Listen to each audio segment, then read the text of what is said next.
Welcome everybody. We are here at the 8th round of the Qatar Masters from Doha. My name is Alejandro Ramirez. I'm with Grandmaster Peter Svidler. Welcome back.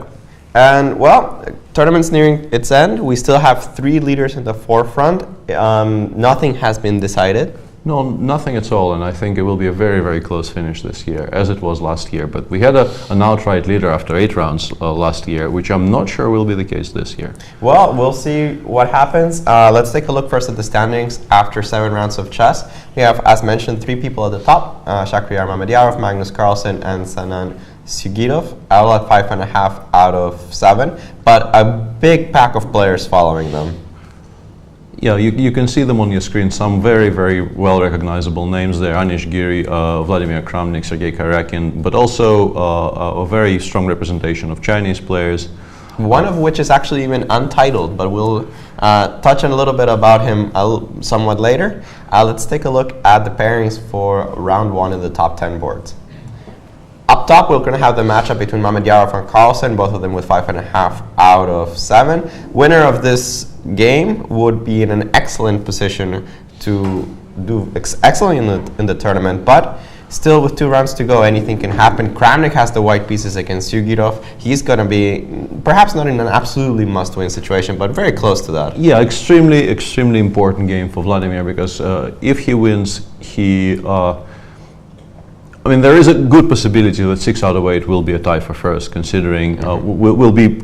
I don't want to spoil things too much, but considering the opening in Mamedyarov Carlsen, it seems like Shakriyar has not decided to not go for broke, so to speak, today, and the opening they are currently playing is very, very solid for both sides. So 6 out of 8 is not an unreasonable expectation of a tie for first, which probably will be a rather big tie, actually. And there's going to be a lot of players on the top 10 boards vying for the 6 out of 8. We see that out of the top 10 boards, most people can reach 6 out of 8. The only one that can't is Howell. And we were actually talking about this before the broadcast started, about the country breakdown more or less of this top 10 boards. And we saw 4 people from Russia and 4 people from China, actually, as the biggest representations. If we need a tiebreaker, maybe we can claim Anish for this particular broadcast and say Anish is one of ours. So okay. we edge out China there, but I'm not sure he will agree. And 4 from Russia, 4 from China, 2 Ukrainians, and everybody else from different countries. Yeah. Seemingly, although I've proven more than once during the course of this coverage that I'm not very good at counting, so we may have made mistakes, especially where I was concerned. Okay, let's take a brief look at the boards between 11 and 20. These players are definitely not out of the race yet, but they will need some help, and at least to win the next 2 games. Yes, the people currently having 4 out of 6 are definitely in contention for prizes in general, but maybe not the top prize, regardless of how they do, because even if you win 2, you will end up on 6 out of 9, and 6 out of 9 will be beaten. Yes. But 4.5 out of 7, if you win the last 2, you might end up being tied for first. It's not completely unreasonable to think that. Right, and as we see, again, a lot of very interesting games. We have 2 Americans here. Slenderman is playing Tomaszewski, and in another Russian versus America game, Yakovenko will be playing against Naroditsky. I'll definitely be taking a look out for this game. Yeah, and there is a bit of a backstory to this game, because they played reasonably recently in the world teams in Armenia in, I think, April, and Naroditsky has beaten Dmitry Yakovenko there, so perhaps a chance for Yakovenko to set this record somewhat straighter. Right, and you see at the bottom of the 20 boards, Ho Yifan is going to be playing, I believe, Lu Shanglei, or her countryman, and she's actually tied with 2 other women for the top women's prize, which is $8,000, nothing to sniff at. And Kostenyuk and Harika also have the same amount of points, they're just in lower boards. So yeah, this is actually heating up quite nicely. At some point we felt like Ho Yifan might just run away with the prize, but she's had a bit of a slump and has been caught by 2 other women players. Yeah, she's not had the best of tournaments. She's losing about 10 rating points, and it's not been her best performance by any stretch of the imagination. Not at all. And perhaps we should start looking at games. Let's go. It's a reflex. I should stop that. Yeah. All right, let's start with the game between Grandmaster Mamedyarov playing in board 1 against Grandmaster Magnus Carlsen, world champion. And we're going to have a Ragozin straight off the bat, bishop g5. And we've seen this variation quite a number of times. we actually touched upon it yesterday. We had an occasion to discuss this precise line yesterday during the course of a broadcast because of one of the games. Which one I can't quite remember. But it's interesting that Shahryar took with a pawn on d4 here, because I think. Go ahead. You know what the modern fashion here is. Yeah, a lot of people are. No, I think you start with a3. It's important to start with a3. And can you explain just a little bit to the you need to have both e5 and c5 squares available to your queen, depending on how it gets attacked. In this position, black plays knight c6, and the queen will have to go back, and this is really not something you want. Right. So which is why you start with a3. Black plays bishop a5, keeping the bishop alive, and now you take with the queen. And if it is attacked by anything apart from knight c6, like rook d8 or bishop b6, it goes to e5 and then to h5. And then white plays actually g4, g5 and tries to actually create a very fast attack on the king side, using the fact that for the time being black is not developed properly. Yeah, and in case of knight c6, not here. Yeah. If you play knight c6, I play queen c5, and I try to pretend this endgame is slightly better. And I think is it mainly pretend? Well, in a very important match for our team during the Skopje European clubs, Maxim Matlakov lost this position with black against, I believe, Li Chao. Okay. So it's not entirely pretend. No, you can actually get in trouble. I think it probably is holdable with precise play because black has no weaknesses. It's hard to believe he's doing that badly. Right. But yeah, it's a serious attempt. It has been played by very strong players very recently. I think this is the absolute last fashion in Islam. But Shah hopes for something else. Well, e takes d4 is of course a playable move, and it has been seen several times before. The idea is that structurally you're not going to be anywhere near a sound, but that hopefully you can use the great development advantage that white has in order to create some pressure on the king side. Sometimes they go knight g3, knight h5, knight e5, queen h5, all the typical ideas of a queen. Yeah, also perhaps if you can drive the bishop away from the e1, a5 diagonal, you can put a rook there and maybe play for the d4, d5 break in some positions. Right. It's an interesting structure, and actually a dynamic structure. It is a dynamic structure, and you're all, as black, happy the fact that you have the pair of bishops, but development-wise, you're not doing so great. You really need to catch up. The problem for white, on the other hand, will be how to use this advantage of development in order to create something concrete. And that's something that hasn't really been proven. Yeah, and but I have to say that I hadn't, when I made my introduction to this game without even showing the viewers the board, I said that this is going to be potentially a very quiet game. And e takes d4 already proves me wrong to a degree. It's not an all-in attempt from Shah by any means, but it makes the game significantly sharper compared to the positions after a3 and queen takes d4, I feel. Yeah, we see Magnus Carlsen taking a little bit of a think after e takes d4, and I'm sure that he's still well on his preparation, but it's perhaps not the variation he expected here.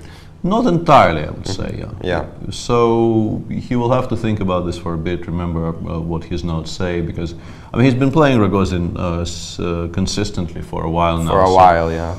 It is one of his major repertoire openings. So I'm sure he's looked at this position before, but yeah, just remembering some kind of a refresher course is required right now. Perhaps. All right, we can take a look while Carlsen thinks on board number 2.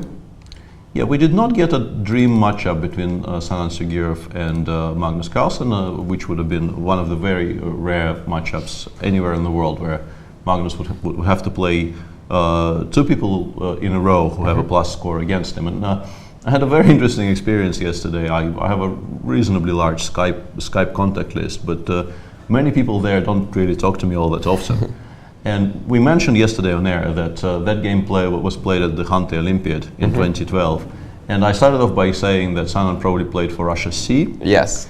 It was then corrected, and somebody pointed out that he actually played for Russia D. And when I got back to the room, there was a Skype message from my good friend Jan Smets, who I haven't seen in ages and haven't heard from in a longer while, I think, to tell me that Russia actually fielded 5 teams there. You had a Russia E?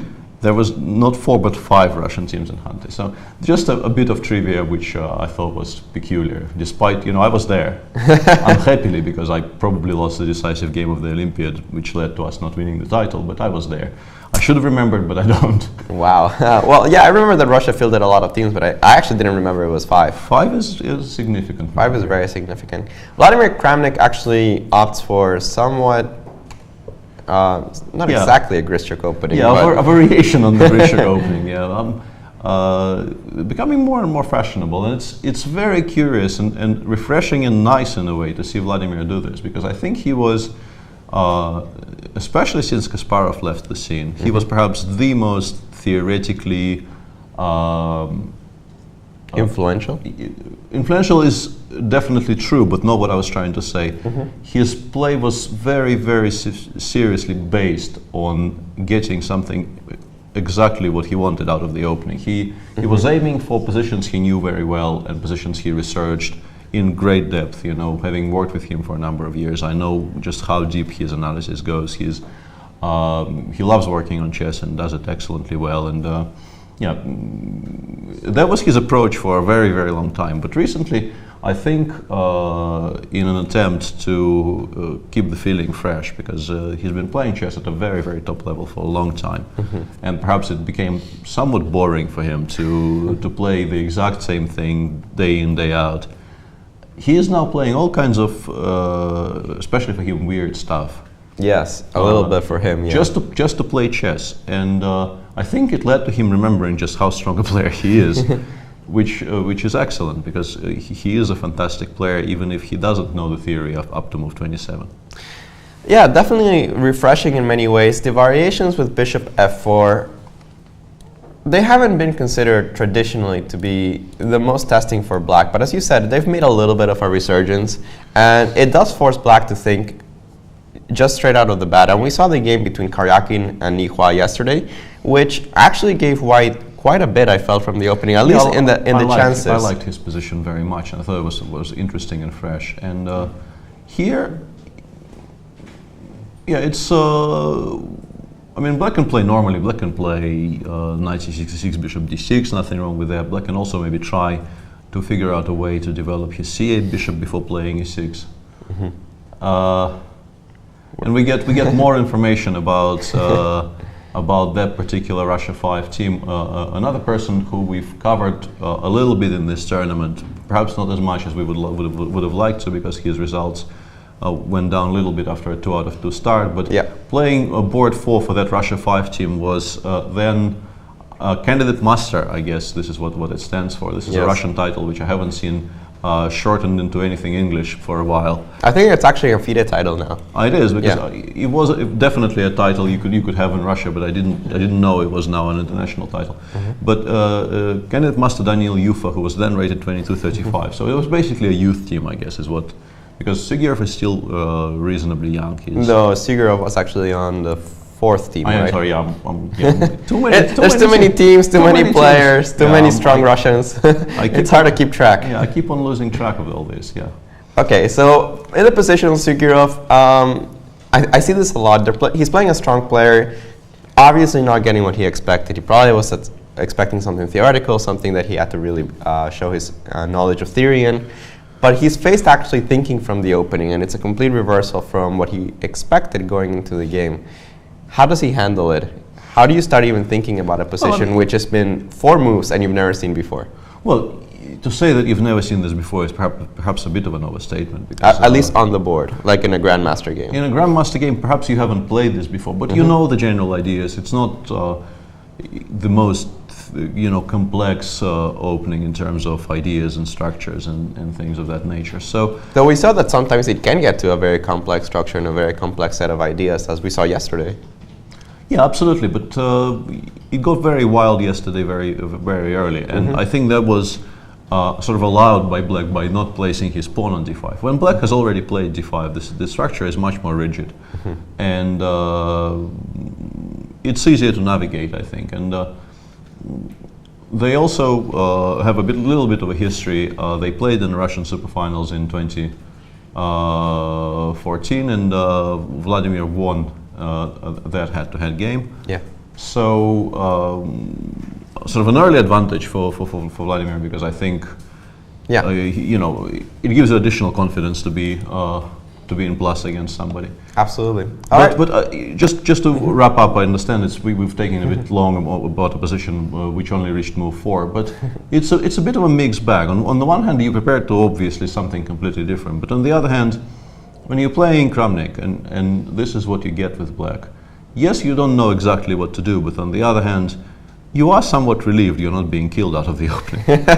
That's always a good feeling, especially against Vlad. I feel that happens often. Because it happened to me so many times that by move 15 I knew I was in deep trouble in some heavily theoretical Grunfeld more often than not.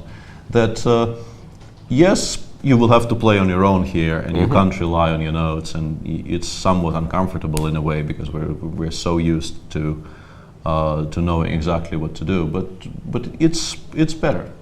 All right. In some ways. I can definitely agree with that sentiment that, okay, you're not going to die in the next few moves. All right, well, keep going around the horn, see what's going on. Giri is playing board 3 against Ponomariov. They've played, in my eyes, surprisingly few amount of moves. Let's see how they got there. E4. Well, we dodged the Berlin there. Yeah, we have an anti-Berlin with D3, which has been quite fashionable lately. Yeah, this line is something I know a little bit about. And Rook E8, they used to play almost exclusively D6 instead of move 6, but Rook E8 has been gaining traction, I think, and is a very decent move, aiming to, in many positions, go D5 in one tempo. So first and foremost, when you play Rook E8, sometimes you can think of D5. At least in some positions, D5 can be played immediately, which nets black an extra tempo, and also. If White does what Anish did here, which is play bishop g5, you can in some positions, I'm not sure this is precisely this position, but maybe even exactly here, you can play h6, for instance, to start with. And after bishop h4, there is an additional option of going bishop b7. Aha. Killing the pin over here. Yeah, and dealing with the pin sort of physically. You don't need to play g5 if you don't want to. Yeah. You can just play bishop b7, follow it up by... g5 being the other option. Yeah, g5 is very, very possible. There's nothing wrong with doing this and playing, I don't know, d6 here. But actually in these positions, the rook on e8 is somewhat misplaced. Because because sometimes you want to play f5 in that kind of scenarios, the knight on c6 is pinned, so which will be, because this knight sometimes goes y7 to g6, and now it will be slightly harder because the knight is not mobile, at least not immediately. So it gives black additional options, but also... Against d6, bishop g5 is not supposed to be a particularly strong move, but although it has seen some practice in this particular turn. Yeah, we've seen it actually more than a few times. Yeah, and we've seen a number of games. And I think we've underestimated the white side in this position a couple of times also. So rook e8, bishop g5, and Ponomariov seems to be thinking after this move. Again, probably remembering some of his notes. Yeah, it shouldn't be a huge surprise to him, but he needs to. There's plenty of time to remember what's what and settle down on a concept. It's not really a move here, but you need to settle down on a plan here. Maybe not immediately, but next move perhaps. Okay. Let's move on. We are in the game between Wesley So and Lin Chen. So another Chinese I wasn't really particularly aware of before this tournament. No, I wasn't aware at all. Yeah, rated 25-32 and playing on board 4 of the strongest open of the year. So doing right. And one of the Chinese players with 5 points, the other one being one of the others being Su Yinglun, who born in 1996, 2470 rating, but not even a title. Yeah. Lots and lots of interesting young Chinese players coming through here, and interesting to watch people you know almost nothing about play, people you've played dozens of times before. I mean, not Wesley in particular, but in general. This tournament is full of people we've all seen in play constantly. And it's nice to see that the Chinese players, actually to see him play almost all around the world. There's a strong contingency of them here in the Qatar Masters, and I've also seen them in a lot of smaller opens. Of course, the Qatar Masters is definitely the forefront of chess right now, but there are other smaller tournaments around the world. The North American Open just started in Las Vegas, and I saw there were like 10 Chinese players playing in that section. And well, Las Vegas is not particularly close to China. Well, yes, but it's a very, very large country, and I think chess is on the rise there. So simply, by the law of large numbers, they will produce. They will produce, I think, enough players to play everywhere in the world if they have a wish to. So it's perhaps not that surprising that you see lots and lots of them playing chess all over the world. What was that saying? In elementary schools, China has more honor students than US has students. All right, let's go see what happened in Wesley So versus Lin Chen. We have a Slav, which was treated rather typically. We actually saw this idea of playing bishop f5 in the game between Yakovenko and Bologan.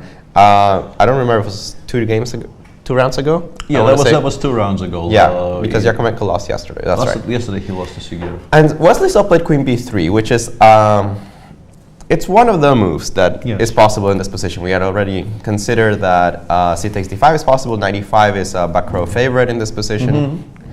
Queen b3 is of course quite natural, and we got into the complications after b5 in that game between Bologan and Yakovenko. Sorry, Yakovenko and Bologan, where after takes a4, basically a very messy endgame can be reached almost by force, I would say.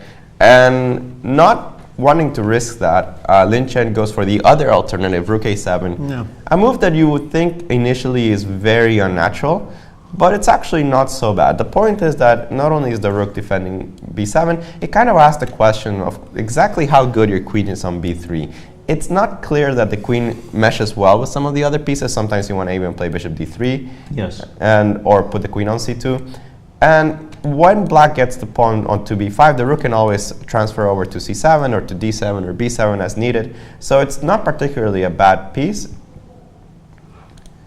Even though initially it looks like an awkward situation. Yes, I think there was a game which Boris Gelfand won against Alexander Morozevich in a Slav a long while ago, where it was one of the positions in which he attacked b7, and Morozevich defended it by playing rook a7. And in his annotations for Nguyen chess, Boris remarked that had it been anyone but Alexander Morozevich, he would have thought that, you know, this is horrible, you can't play like this. But knowing just how hard Alexander works and thinks about chess, you know, this must be an interesting, at that point, I think, newish way of dealing with the attack on b7, and now it's very commonplace. Yeah, and also that game between Gelfand and Morozevich actually scared a lot of the Slav players into playing rook a7, and it took a while before it gained traction, I think. Very possibly, but one thing I wanted to ask you, because I'm not a huge specialist, I have some friends who are, but I'm definitely not. When playing that match this summer against the Chinese players in China, I had a bit of a theory, which I have no idea whether it's true or not, and I wanted to run this by you. How good is your understanding of Chinese chess?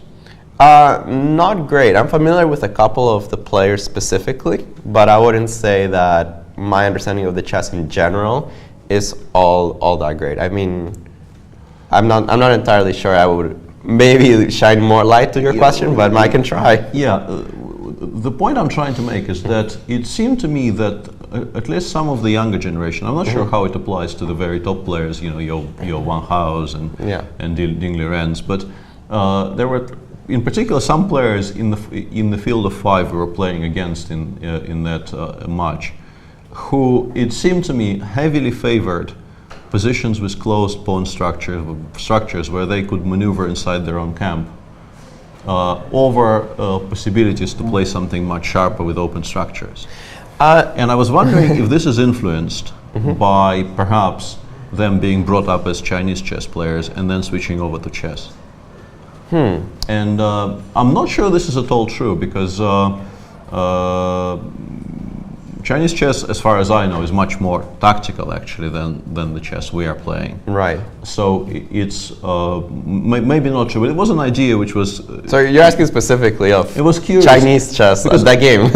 No, but here once again, I understand it's theory and maybe he just doesn't like it, but there is a very sort of distinct choice here between playing b5 and allowing all kinds of crazy complications, or playing rook a7 and playing a solid structure, perhaps slightly passive, perhaps you will be stuck on your side of the board for a while.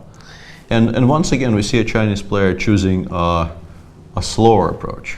It's weird, because actually the Chinese players, as of 10 years ago, I think, they had actually repertoires that are very, very similar. And I remember specifically in the Calvia Olympiad, I was just walking around, and the 4 Chinese players had the exact same position on the board after like 15 moves.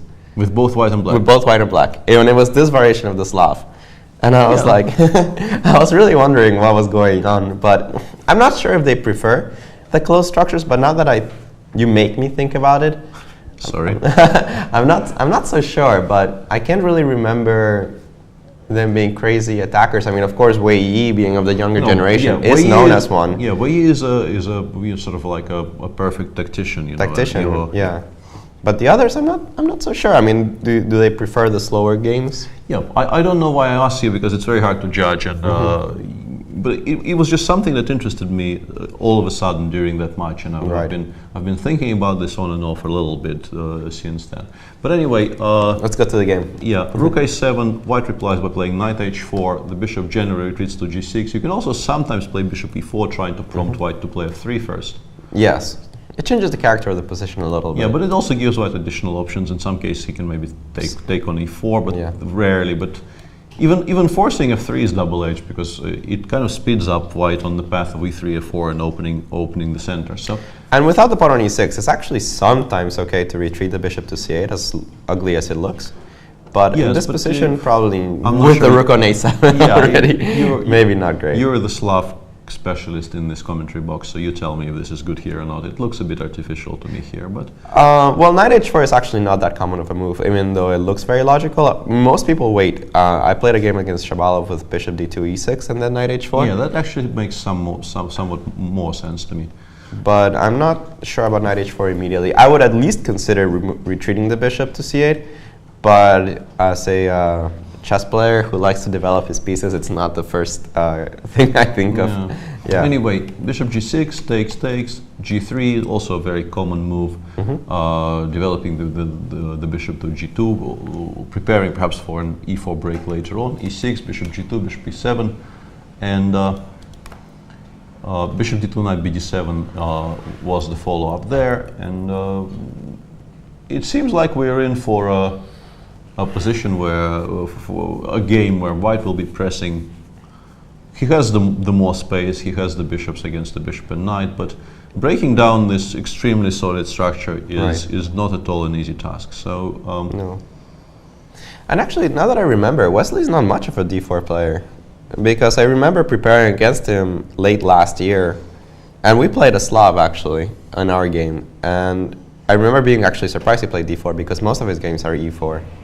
So perhaps he switched up a little bit, knowing perhaps that something in the repertoire of his opponent prompted him to do this. It's hard to judge what, but yeah, this will be an interesting one to watch, because Wesley is still a very, very young man himself. Oh yeah, definitely. He is playing somebody who is virtually unknown, who is well, you can see in the picture. Yeah, it's very strange when you go to the database and your opponent has 25 plus and he has like 12 games. Which I'm not saying that Lin Chen does, but sometimes it happens. Sometimes you get those, yeah. Yeah. Before proceeding down the list, there's a couple of games, and actually this is not very much down the list. Lower down. Yeah, let's proceed to board 7. Yeah. Where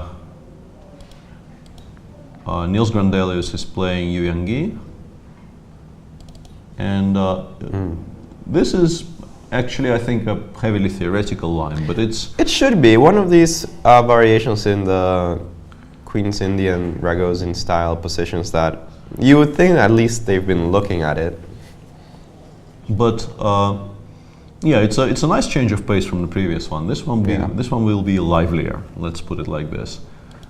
They got here through a Nimzo Queen C2, which is, I think, the main move against the Nimzo and has been for a while, although all kinds of other stuff has been tried. Yeah. D5, CD5, ED5, Bishop G5. This is, I think it signals the willingness of both players to play a sharp game today, because I think CD5, Queen G5 currently stands quite well and seems to be equalizing in most of the games I've seen. But that's what I thought, yeah. Yeah, but it takes D5 is a much sharper attempt, and at least it allows it gives both players an opportunity to go for something much more interesting. Bishop G5, H6, Bishop H4, and now C5, D takes C5, G5, Bishop G3. Yeah, I don't really know the theory of this line, but this definitely has been played before on a great number of occasions. None of this is new, but it is very sharp and very interesting. Knight E4. I have a feeling you're supposed to play E3 followed by, if allowed, Bishop D3, Knight G2 here, but Yeah, your feeling is quite correct. It is what I know. E3, Queen A5, Rook C1, Queen A2. I think is a line. There's also Bishop takes B8, but that is probably not the most critical. With the idea of if Black naively recaptures on B8, we have Queen A4 check and pick up the B4 bishop. Right. But of course, there are intermediate moves available to Black here. But I thought the main line here was E3. But after Knight F3, it gets well, at least into an unknown for me territory. Queen A5 is very natural. Now White just completely gives up the pawn on C3 by playing Knight G2. Black takes twice, and White goes Rook B1. And the position is not completely new. It's actually been seen by one of the players in this tournament. Al Sayed had White in this position against Vasilevich in 2006. But it's not exactly a heavily theoretical position in the sense that it's not been seen in too many games. Yeah, I think it could potentially be, a forefront to a degree of this particular line. And after 96, we definitely don't have any games. So they're on their, at least Yangyi, I feel, is kind of on its own. Yeah, you would expect that. I think that he doesn't really know exactly what's happening, and he is making moves which. Basically, in this position, Knight B8, C6 cannot be a mistake. No, it can be an inaccuracy, but it's a move which is so much a part of Black's plans that you can't really go wrong. Yeah, so like I want to say famous, but it's not really famous. But it is a saying we had in Russia, which goes, "Castles is never a bad move. It can be mistimed." Okay, it can be mistimed. Yeah. Well. Grandelius probably still has some kind of opening ideas here. Let's talk about the position itself. It's actually really wild. You see the pawn structures are strange, to say the very least. No, it's on the other hand, it's a bit of a typical Nimzo/Rogozin pawn structure, where Black breaks up the center by driving the pinning bishop all the way down to G3, and then breaking through in the center by playing C5. In many cases, actually, White has to give up most of his queen side in order to finish development. So it's not that wild in the sense that I've seen this structure before, but it's still an interesting one. I expect Niels to play E3 because you kind of need to finish development. There are other moves available, but I think E3 is by far the most natural one. It also creates Rook B5 a positional threat of Rook B5, which will force Black to part with his dark squared bishop. And for White, the plan is simply to finish development, unpin himself in the queen side, and then he will have an excellent compensation for. I want to say for the pawn because I think the pawn on C5 will fall is what I'm trying to say. I think. Although he has to time it correctly in this position. Absolutely. As if queen takes C5 happens and somehow you manage not to trade queens. Sometimes the fact that the king is on E8 becomes a big deal. It's not so easy to trade off every piece. No, absolutely, and. No, it's going to be very, very sharp, and also Niels, who has been doing very, very well in this tournament. He won a brilliant game against Maxim Matlakov yesterday with a queen sacrifice. You look this up if you haven't seen our show yesterday. We were covering it. We were returning it to it constantly over the course of yesterday's broadcast because it was so interesting and so exciting to watch. A very, very interesting and unclear game, and.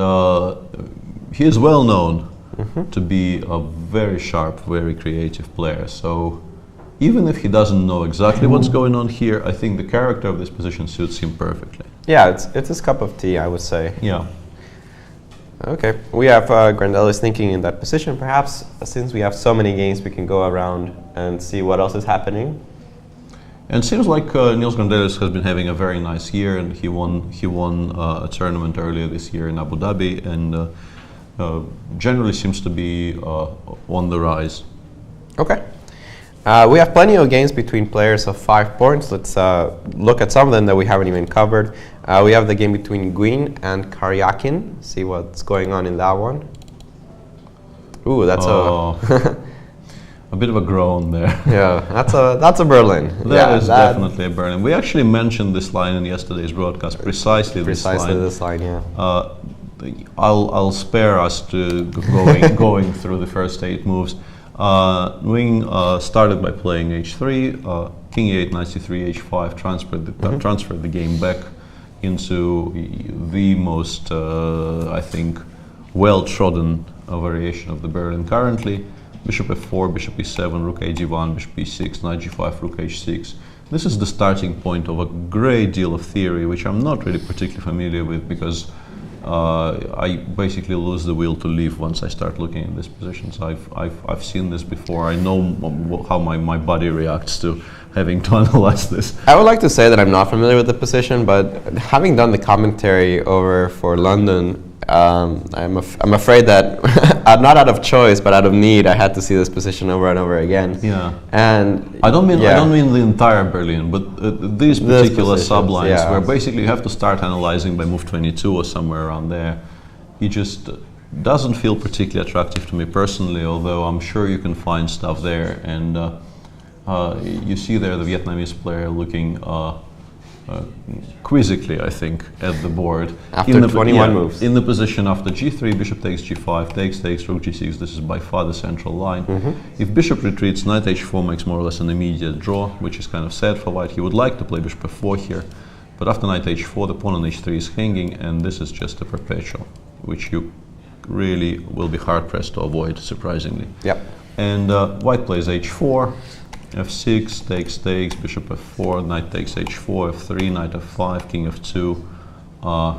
And here there's, I think, various options available to, like, I think one of the Anand Carlsen's games in Sochi went I think through so. this.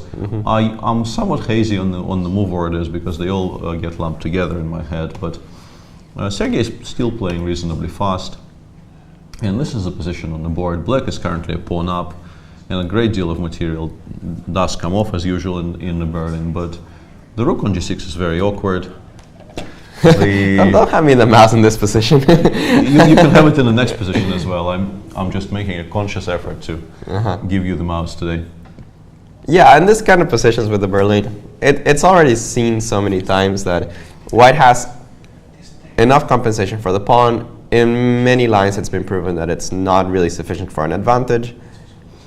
Yeah, White is, I would say, never worse here because the black pieces are so awkward. But yeah, proving he is better is a different thing altogether. And Sergei is extremely solid. I'm a little bit surprised that he did not opt for something else, to be honest, considering the tournament situation. You mean trying to win with the black pieces rather than be happy with a position that... Well, he played a line, this is not only the Berlin, it's also the most well-researched and the most, I think, drawish from the black side of all the lines you can play in the Berlin.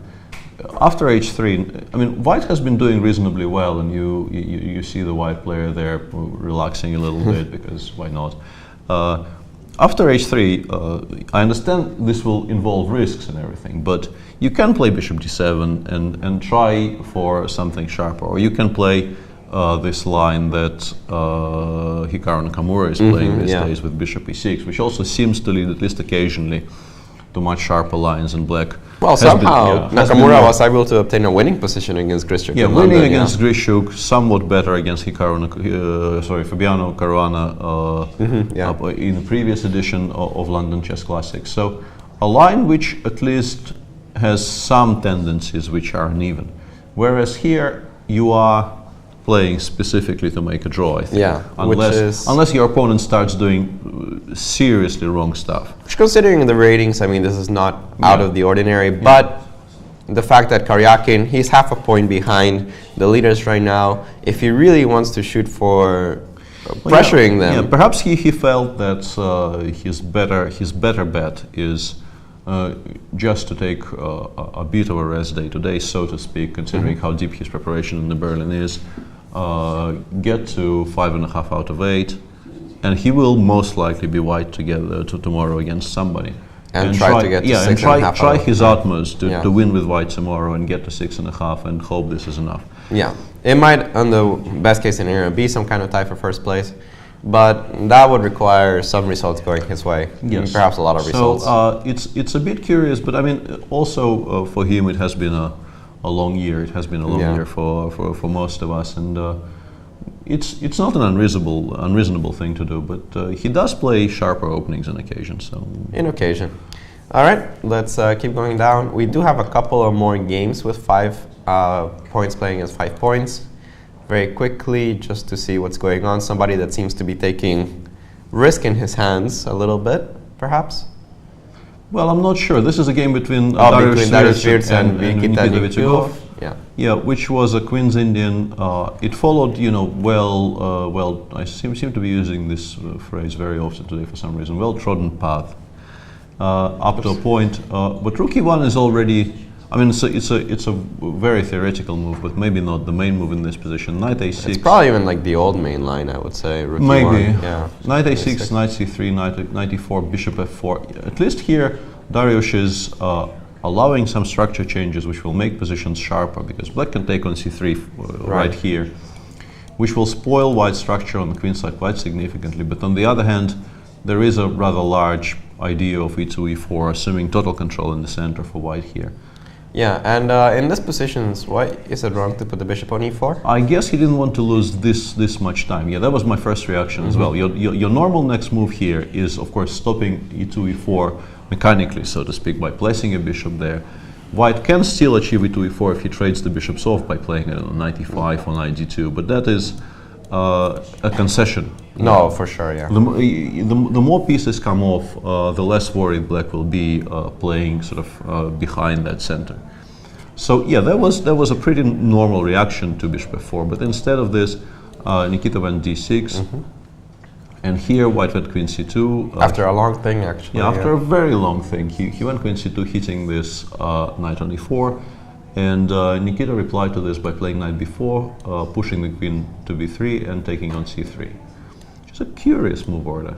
But I guess the plan is, if white now takes with the pawn again, you will not return to a6. You will get to a much better square by going knight c6 followed by knight a5, and putting immediate and actually quite serious pressure on this weakened c4 pawn. Yeah, almost turning to win it immediately, I would say. Yeah, I think if you give black the move, the pawn might actually fall. Yeah, which might mean that e4 is not even playable. So I guess the choice is after knight takes e3 between taking on b4, which looks frankly a little bit artificial. Yeah, especially allowing the knight to return the here. knight returns, black plays c5, next move looks good. And queen takes e3, to which I guess black will reply by either c5 or a5, probably c5, I think. Yeah, reinforcing the knight, also putting some pressure on. Yeah, I have a feeling I've seen this. I have a feeling the point is if white plays e4 here, which looks very normal, black plays knight c6. And after d5, bishop f6. d5, either bishop f6 or maybe knight d4. Ah, knight d4, yeah, of course, because if you take, then yeah, this loses a piece, but after knight d4, white can still, I think, play e4, e5. This actually gets very sharp, and I have a feeling I've seen this in a game somehow connected with the chess club I play for, the St. Petersburg Chess Club. So it may have even been played by Nikita, but my memory of openings, which I don't play with either color, is somewhat shady, so hazy. But it might happen, and knight takes e3, we still see Dariusz think.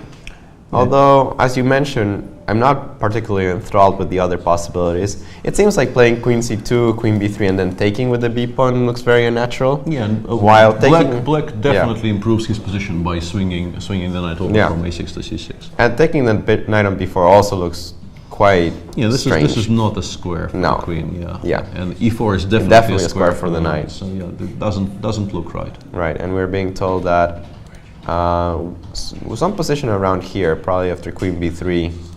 Yeah, that probably is the game I'm remembering, but I can't remember where it was. It was probably a Grand Prix in Baku or Tashkent, probably the Baku. Yeah. So between Gelfand and Grischuk back in 2014. Dariusz perhaps unaware of this game, or trying to figure out why black is so eager to repeat it, considering that might also be true. Yeah, Grischuk lost. I'm remembering this now. That was actually the game I was referring, and I'm pretty sure it went c5 before knight c6. Okay, we'll see if they go into that variation. Let's keep going around. What else is there? There's a game between Nihua and Harikrishna. On board 6. Wow, a lot of things came off here quickly. Let's see what happened from the very beginning. Sure. We have a Nimzo Queen's Indian hybrid. Yeah. And this position's... Yeah, this type of position I think should be generally reasonably safe for black because, yes, the pawn on b6 is perhaps not the greatest ornament, but the bishop on c1 is very passive and needs some way to get activated because it's sitting behind the pawns on the dark squares. It's not a very active piece. The bishop on d6 or even f8 actually looks more promising. Right. Yeah, and it's true that black has some issues. The knight on a6 is not particularly well placed. Once a rook eventually gets to c1, there is some pressure on the c file, but it takes time. It takes time to do anything for white, and as you mentioned, the bishop on d2, it doesn't create a great impression. And here, very often, the bishop just retreats all the way to f8. b4 was played, which is made in many cases to prevent, or at least not exactly encourage black from playing c5, saying that you're going to get an isolated pawn instead of your hanging pawns that you would prefer. But once again, I guess Harikrishna agrees, this is a kind of a material balance where the isolani doesn't worry black unduly, because with the dark square bishops left, white lacks the pieces to attack it properly in a way. Yes, in some ways, yeah. Queen b7, rook c1, rook a c8, and of course c5 happened at some point. I'm somewhat curious as to why white didn't put a rook on b1 to kind of stop it mechanically. For instance, after rook c1, rook c8, or even here, but at any of these moves, white had the option of playing rook a b1, making c5 impossible. But I guess what black would like to do more than play c5 is to play c6 and b5. Yeah. And then start driving his knights towards the c4 square. Yeah, probably. And perhaps white's play was more aimed against this than against c5.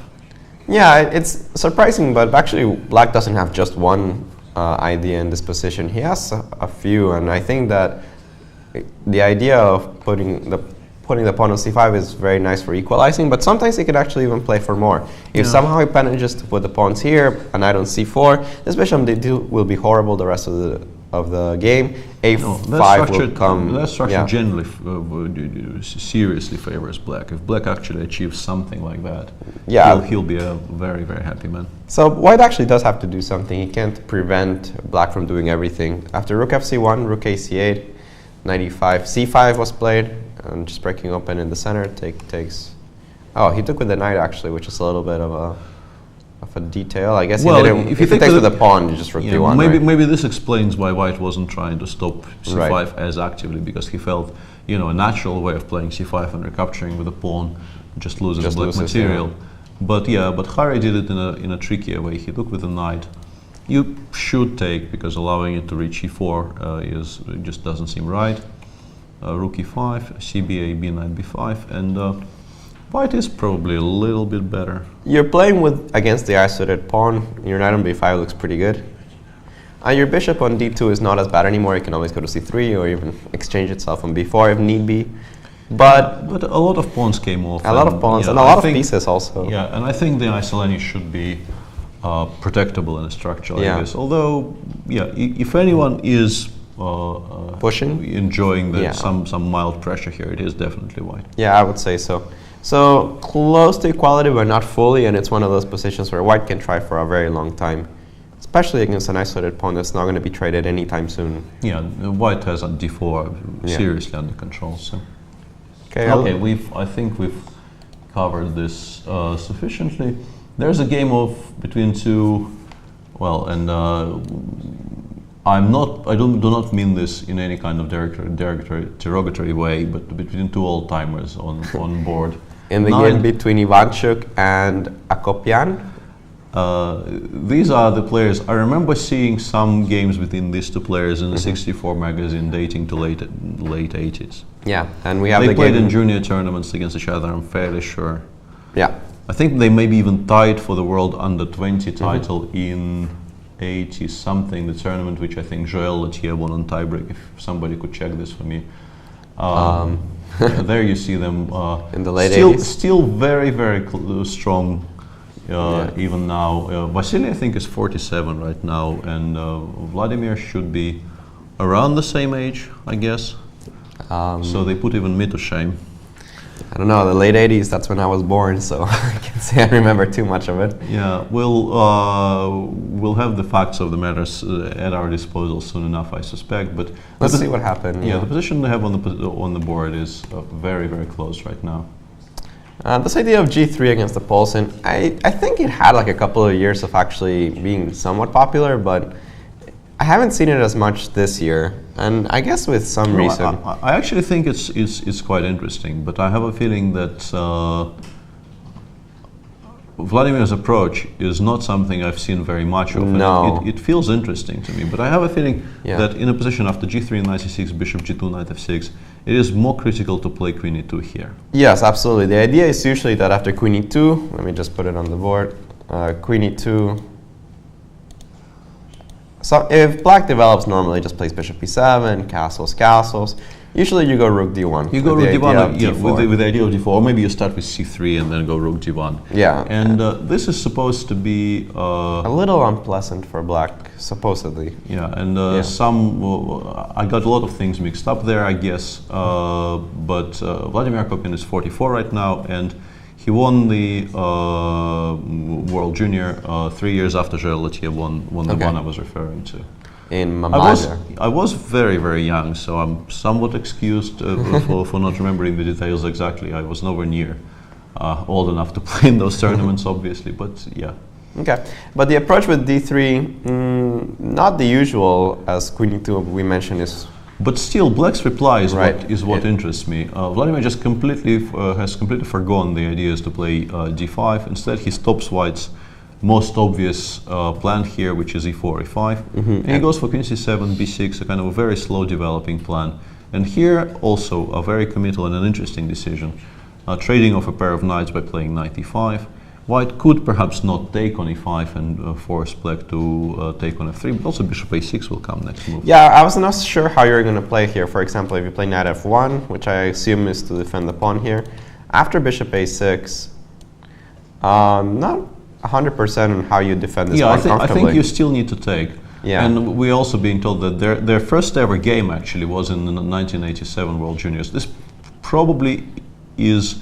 This is potentially incorrect because a lot of the games they could have played between each other in the Russian junior tournaments could very easily not be in a database.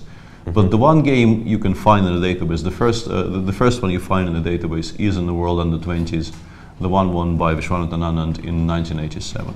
Right. So I guess white needs to take on e5, yeah. It does seem like it's necessary. And after takes, actually, the point of this exchange for black is that you get this open file for the rook. You can pressure d3. This bishop on a6 might even join the fray. Yeah. And partially for this reason, Ivanchuk goes a4, which makes the bishop that's eventually going to land on a6 a little more uncomfortable. And generally, it's a very useful improvement of your structure because you do want to play knight d2 c4, and you don't want this knight to be challenged, at least not immediately. But it was kind of challenged quite drastically by snapping it off straight away by Vladimir.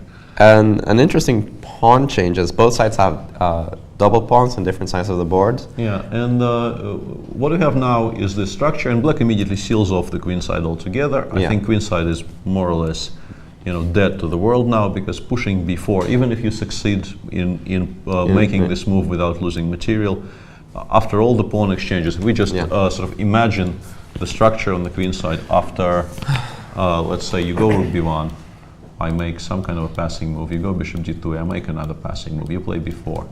And everything gets snapped off, and black plays knight d7. This position is strategically lost for white. No, you definitely just helped black by exchanging of the pawns, and especially the dark squared bishops. So you can't really open up the queen side. What do you do?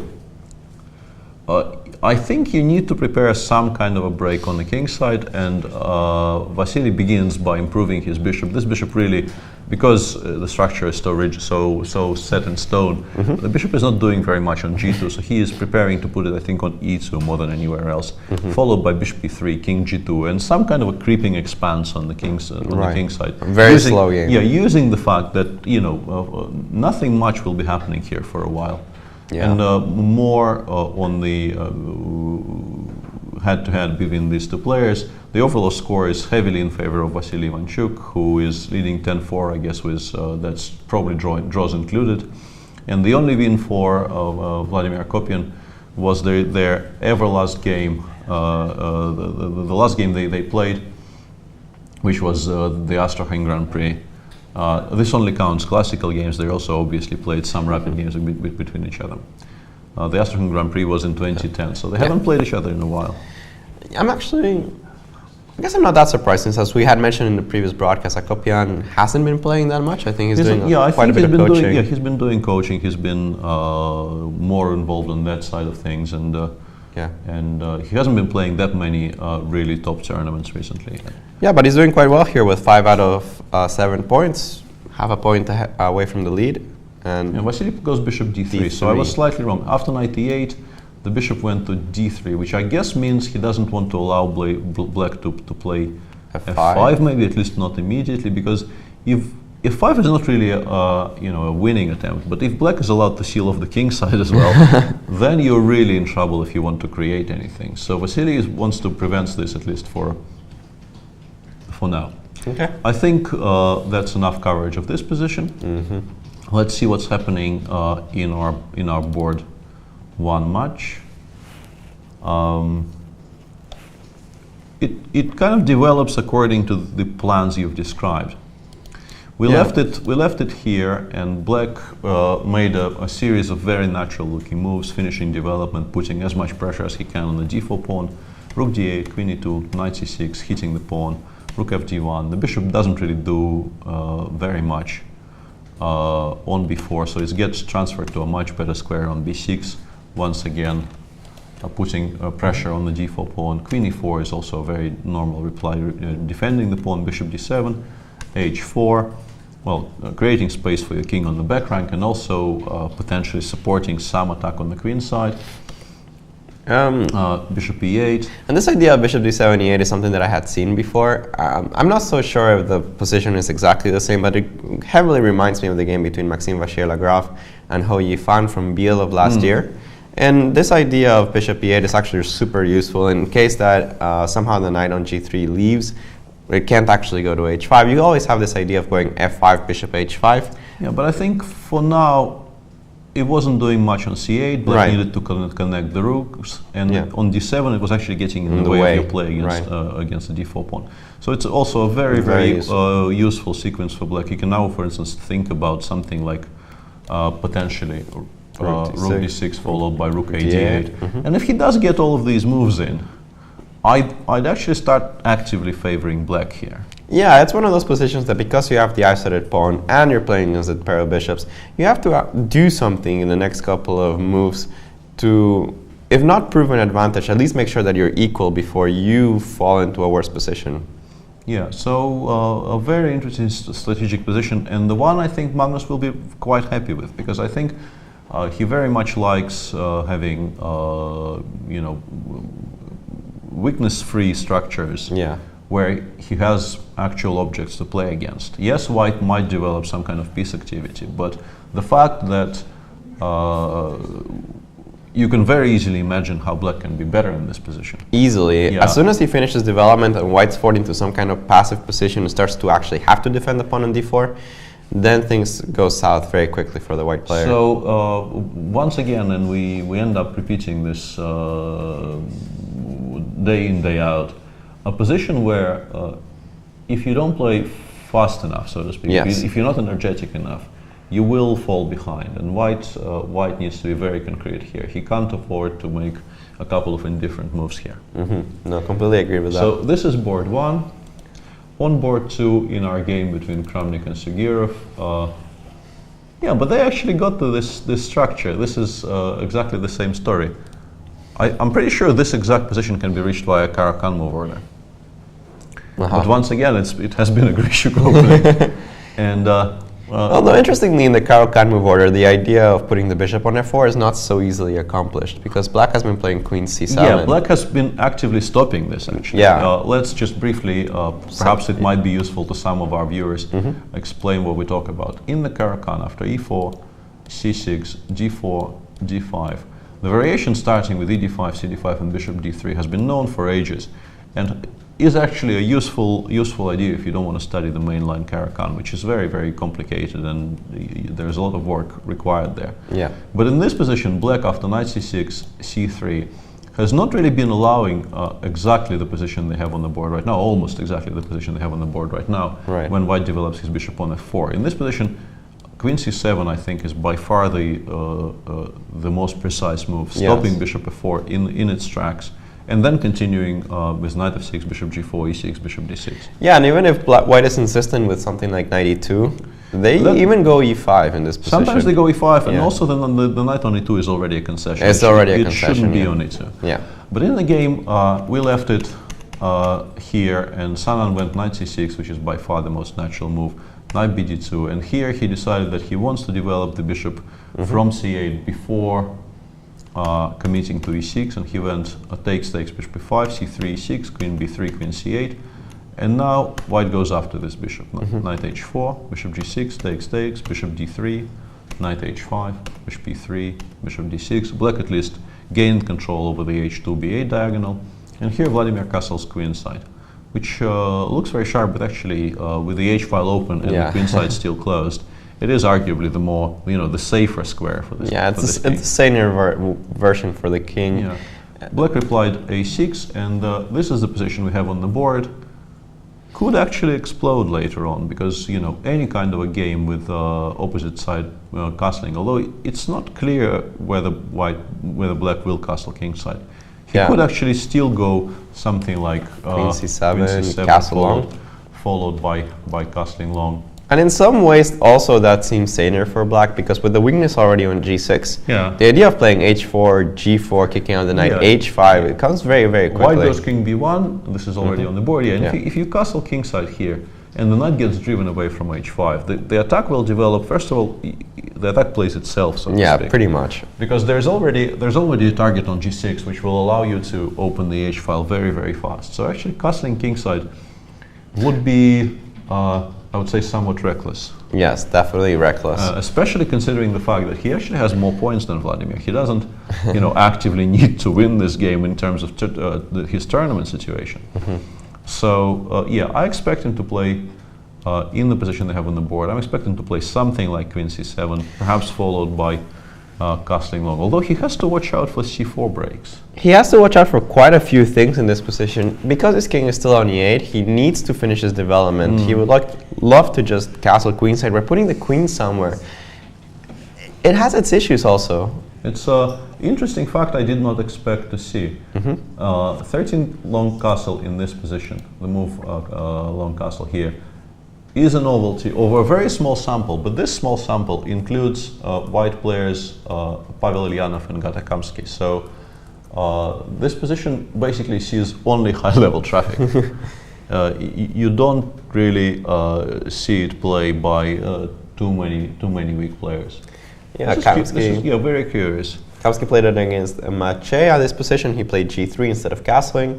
And Ilyanov against Kachev, instead of going castling, he played knight f3. Yeah, so two of the more natural moves, but Vladimir is, his approach is very, very energetic, and I think actually the c4 break might be a problem for black here. Even maybe immediately, not waiting for you to castle long.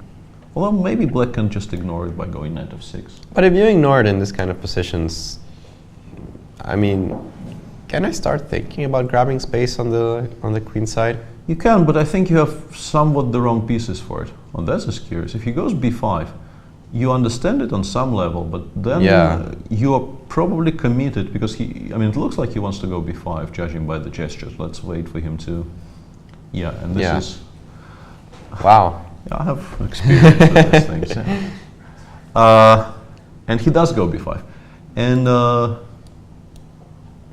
the long-term question is, what are you going to do with the king? And exactly. I wanted to say that this is basically an announcement to the world that the king will be on e8.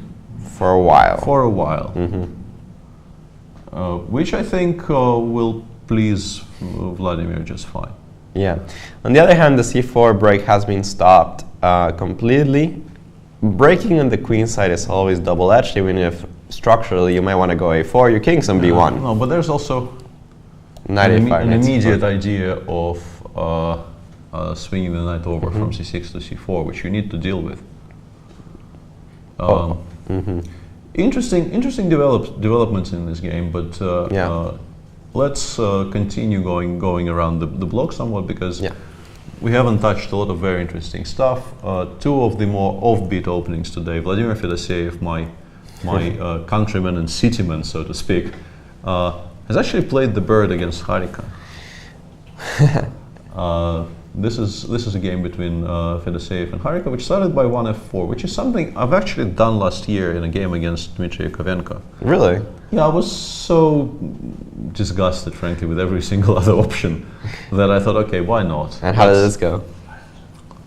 I had winning chances in the middle game. I got nowhere at all in the opening, obviously, but I did get a very decent Dutch with an extra tempo, which still kind of equalizes. It's still just a Dutch. Yeah, you don't really get an advantage. But then eventually I was close to very serious winning chances in the mutual time trouble, but misplayed it and the game was drawn.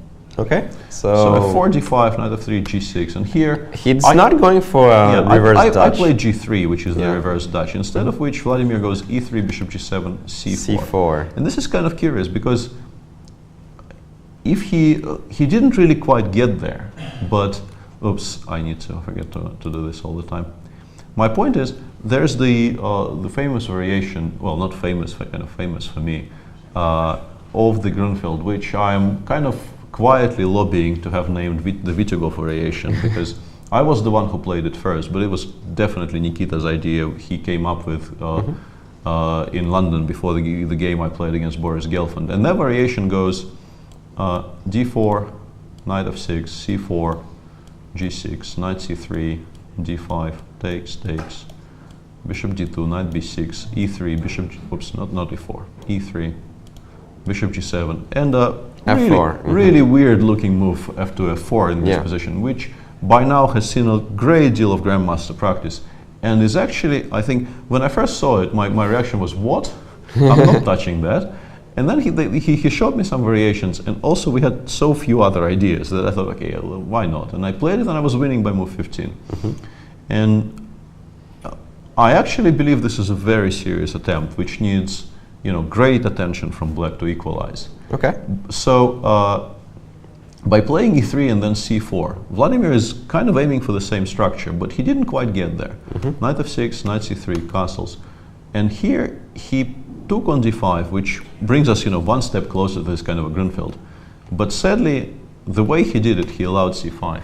And this is not a structure I particularly like for white. No, not at all. I mean, d4 is completely impossible, and the whole point was that you prevent the breaks from black, and before you even got the pawn there, already black is expanding quite a bit. Yeah, just to return to this, as you correctly point out, the whole point of this system is to make the central breaks as uncomfortable as possible. In particular, the e5 break, but also the c5 break sometimes becomes much harder because white pays great attention to it and tries to prevent it.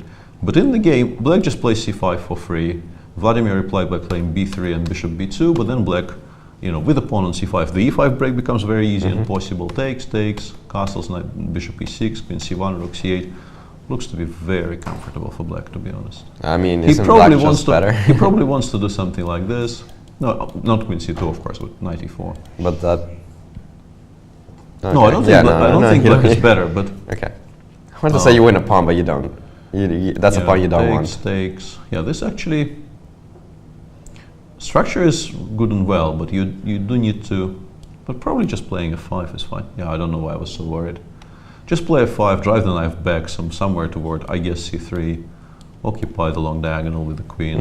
And we can point to the viewers just that black could have won a pawn, but perhaps a pawn that he didn't want. Yeah, that didn't even occur to me. The bishop on b2 is a bit too strong. You can play bishop takes a2 check here, but king takes, queen h4 check, king g1, queen takes e4, but he will sort of regret it straight away. You can't really leave this bishop on b2 unchallenged. It's very bad for your health. So this looks very natural for white, but it doesn't seem to pose too many problems for black, to be honest. You can start with knight e4, but it will lead to a very similar position anyway. I was actually wondering, instead of the move rook c8, if black had more ambitious tries, maybe even play knight d3 or something along those lines. Yeah, that would be interesting, and I was wondering why Harika just decided not to, but maybe she felt that, even something weird looking like knight d1 followed by knight f2 leads to positions where the dark square bishops come off and white is left with 2 knights instead of a knight and a bishop. And 2 knights perhaps will do a better job of trying to occupy some of the weakened dark squares. Dark squares, yeah. Rook c8 is also a perfectly natural move. She will play knight d3 later on if given an opportunity, but why not start with this? So a bird opening from Vladimir Fedoseev, which is always exciting to see, but generally speaking, black is never in too much trouble facing it. Yeah. And she isn't today. No, not at all. Very relevant game in the fight for the best woman prize. Yeah, one of the 3 people tied for that, along with Ho Yifan and Alexander Kostenyuk. All right, let's take a look at maybe the 2 clashes between my country and your adopted country. My adopted country, yes. So let's start, I guess, with a more visually shocking one, I guess, Lenderman against Tomaszewski. Well, it is an autobomb. If you haven't seen an autobomb previously, you will be somewhat shocked, but it's a kind of a standard autobomb structure. Let's show to the viewers how you get there. You can get there via either the Queen's Gambit or the Slav move order, but this is the starting position.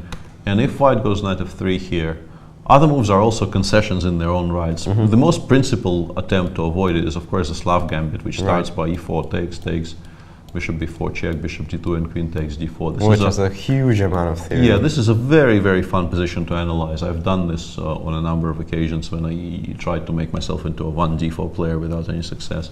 And it's very difficult to understand what's going on here, but you have a great time failing. But if knight f3, generally, well, black can play f5 here. They sometimes switch to a stone wall of sorts, but the main sharp try available to black here is d takes c4, e3, b5, a4, attacking the pawn on b5, bishop b2, and here black goes for a5, takes on c3 with the bishop. Here there's actually, in this position, there's a fork. White can also start by playing d5. But it's not considered to be dangerous at the moment. Hitting the pawn on g7, but this is considered to be, I think, safer for black. Yeah. And the main line is b takes c4, b4, bishop b2, knight f6, bishop d3, castles, and knight b7. I've seen somewhere on the forums, I think somebody played this variation recently, perhaps Hikaru. Hikaru played it, but I'm not so sure how recent it was. He had a game against Hammer, but I think that was a couple of years ago. There was a recent game in this variation, and I remember people on the forums know everything, obviously. And I've seen somebody on the forums just sort of tiredly suggesting that he, what did he expect if he didn't know better than not to play a theoretically lost variation? Just look at computer games in an autobomb. Computers have refuted it completely. But I think this is more connected. There's a very slow plan here, connected with bishop c2, bishop a4. Perhaps either immediately or maybe after knight d2. I don't really remember. This I haven't looked at properly ever. So no, me neither. My knowledge is very, very limited on this position.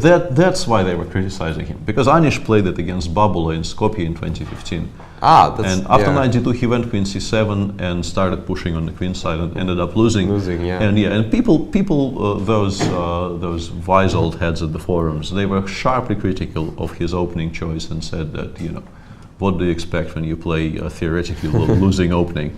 But, joking aside, this is a very sharp opening, which it's a very understandable choice from Evgeny, because he doesn't have 5 out of 7, he has 4.5. Yeah. For him, winning the last 2 is a must if he wants to fight for the very top prizes. Absolutely. Yeah, he doesn't have the luxury of having another draw if he wants to get out of this tournament with a huge amount of cash. So perhaps he felt this is a good time to try it. Now, knowing the players, I mean, of course, you're very familiar with Evgeny Tomaszewski. I'm personally familiar with Alexander Lenderman. And Lenderman is one of those people that, for the American standards, is extremely booked up. I mean, the guy comes to the board, blitzes out 30 moves of chess, and you can tell that he's not making any kind of theater. He will just play the moves instantly until he runs out of book. Yeah, and he seems to still be playing very, very fast. I mean, the first move he actually thought of was move 18. Right. But, I mean, Evgeny, I've been waxing lyrical about Evgeny's work ethic for the week we've been here, and I can continue doing so with absolutely clear conscience, because he is very, very dedicated to his craft. He works on chess constantly. and he would not play this line on a whim, so to speak. No, not at all. All right, so after knight d2, which I think knight d2 is not like the main approach of the position. It's one of them, but rook e1. Yeah, rook e1 is the, yeah. No, knight d2 is very, very major. And here, Anish played queen c7 in that game against Babula, but Evgeny instead goes e5, and 25 seconds were all that Lenderman required here to reply with d5. And rook e8 apparently is a bit of a novelty, and actually in case of Evgeny, the 10 minutes he'd spent here are indicative of nothing. Probably is still very much his home prep. Okay. He's just rechecking. I remember I played a weird game against him in one of the Grand Prix where I had spent an hour and a half on the 18 moves I knew perfectly well because they were actually featured in my Grunfeld videos. And he had spent about half an hour on the same moves, also having spent like 2 weeks analyzing the position. So we both knew exactly what we were doing, but yet we found ways to think about the position again and again and again. It was a very strange game. So I think he's still in book, although 10 minutes here and 12 minutes after 4 is a little bit strange. And this is the first time that Lenderman had to think, and he went with bishop c2, which is, as I said, a very thematic game in this variation. First of all, black was sort of threatening e4, e4, queen e3 check. Yeah. If the e-file becomes open, queen e3 check would have picked up that bishop. So bishop c2 sidesteps that, and white will once again be able, if he wants to recapture on f4 with the e-pawn. And also, it stops the advance of the black pawns, and in many cases actually goes on a4 itself. Yeah, especially with the rook on e8, the bishop on a4 indirectly puts pressure on the center. Yeah, very much so. So it's always a useful maneuver to put this bishop on c2, especially when the queen doesn't occupy this square. And it's up to black to sometimes see how you're going to be able to push the pawns, because if they get stuck so early on a5 and b4, usually your position is not that great, from what I understood. I have a feeling, you know, here, they look so completely stuck that I would actually start looking for some counterplay in the center. I would look for maybe some opportunities to perhaps open the center and then sacrifice something for the c4 and d5 pawns. One of my pieces, I guess, because what else can I sacrifice? And I don't know. I'm really not a Noteboom player of Dutch people over there. Help me out there. Not a bomb. Yeah, not a bomb. Yeah. Okay. Not a bomb. Yeah, that's. I don't know why I was making it into an English word. Too much American influence here. Yeah, where it quite clearly isn't. Yeah, me neither. Actually, I took a very brief look at the Not a bomb a few years ago, and all the variations pretty much ended on black's okay, but if you mess up one move, you're going to get mated in 20 moves. No, it's an incredibly sharp line where stakes are. Right. The stakes is high, as Gusti would be insistent on saying. There's a weekender in the Netherlands named after Notteboom, which takes place in Leiden, and Grishuk played there once apparently. So I was not aware. Neither would I, but we have a very, very diligent, I would say, capable and diligent production team. Yeah. Which makes us into much smarter people than we actually are. All right. Yeah, I would be very, very confused here with black. I wouldn't know where to start. Because, you know, the first move that comes to mind here is queen c5. But I feel very, very uneasy about positions in which my first instinct is to attack something and then take it with check. It feels somewhat unsophisticated, and is probably wrong. And the problem with queen c5 is that I think after f takes e5, let's say queen e3, king h1, knight takes e5, I have a feeling rook f6, gf6, knight e4 might just crush completely. It's a possibility. Could very easily be the end of game. Although, as I mentioned, in the no boom or not a boom, it's probably okay unless you're getting mated. So the question is simply figure out if you're getting mated or not. And sometimes you have to allow things like this. And very, very relevantly, after all the grand speeches I made about his, and there you see, there you saw for a second and then disappear the portrait of Daniel Notteboom, who died very young, sadly. That is not a very long life. Wow, 21. Yeah. So very relevantly, in this position, Yevgeny is already down to 33 minutes and counting. That's a long time. And this is a very, very sharp position in which you will have to take decisions on almost every move. This is not a position you can play on autopilot. We could be in for a sharp and bumpy ride in the time travel. Absolutely. At least for black, because Daniel is still on. Alex. Alex. Daniel will be a bit later. Alex is still on an hour and 20, so it's all reasonably plain sailing for him. Yes. Okay, let's have a look, because I think we announced a kind of a double feature. Let's take a look at Lenderman Yakovenko. I think they're Yakovenko. All these Americans, they mesh. Yeah, you all look the same to me. Sorry about that, I just couldn't resist. This is a game between Yakovenko and Naroditsky. Yes. And seems like some heavy-duty Catalan. Pretty much, yeah. Let's briefly go through this. This has been the main line of the Catalan for ages. Queen c2, a6. Here a choice is between a4 and queen takes c4. And Dmitry chose taking and returning to c2, followed by bishop d2. This also has been the absolute center of attention for years and years. But this plan with c6, I've only started seeing recently, I think.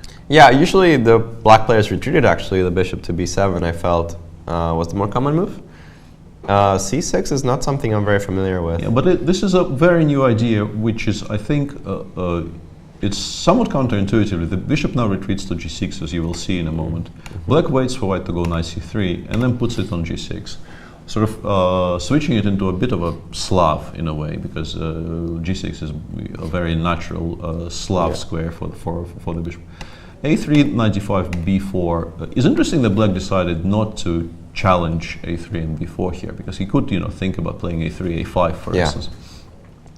But he plays knight d5, b4, knight takes c3, and now that the knight on c3 is exchanged off, the bishop triumphantly returns to the same light squares. And a very natural idea in the Slav to put the bishop back on the diagonal. Yeah. And it is so hard to challenge, and also so advantageous for black if the bishops come off. Right. That Dmitry felt he had to make the move bishop g2 f1, just sort of retreating from the duel for now altogether, and giving up on the long diagonal for now. For now, the idea is that long term you're going to be able to hopefully kick out this bishop from e4. It lacks squares. Yeah. Once you, as in the game, once you move the knight from f3, you would have been able to play f3 next move, but black is in time to kick the queen from c3. d4 pawn could be hanging in some positions, so he had to make a slightly awkward move, queen e3, bishop d5, and now rook dc1. But he still wants to play something like, I don't know, queen d3, creating a threat of e4. Black perhaps would need to play f5 at some point. f5 is it's not a very comfortable move, especially with the knight already installed on e5. But it's not that bad. But I mean, first and foremost, you need to protect on c6, so I mean, rook c8 looks perfectly natural. Yes. And now it's not actually so clear what white does, because, for example, something like queen d3 might run into knight b2. Knight b2 could be an idea. Also, I wanted to point out that the f-pawn moves, which both of which you would consider, if white does not move with the queen from e3 for now and plays, for instance, something like rook c2, which is logical, playing rook ac1, both f5 and f6 run into this rather simple tactic, which wins at least one pawn, because if you recapture, white has queen takes c6 followed by rook takes c6. So a very complex position. Black has played rook c8 in the meantime. So,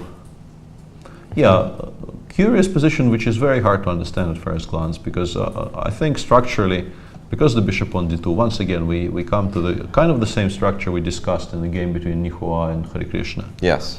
White's position would be excellent if he could swap the dark square bishops off. But that's not something that's going to happen. If you imagine the same position without the bishops on d2 and e7, white is, I wouldn't say, I mean, saying winning seems like an overstatement, but white is doing excellently well. Excellently well. But the bishops are still there, and the black one is much better than the white one. And we're being told that we already have a result in one of the top boards. Karjakin against with the black pieces against Nguyen from Vietnam did finish in a draw. That was a Berlin that was heavily theoretical, and apparently Nguyen did not really find anything to do in that position. Yeah, so we left it here. Yeah. And Nguyen played knight e2, king f7, knight d4. Karjakin simply played a6. Yeah. And the white player could find nothing better than enter this rook endgame, which is just a dead draw. Not very promising, and they repeated moves, but it doesn't look like an artificial repetition. The position is just equal. Yeah. So, as expected, Sergei Karjakin takes a bit of a break today, because I wouldn't be surprised at all if he knew the entire line. And judging by the timings, actually, it does seem like he was basically remembering his stuff. And with that, he will be kind of forced to go for a win tomorrow, which still won't guarantee him first place, but with perhaps some good results, something good might happen to him. Yeah. Yeah. And another game which saw massive annihilation of pieces is a game between Nguyen and Harikrishna, which we also expect to end peacefully and perhaps even reasonably soon, because there is not very much life left in this position. Yeah, the isolated pawn is just an academic advantage in this position. Yeah, queen on c5 queen covers, on c5 covers everything. Yeah, the black. Well, if you want to call them weaknesses, and he does play queen c5. These are not really weaknesses when there's so few pieces to attack them. Yeah. So I think this should really be a draw, and probably soon enough, because it's been a long and difficult tournament for both of them, and they need to play a decisive game at 12 tomorrow. Yeah. And this is your first warning, which we will be repeating this throughout the day. Last round does not start at 3. It starts at 12 Qatar time. 12 Qatar time, midday. So that's 3 hours earlier. Make sure you mark that down. If you tune in at 3, you will be watching the time troubles, which is perhaps... It's okay, but you'll miss us. Yeah, but 3 hours of the broadcast will be gone. Yes. Be here at 12. All right. Be warned. We're told there was a little bit of a mistake in one of the lower boards. We covered 2 games which are, one is drawn and one probably will be drawn, but we actually have a decisive result already. There's also a result between Alina Bivol from Russia and Tabatabai, what happened here? Bad things happened. Okay. We actually covered this variation of the English previously. This appears in the symmetrical English when... And I think we covered one of her games. I think she played this against Irina Krush. We just touched upon it. Possibly, yeah. G3, queen b6, knight db5, knight e5. And here you can play queen a4, or you can play bishop f4. And we already, I think, had a game starting with bishop f4 in this tournament. It was hers. Perhaps it was hers, yeah. Knight fg4, e3, a6, queen a4. And in that game, black played rook b8. Yeah. And she sacrificed the piece by playing bishop e2, I think, right? Yeah. And after rook a7 here, she for some reason played bishop e2 anyway. What? Which is not something you're supposed to do. There is some theory here which leads to supposedly, I think, equal positions. I have a feeling this has been played by in a game between maybe Grishuk and Van Hao, I want to say, but I may be mistaken about this. But what you probably shouldn't do is what she has done here. What was the move here in this position, just for the audience? I can't remember. This is I think it goes bishop takes e5. Now knight takes e5 is, white probably can already take on a7. So black takes on b5 and you play bishop c7. I think this is how it goes. Yeah, this sounds familiar actually. Yeah, I think this something like that, yeah. I think this is how this is supposed to go. And black takes and you take and black goes rook somewhere. I thought you were not supposed to take. There's some queen c6 line. I'm totally forgetting this. Yeah. I'm also a bit hazy on the details as usual, but just probably look it up. Or perhaps h3 on move 12 is possible. Yeah. But bishop e2, it's a very decent and sensible move after rook b8, but after rook a7 it just loses a piece. Because of the bishop takes e5, she realized bishop a5, rook a5 is... Although... That's probably not that bad, right? No, it actually is, because if you take on g4, I think one of those bishops die. That's annoying. Otherwise, it would have been a very decent position, queen sacrifice. Yeah, but I guess after queen d8, black to my eyes, she seems to be up a piece, and she went b4, stopping rook a5. But after b6, now bishop a6 is a huge threat. It feels like she made a mistake and kept making it worse. And no, I think perhaps is beyond salvation by this point. She went h3, bishop a6, queen a4, and now queen a8 effectively ends the game because the rook on h1 is threatened, and also bishop takes c4 comes in. So a bit of an opening disaster for Alina, who I guess mixed up her lines there a little bit. Happens sometimes. Happened to the best of us. I remember I once prepared to my game against Yangyi in one of the Grand Prix for a day and a half because I had a rest day to prepare, and I prepared the Slav. I wasn't really a d4 player at all there. I came to the board and played one e4 and I sort of released the pawn on e4 and asked myself a number of questions, none of which can be repeated in you this can broadcast. actually repeat on air, but it happens. Many things happen. Strange thing happened in chess. Sad loss here for Alina, but well, hopefully she recovers in the last round. I think it's a good time to take our first break of the day. We'll be back with more exciting games from round 8 of Qatar Masters.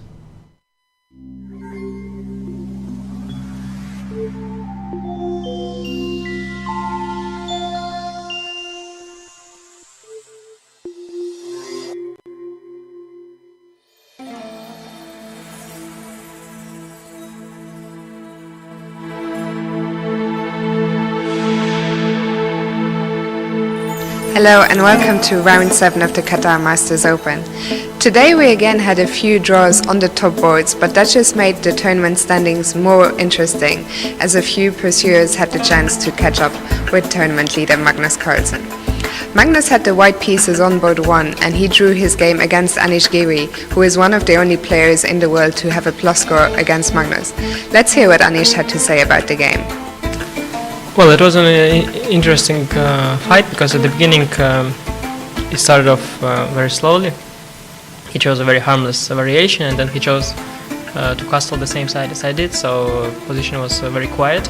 He had some long-term ideas, which he usually likes, but I think his knight was far from the weak d5 square, so I was completely fine. And I think in the maneuvering phase I didn't do worse than him. I was quite happy with my position. At some point I started fishing for move repetition, which he was avoiding, which I thought that he did at the cost of his position.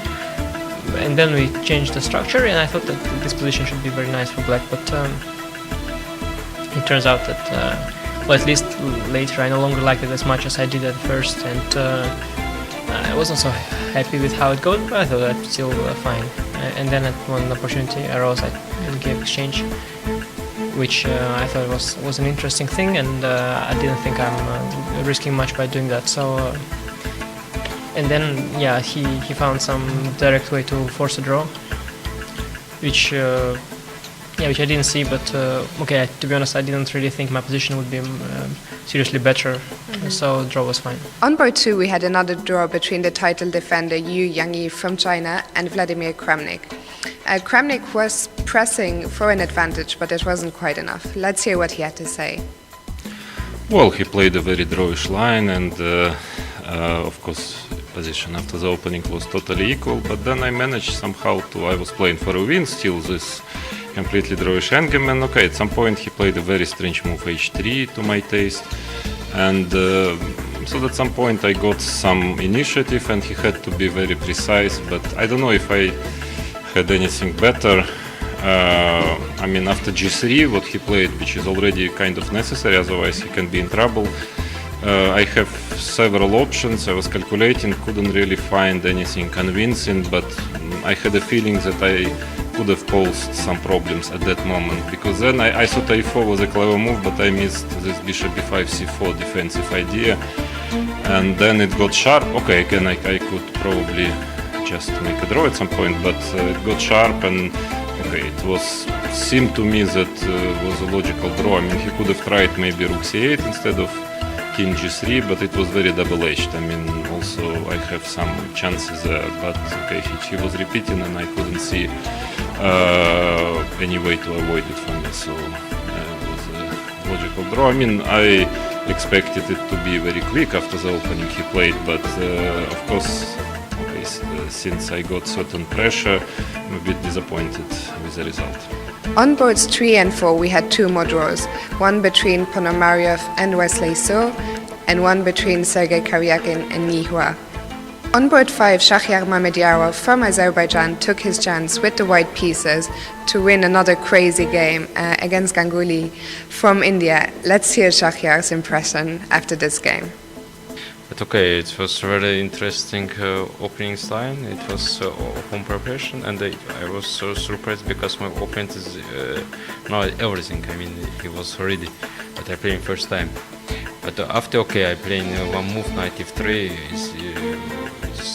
First line is 92, but I play 93. I think it's also draw line, but it is not the easy line. I think if he will find everything and it will be it's not draw, but it's okay. It's an interesting position, not better for me, but it's very unclear. But after he missed Queen C4 play and they give me pawn H7, and I think after the winning position and he think all time and it's no time for him, and I think it's absolutely winning, easy winning. And I just play some move, and after I understood, I do something wrong.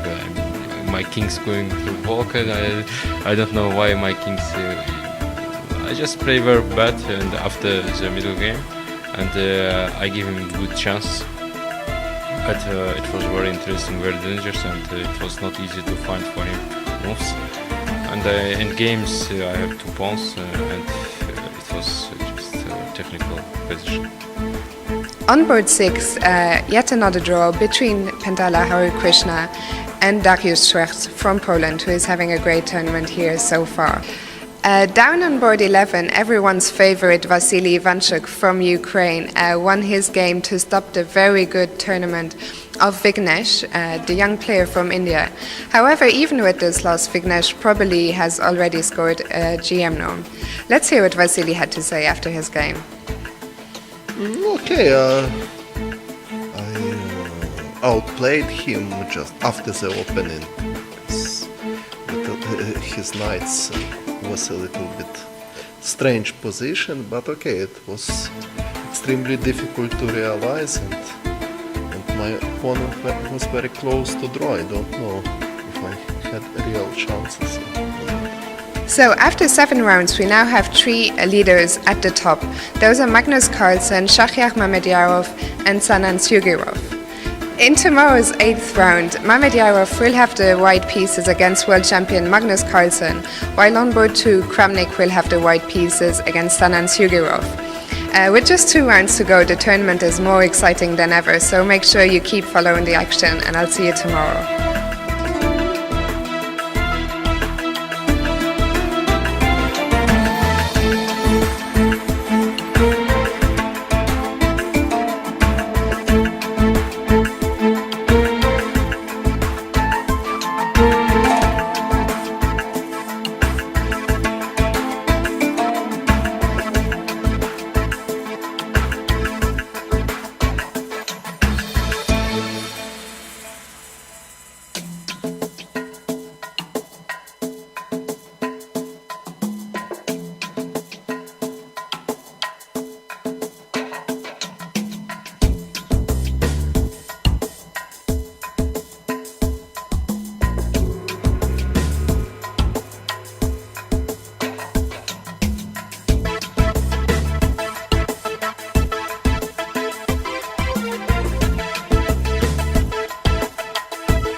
And we're back.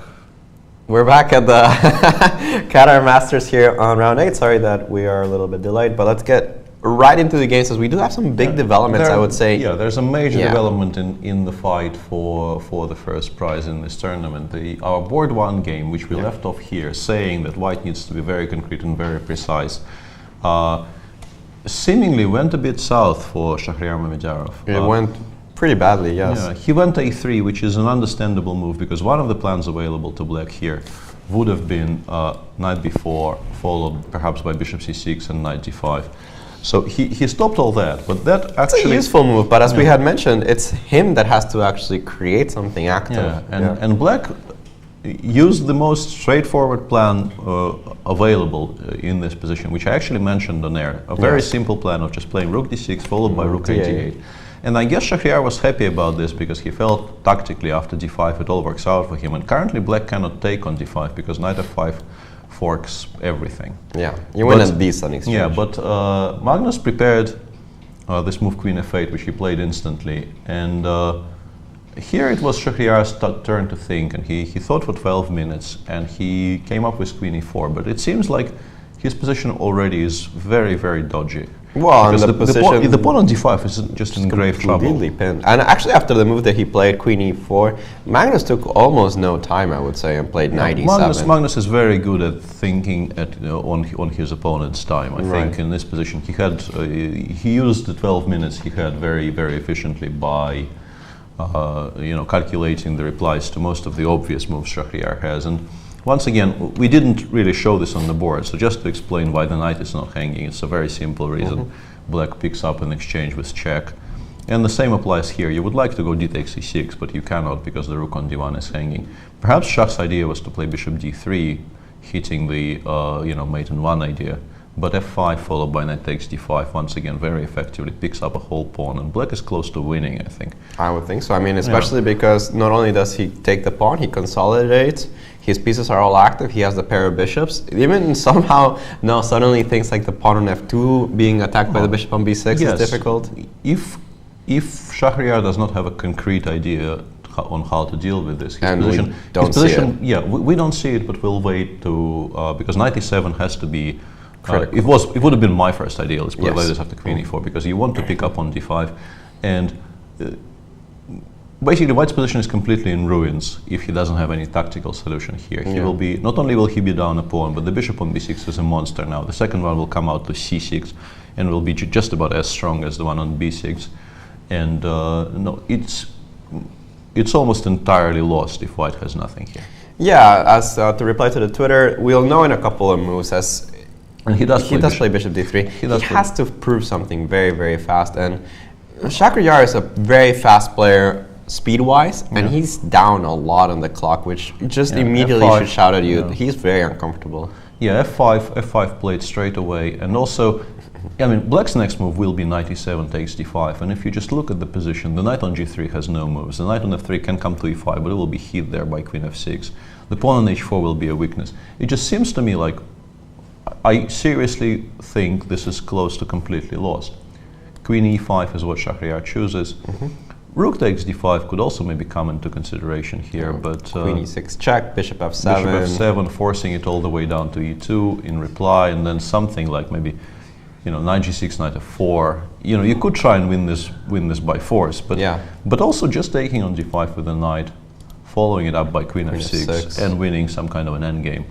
Seems, straightforward enough to me. To me as well, it seems like... White probably plays bishop c4 and tries to create, some discomfort at least for white, but I don't see what the discomfort is. It's just a healthy pawn to my eyes. I don't think I have enough resources to take on f6 and take on f5. No, I will take with the g pawn because... but I'm saying I was trying to take on f5 somehow, but there's nothing, there's just no way. Bishop f7 will be a very effective way of dealing with this queen, and the knight on f3 has no squares. So, it just looks very, very good for Magnus here. And if he does win...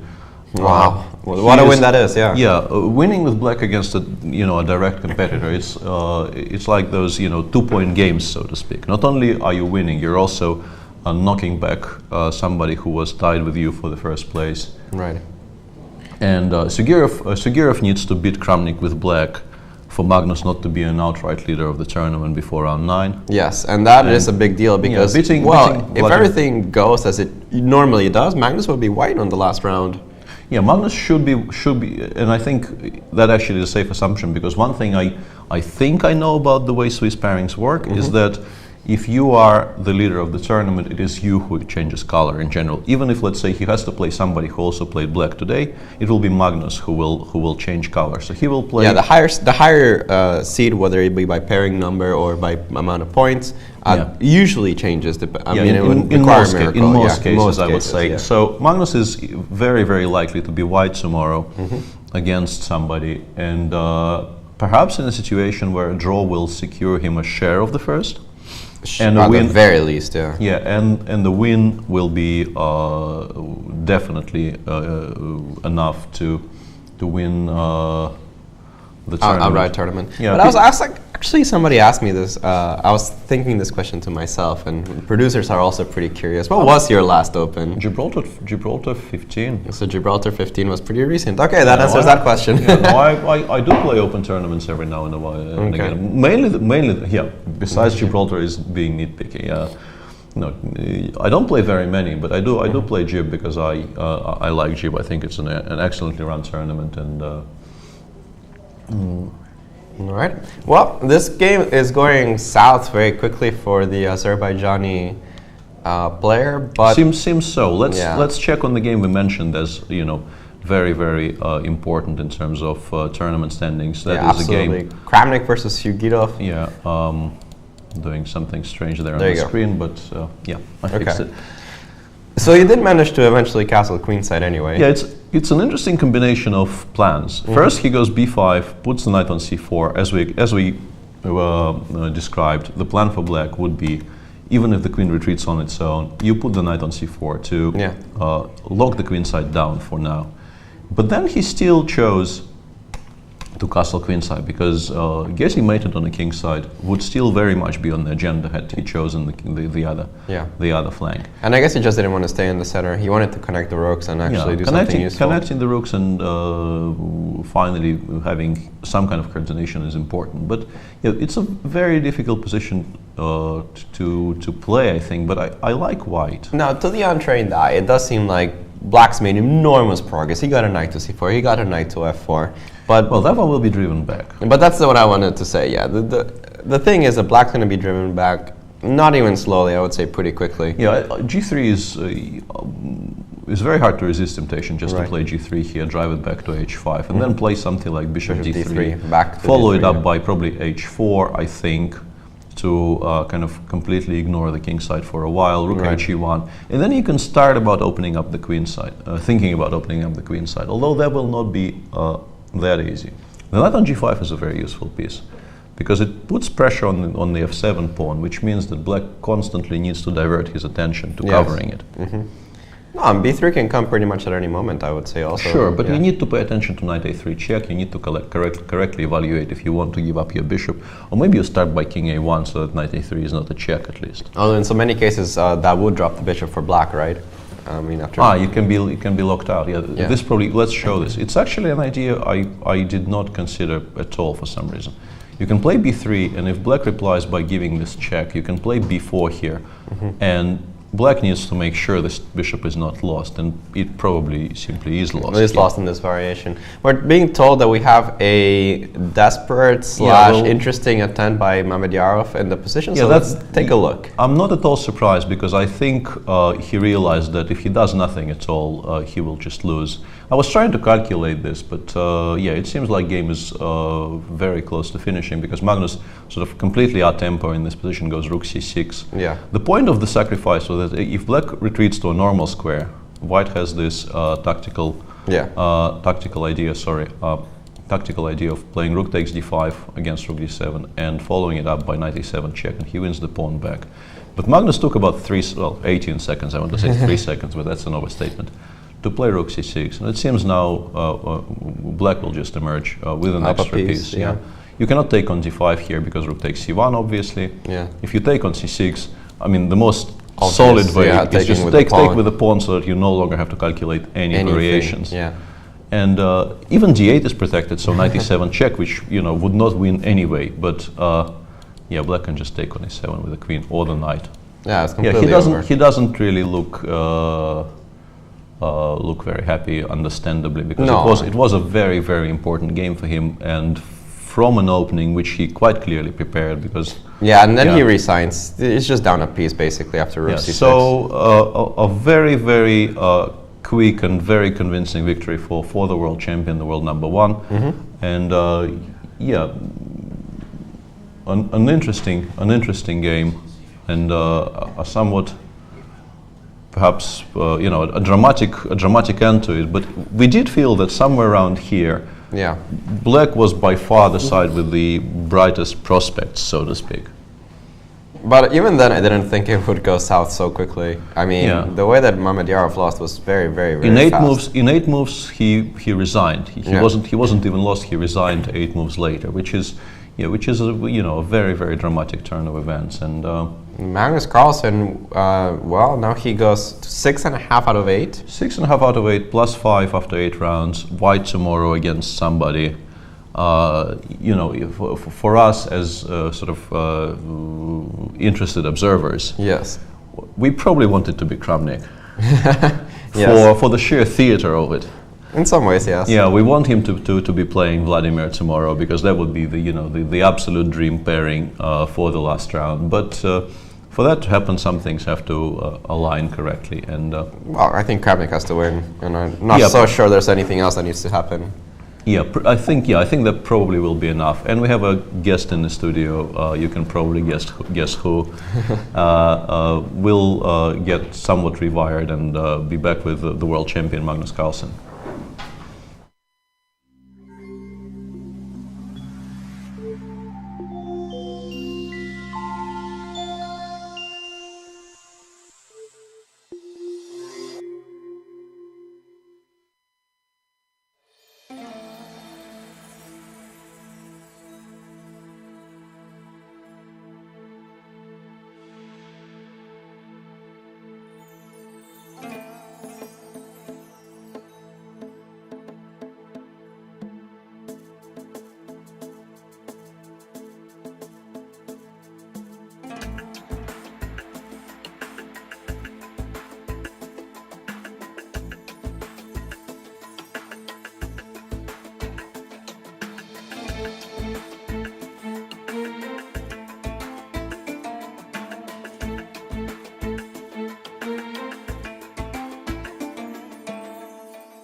Welcome back. I'm here joined by the world champion Magnus Carlsen, who kindly agreed to show us his victory over Mamedyarov. A fast game for you. We did not expect it to go this quickly somehow.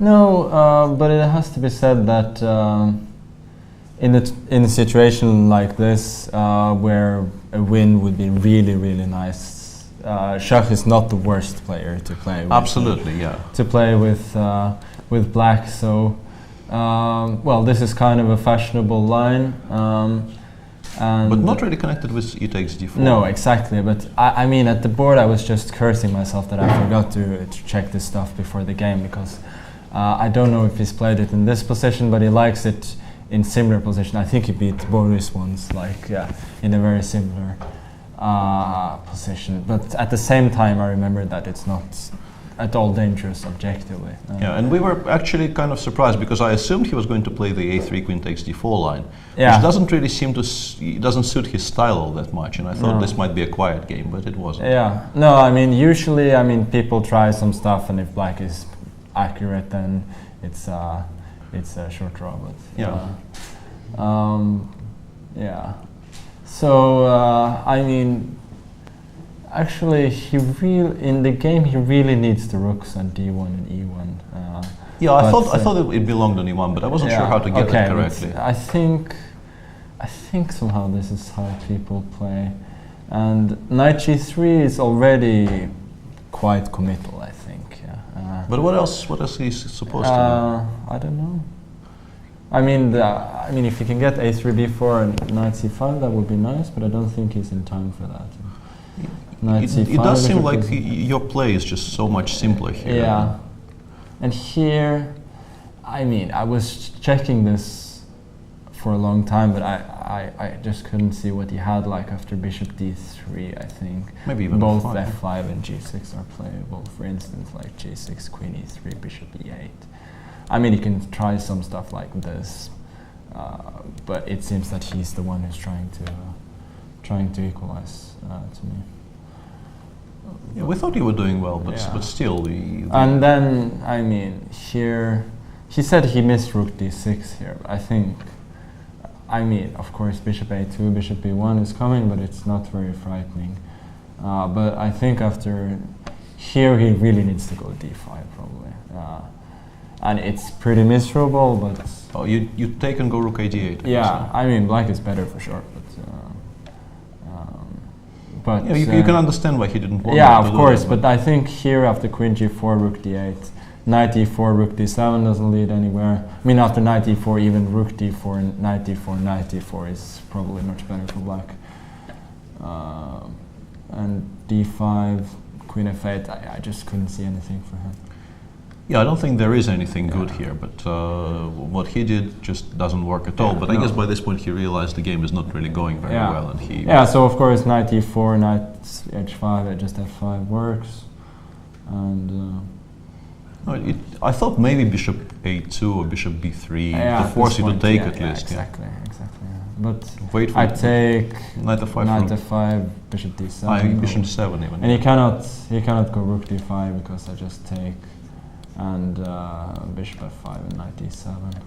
Yeah, it looks like a bad position already. It's I mean, it's just a very healthy pawn, and probably more than that. Very possible. Yeah, I mean, this bishop it's is a just nice so piece. strong. Yeah. But here, I mean, at least he needs to go bishop c4 here. But after queen f6, even but if after queen f6, and I thought takes Yeah. gf, knight d4, and actually some jumps are still available. yeah, some jumps. So maybe I have to take bishop c6. It's a very healthy extra pawn, Yes. but it's still a bit of work. Yeah, but I mean, this just collapses him. yeah, he gets an. It's understandable that he became somewhat disillusioned with his situation. No, I understood from far away that bishop f5 was his idea, but it just resigns. Yeah. So, seemingly, considering the state of the tournament, a very, very nice, efficient win for you. And yeah, I mean, now draw tomorrow guarantees. Probably guarantees a tie for first and a tie break. Yeah. Yeah. So this is obviously, I mean, beyond what I could have hoped for today. So. And apparently, people who are stats inclined tell us that you keep on beating him in less than 30 moves, as in Shamkir in both in 14 and 15 you've had quick victories against him. So yeah, so he can play extremely well, but he doesn't deal very well with bad trends in games, basically. So. Yeah, I think the moment he realized it wasn't going well today, he became very upset. It looked like he wasn't happy at all with how the game was progressing. No. And I mean, so then it can just go downhill very quickly. Sure, it's not only applies to him. I guess there's lots of people like that. What do you think is going on in the Kramnik Sugirov game? If you were watching it all, let's maybe let me just bring this up. If we can ask your opinion, because we couldn't really work out what was going on there. Yeah. So. And the connecting question: do you have a preference as to who you will be playing tomorrow? No, not really. But A chance to settle the scores with Sanan, maybe? Yeah, sure. But I mean, if he wins this, I'll be really, really impressed. Yeah, it doesn't seem like he's doing that well, but it's a sharp position. Yeah, it's a sharp position.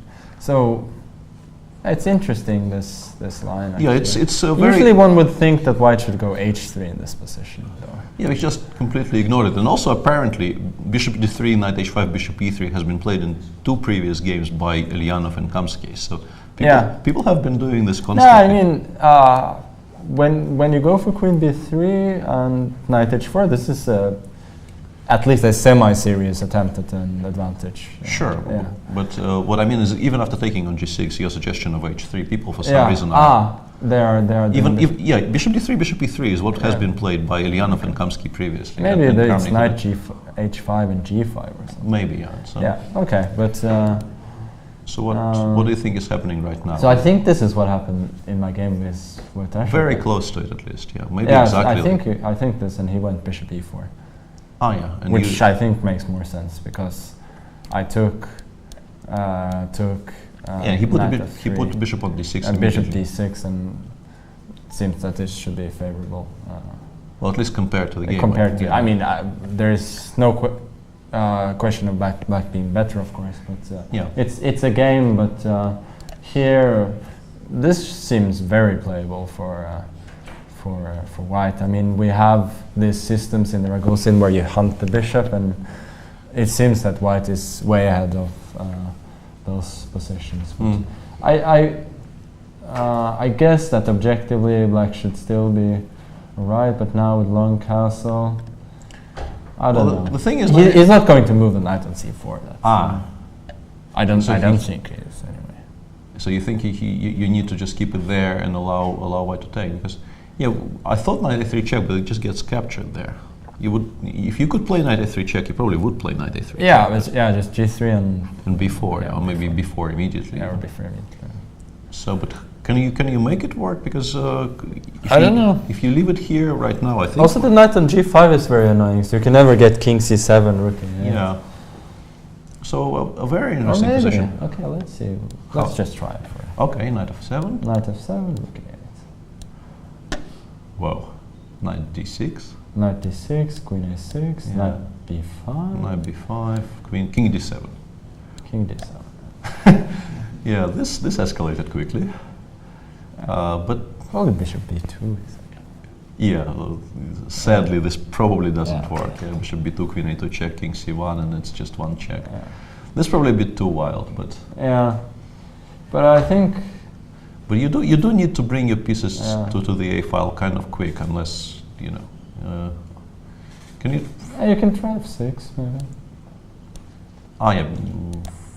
Bishop f4 is impossible of knight f3 because of knight f3 check, of course. So the knight needs to leave, and then we can try doing something similar. King c7. Yeah, this is interesting. And now, if g3, can we completely ignore? Now we just both knights. Just go for it. Rook a8 and. No, this is very, very curious. If he goes for this, it's going to be a very exciting game to commentate on. It's so easy to sacrifice other people's pieces. This is a very privileged situation. When you see those knights on c4 and f4, and you just pay no attention to them because they're not yours. But we don't know if it's correct or not. But here I have a feeling that black actually could be doing quite well. I don't know if you need to. I don't know what I was supposed to suggest here. Looks very, very interesting at the very least. I mean, extremely dangerous. So f6, can we make a smarter move somehow? Still thinking, I thought Vladimir changed his pose, so I thought maybe the move has been made, but no. You could try playing g3 maybe, but g3, but takes on f4. Why is this so bad for black? Okay, now you probably start taking something. Taking the knight. Okay, so maybe this is more clever. g3 takes. But probably we don't need to spend the tempo on taking. King c7. King d7 or c7. D7, looks better. Great for us. Committing to this for Sigurov, especially considering that he's actually. Now the queen is coming to g6. Yeah, this is much better version for white. The king is coming to c2. But still, a very curious idea, which wouldn't actually have occurred to me, at least not immediately. So it's I think probably f6 is forced. I mean, after knight f3, king c7. Yeah, this looks promising actually. This does look very promising for black. But for him, considering the fact that he's currently tied for first, and I mean, it would be nice for him to be tied for first again after this round, but he doesn't really need to beat Kramnik with black. No, but at this point, I think there's just retreating is not an option. You think? Yeah, Russians don't retreat, isn't that? That's Sergei Karjakin's motto. Yeah. Interesting to watch. So probably will decide the question who you will be playing tomorrow on this board, I guess. Yeah. But very nice fighting game. Yeah. How do you feel about midday rounds? Not too brilliant. This is why I'm really, really happy not to have to win on demand tomorrow. Yeah, that. So at least I have some leeway.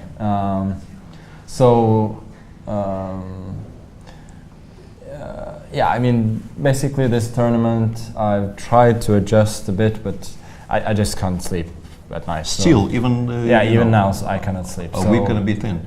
That's. It's gonna be interesting. But again, I'm happy to at least not be in a must-win situation. Yeah, it should be a reasonably comfortable situation. You probably will be white as well. Mostly. Yeah, I think since I'm highest rated, I should change color. Yeah. We discussed this on area. We understand that you should be white in most cases. So, well, thanks for coming in, and thanks for explaining to me what's going on in the Kramnik game, because I was completely lost there. And we wish you all the best in the remainder of the tournament. Let's just see what move he made. He played something? You see. But maybe he saw this G3 stuff and didn't like it. But maybe, yeah. But it's a bit sad from my viewpoint, because it would have been much more interesting to. Yeah. Okay, I'm supposed to sit till you give me. Yeah. Okay.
Welcome back. I'm back here with you guys on round 8 of the Qatar Masters. While we were interviewing Magnus Carlsen here, very lively discussion of the Kramnik game. We did have a result in one of the top boards, a 5-point match between both players. The game between Vasily Ivanchuk and Vladimir Akopyan finished in a draw. And let's just briefly show the final position, and because we will spare you about 20 moves of the game, I think. Yeah, and we left it pretty much in the same position, only 15 moves earlier, and the players shuffled pieces around for 15 moves, and then Vasily realized that he can't really go for any kind of a break on the king side because it will actually worsen his position, and the players agreed a draw. So this game is over, and if I'm allowed a 30-second segue into a game nobody really is interested at all. The segue is, talking about games which are not progressing very far. Yeah. People were commenting on the fact that I haven't mentioned the ongoing series between England and South Africa once in this broadcast, which is a mistake. And let me just say, I'm very happy that Nick Compton is back, and I'll leave it at that. There will be some people out there who know what I'm talking about. I'm really, really happy Nick Compton is back. Excellent, good for Nick. All right, let's go back to chess. What else are we looking at? We probably should cover some of the games in the top bracket. Yeah, in the top bracket. And let's say this is a game between Wesley So and Lin Chen that I picked out somewhat randomly. All right. And it actually livened up a little bit. Just a bit. I mean, White seems to be making some progress on the queen side, and the pair of bishops is always the pair of bishops, even in this kind of positions.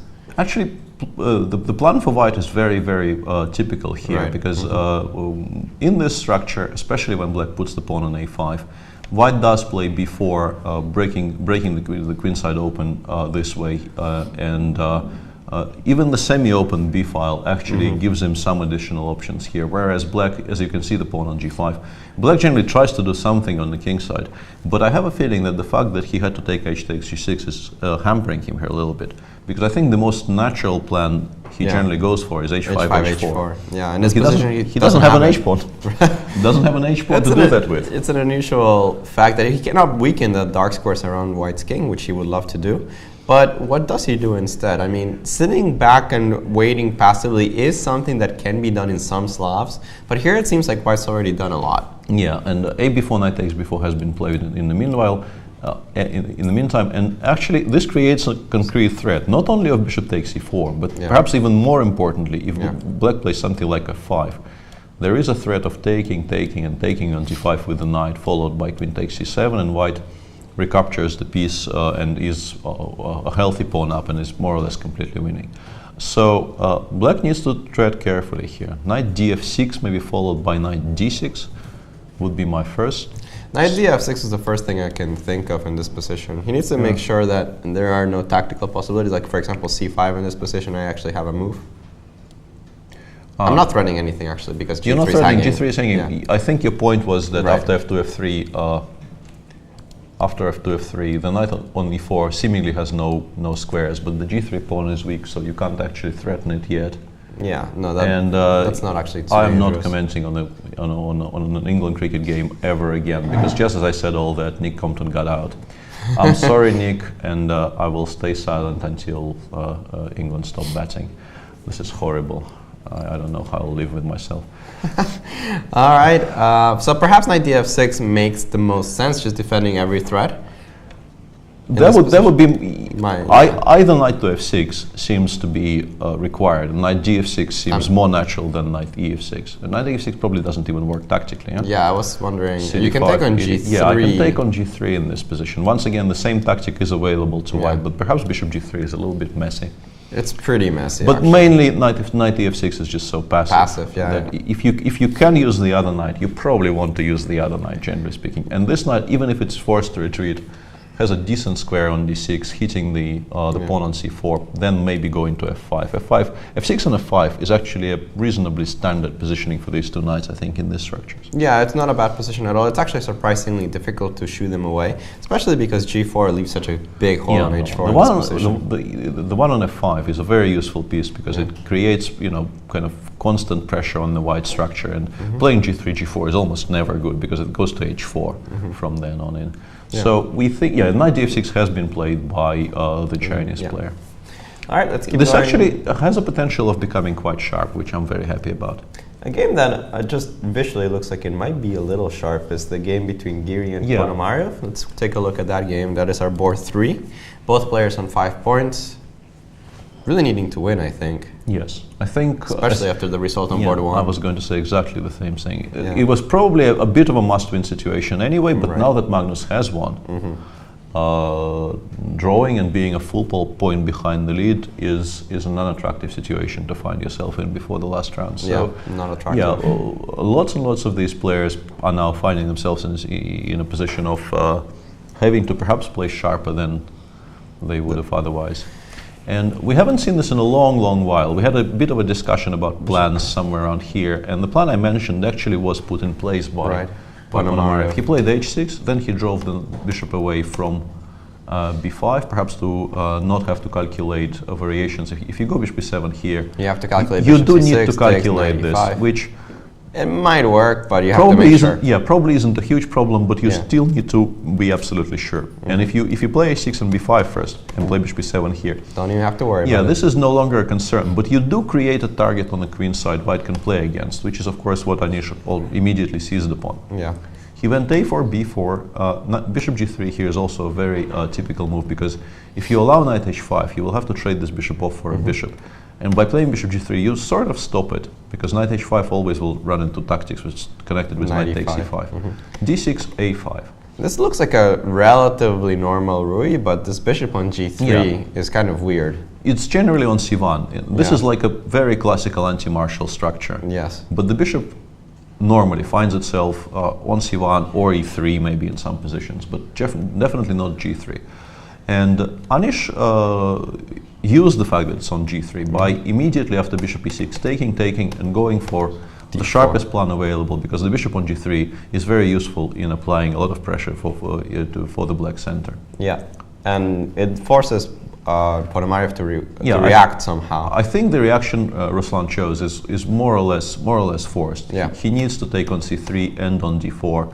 Both of those captures are in a way forced, because if the pawn on e5 is basically hanging. Yes. Allowing it, I mean, you can play knight d7 when the bishop is not on g3, but here, even taking with everything on e5 will leave black with a very severely weakened pawn center. So this is not really an option, and taking on d4 without taking on c3 just leaves you with a group of horribly weakened squares on the queen side. It makes you wonder why on earth did you put the rook on b8 if you're not going to open the file. Yeah, so b takes and e takes are very, very natural, and here he made another very natural move, rook b5, attacking the pawn on a5. You almost never actually take it, at least not immediately, because it makes your pieces very passive, and then you probably will have to return the a6 pawn to bring the knight back into action. And to hammer that point in, actually, Giri played the move queen c2. He played queen c2, inviting black to take on a5, with the invitation which was turned down. Knight b4, queen b3. It becomes very concrete. White is attacking e6, d5, including the bishop on e7 in the game. e5, I guess he wants to go knight d7 followed by c5. And this seems like a very decent positional idea for black. Anish doesn't commit the pawn to e5 because it actually is a very nice square for his pieces, and it kills off. If you play e5, both the knight on f3 and the bishop on g3 will suffer greatly for it. Yes, absolutely. You don't want to do that to your pieces. Yeah, so he went rook fc1. Black played c6 because the pawn was hanging. Knight e5. And now he did pick up on a5, but with a different piece, so it's slightly different. a5, And after knight g6, actually, Giri threatens to win a piece, and it asks the question of how you're going to deal with your queenside pieces. Not only to mention that a knight on g6 can just by itself be somewhat uncomfortable for black. Yes, and Ruslan took on a1 here and played queen b6, continuing to play very, very concretely. Yes. d4 is now hanging.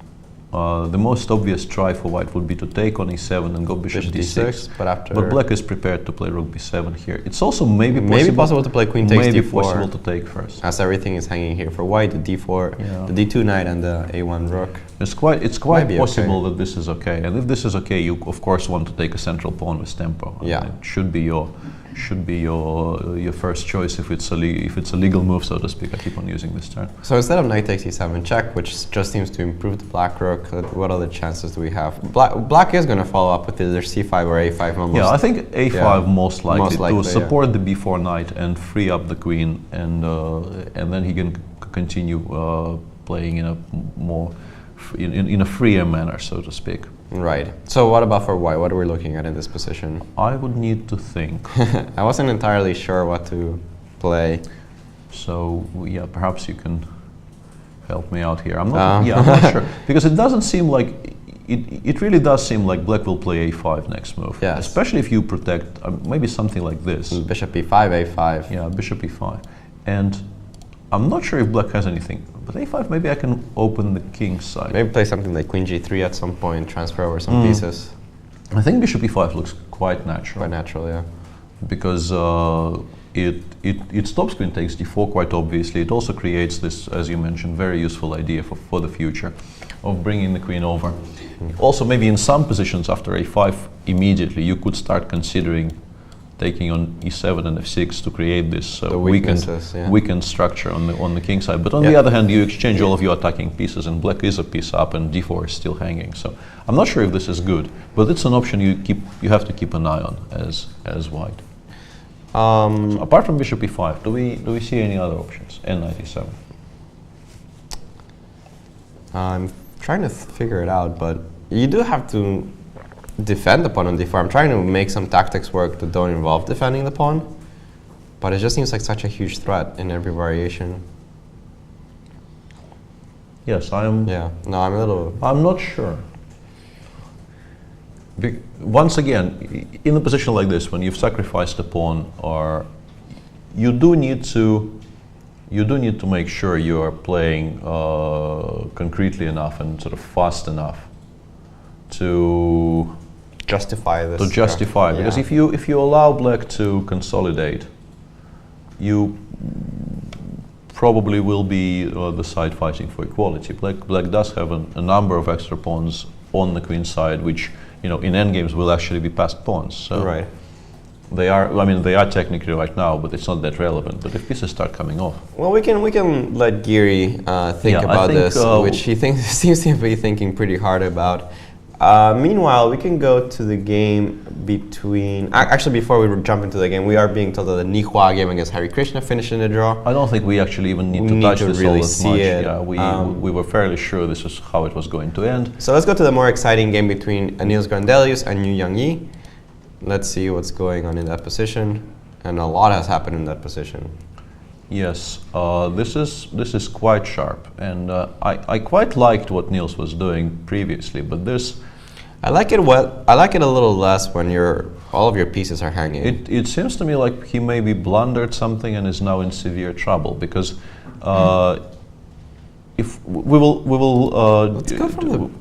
Let's go from there. Yeah. After knight c6, he did play e3, and after bishop b4, he also made I thought a very natural move, which is h to h4. Asking black to make a commitment on the king side, either g4, and then it's once again white's move, but he forced the weakness, and also if he castles king side, he already has a back rank problem solved. So black took on h4, rook h4, queen c5. Very concrete approach, weakening all of your. Your entire structure is in ruins, but you are a pawn up, and you are offering an exchange of queens, which should be okay for you. Yeah. I mean, even perhaps taking and playing rook h5 maybe is worth considering here. Yeah, you attack the pawn on d5. You also prevent the bishop developing to f5, knight e4. Sometimes an idea e4. I'm using the fact that you cannot currently play bishop e6 because I can take on b7. And I want to meet knight e7 by, I think I have a variety of very nice choices. Yeah, knight e4, as I was mentioning. I like knight e4 a lot. I like this geometric idea. I think it more or less forces black to take, and then this is a kind of a positional compensation you kind of drool about as a white Ragozin player. No, this is actually white basically getting everything he can possibly want. This is a dream. You normally don't get this. No. But once again, Grandelius is a very sharp tactical player, and even if this was playable, and I suspect it was, although maybe black just does something quiet, I don't know, like b6 looks a bit dodgy, but just a little some way to invite you to take on d5 and then play bishop e6, which is why I wanted to go b6, but then after b6 it allows bishop b5. So it looks a bit weird. Well, in most scenarios in which you are giving up the pawn. Maybe bishop b6. Let's consider this. Bishop b6. Now I'm ready to play bishop e6 if you do nothing, and I'm also ready to play bishop e6 if you do take. This, yeah. Perhaps this is what he saw, because in most scenarios that you don't actually concretely have anything with black, you are playing against a pair of bishops and a better pawn structure. I still actually quite like this for white, because I can play rook b5, and if you take on a2, I think rook a1 wins the piece.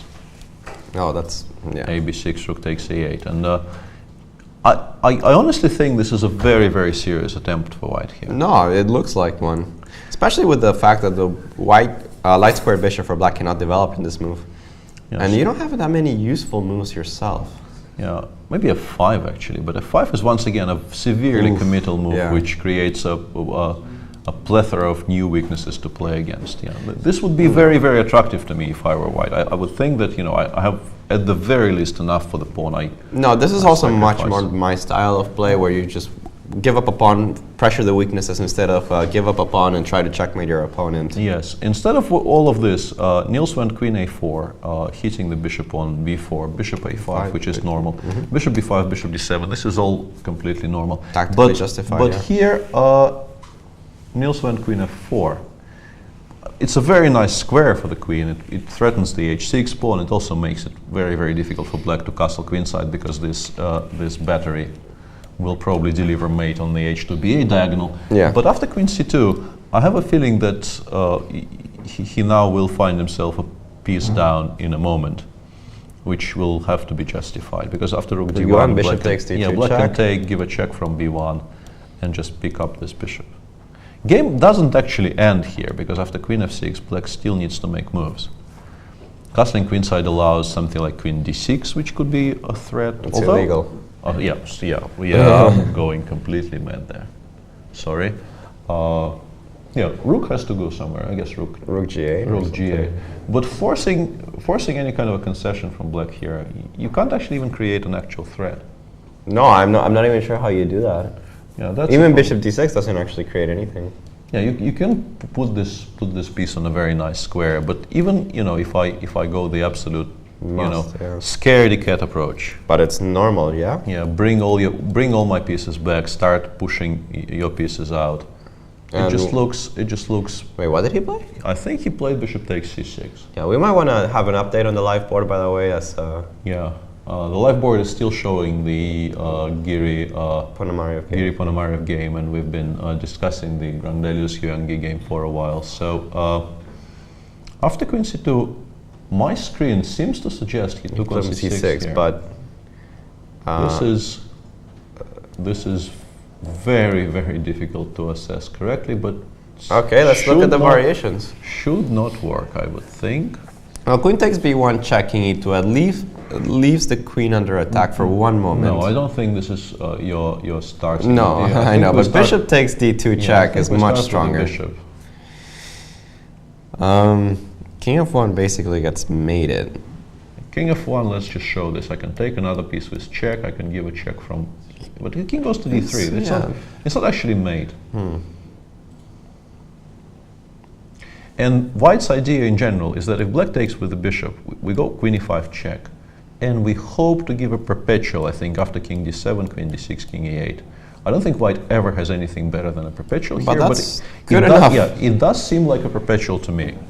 So maybe from a practical viewpoint, this is the best chance he had, but it still looks incredibly dodgy. And and also, I think maybe he wants to go king e2, because king b1 is a very sad choice.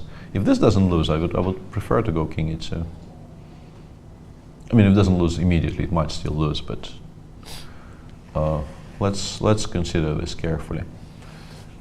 By the way, bishop c1 probably forces me to. No, it's mate actually. It is mate. Bishop c1 is mate. Mate, yeah. Because mate. king f3, king d1 I did see, but I didn't realize that if I go backwards. Queen d2, king f1. Yeah. So you have to go king f1. Yeah. And I was wondering, you can also start with queen d3 check if you want to. And drive it to h2, but why would you drive it to? So the d2 is not hanging. I don't know if in any variation it's important. Let's point this out, but I'm not sure if it matters. It seems counterintuitive, but I was just wondering. Driving the white king to an absolutely safe square on h2 seems slightly weird to me.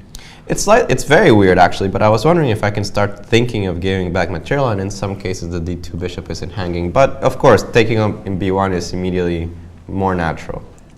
Yeah, so queen takes b1, king e2, and after queen e1 check, white has to play king d3.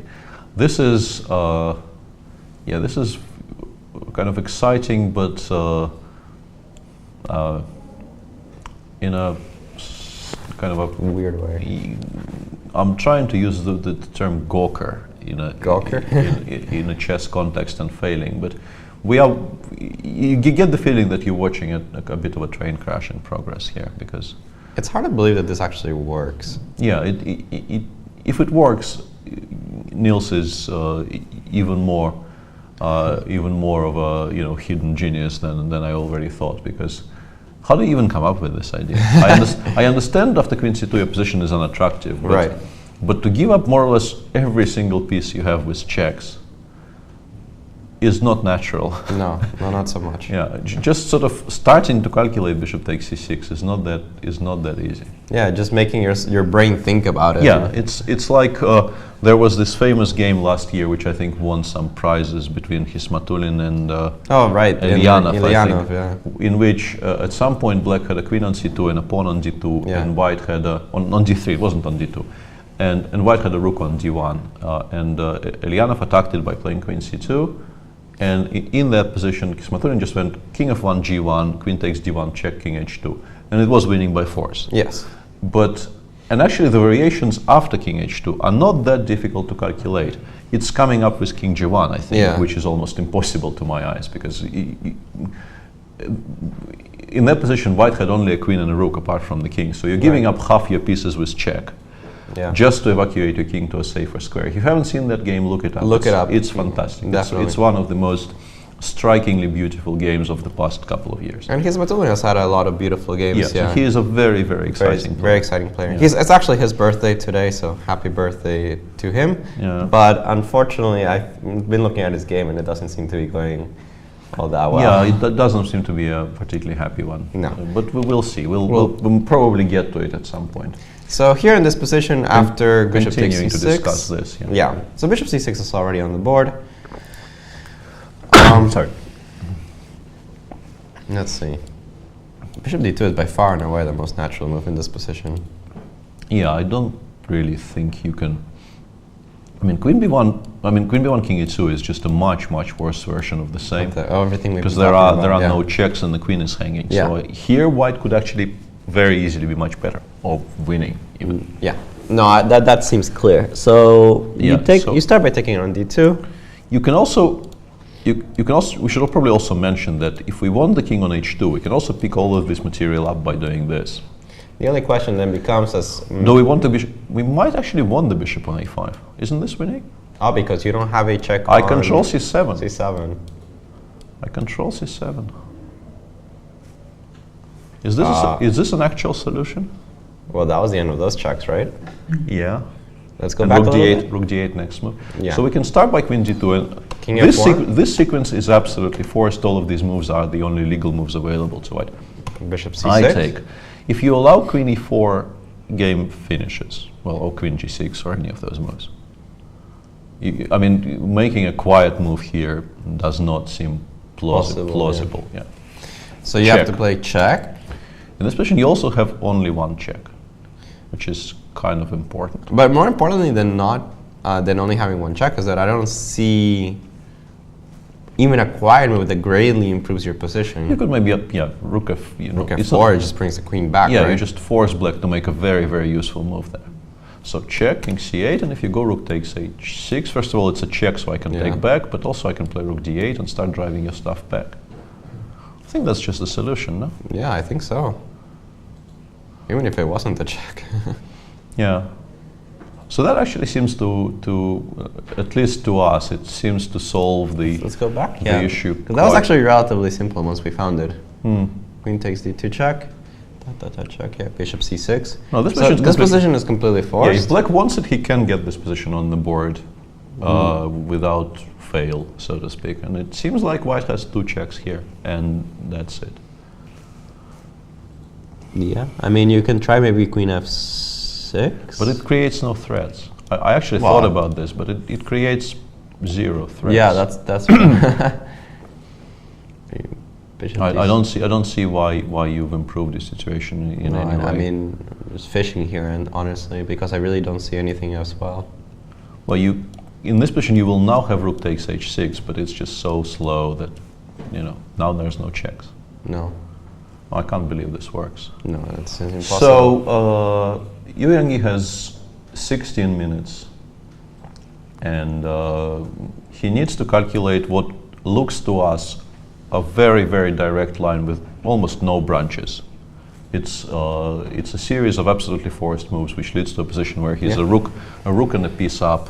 That's Checks run out, and generally then conversion is not particularly difficult. So we probably should move on to other stuff and let him calculate this in peace. Let's let him calculate, as we're being told that the game between Su and Howell is heating up. Sure. Well, Su Yinglun. Whoa, that's a break if you've ever seen one. yes, that is a serious break. But why is this so good? What happens if I take?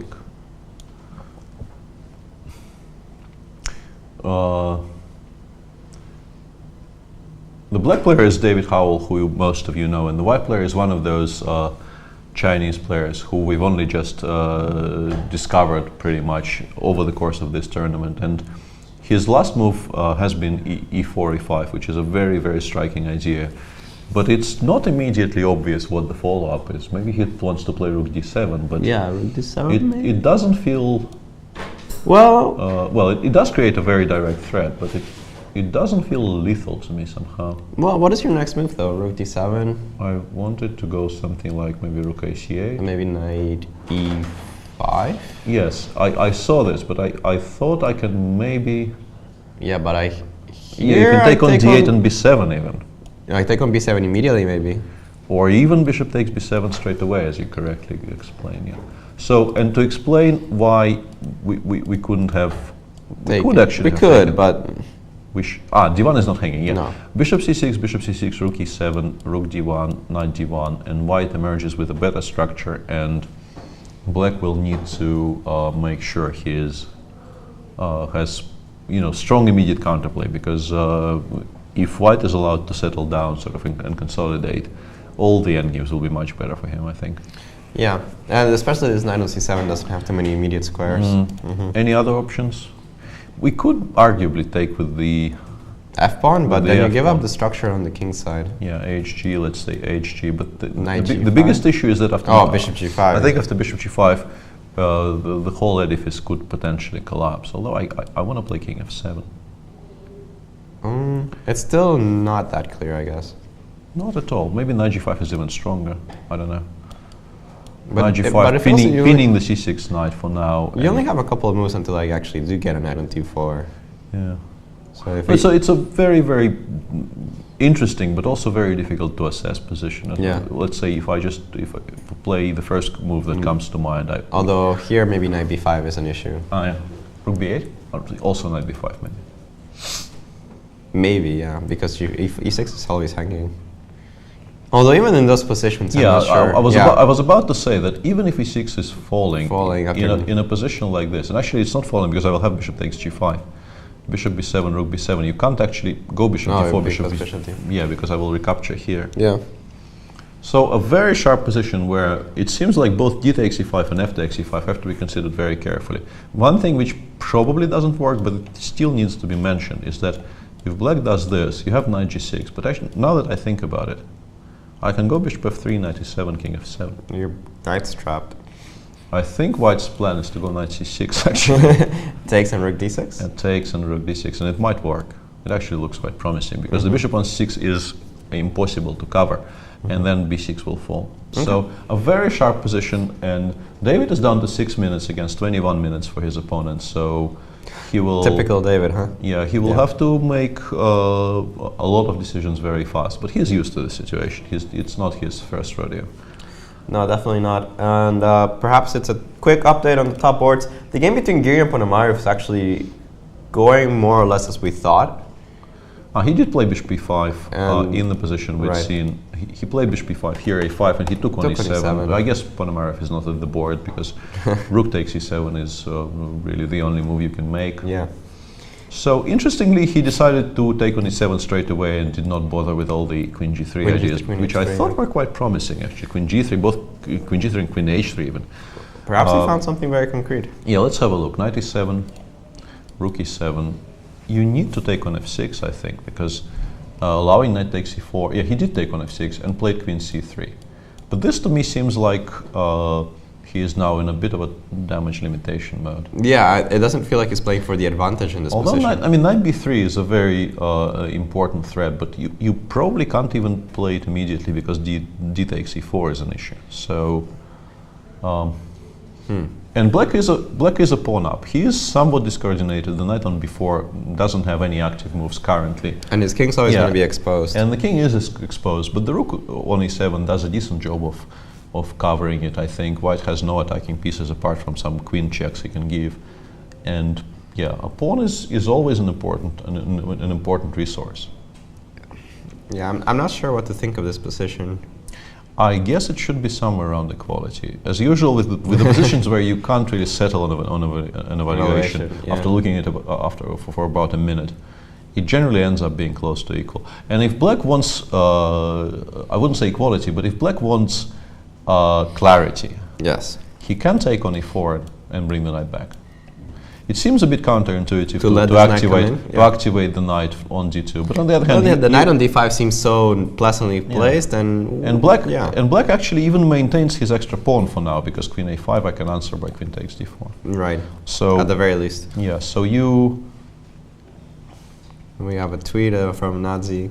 Baikidze Barnes has just woke up, and Magnus Carlsen already has a point. a little shocked. A little shocked. Also, it's like 10 a.m. in the East Coast, so I'm not really sure why you're just waking up. But oh, it's an old tweet. I mean, it's an old tweet. Yeah. Okay, so yeah, this d takes e4. Actually, the more I see it, that's 20 minutes old. D takes e4, I'm being told, is it's very interesting. Actually, I like putting the knight on d5. I like the clarity of the position. Yeah, I'm not sure this is the best move in the position, but I know this about myself, that sometimes when I'm not quite sure what's going on, I do look for solutions which make me understand the position better, even if perhaps they're not the best moves in the position. And just very briefly, since we don't really know what's going on here, just very briefly, Yangyi does find the sequence we And described. that should be over, And right? to us, it looks like this game is about to finish. And, Yes. and Niels's dream tournament is about to slightly crash and burn. I wouldn't say entirely. He still had a fantastic tournament, but this game most likely will not go his way, and he is out of the running for the very top prizes. Yangyi, on the other hand, once again has a tremendous score going to the last round. Potentially might end up playing Magnus Carlsen. Yep, absolutely. And if he beats Magnus Carlsen, he will perhaps win the tournament yet again. So would be an interesting storyline if he once again plays the leader of the tournament, being half a point behind in the last round. Also very, very good for for the promotional bump, so to speak. Yeah. Although on the other hand, it seems likely that he will be playing black in that game. Yeah, I'm not suggesting the history will necessarily repeat itself. Right. And actually, the colors don't align. To play each other. Yeah, the colors don't really align, so it probably won't happen. But it felt fun to mention this possibility. It would be because, pretty fun yeah, if they actually get paired. if it happens in exactly the same fashion again, isn't it's By some miracle, yeah. It's going to make for a great story. Let's put it like this. It would be a fantastic story here at the Qatar Masters. And as we can see, there's a lot of players that even though they're not playing the top 4 boards right now, Yangyi is like, what, 6 or 7? There is a huge tie. There's a huge tie of people with 5 points playing for the very top prize still. Yes. Yeah. And some of them, one of them probably, and as you can see on your screen, this is the standings, not live standings. We already know that Mamedyarov lost to Carlsen, so Carlsen has 6.5. But the tie, the 16 people tied for 4th place before the start of this round. Those of them who win will find themselves half a point off the lead, and quite probably one of them will end up playing Magnus. Yep. Briefly, let's get back to the Kramnik-Sugirov game because it was very interesting and it's also extremely relevant. But I think Vladimir managed to outplay his opponent quite severely there. No, now with the knight on a7, so Yeah. passive. It doesn't really seem like black is doing very well. Yeah, and I kind of expected this to happen before Magnus came into the studio and started explaining to me how the knight on c4 has to stay there. And we had great fun. If you saw the interview, we had great fun discussing positions after f6, just completely ignoring the threat of b takes c4. And perhaps it doesn't work, but in terms of the attractiveness of this position, in particular to the commentators who don't have to worry about the result of the game. Or our pieces getting taken. Yeah, or our moves being correct, frankly. Yeah, that was by far the people's choice here. Yeah. Instead of this, Sanan went knight a5, queen a2, knight c6, and his pieces started getting driven back, and now the knight finds himself on a8. Vladimir quietly assumed control even of the a file, and the position on the board right now looks like this. White basically has an advantage everywhere on the board. The knight on g5 is still a hugely unpleasant piece to deal with because as you see, black currently has not one but two pieces which are sort of dealing with the fact that the knight on g5 attacks everything on the king side and in the center. And knights in the rim are dim. There's a saying in English. There's still a question of how to actually make a breakthrough here, but it's quite clear that white is doing very well here. No, I think there's no doubt in my mind. There's been a huge amount of progress by Kramnik in this position. It's just pretty much how is he going to break through in my mind. He also has a very comfortable situation on the clock. He has 23 minutes and a half against 9 minutes for Sanan. It's only 8 moves to go until the time control, so Sanan is not in a horrible time trouble, but connected with the quality of his position, this is not an enviable situation to find yourself in.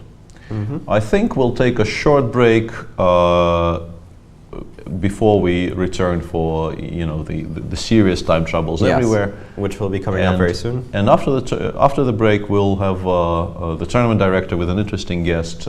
We honestly don't know who that is, so we are as intrigued as you are, hopefully. Stay tuned for that.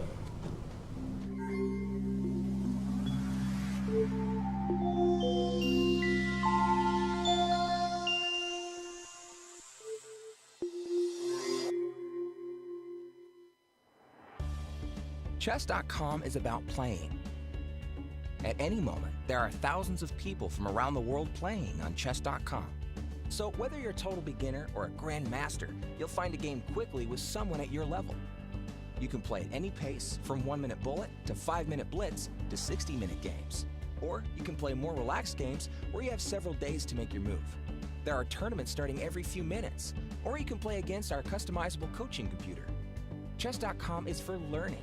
Chess isn't just about playing, it's about getting better.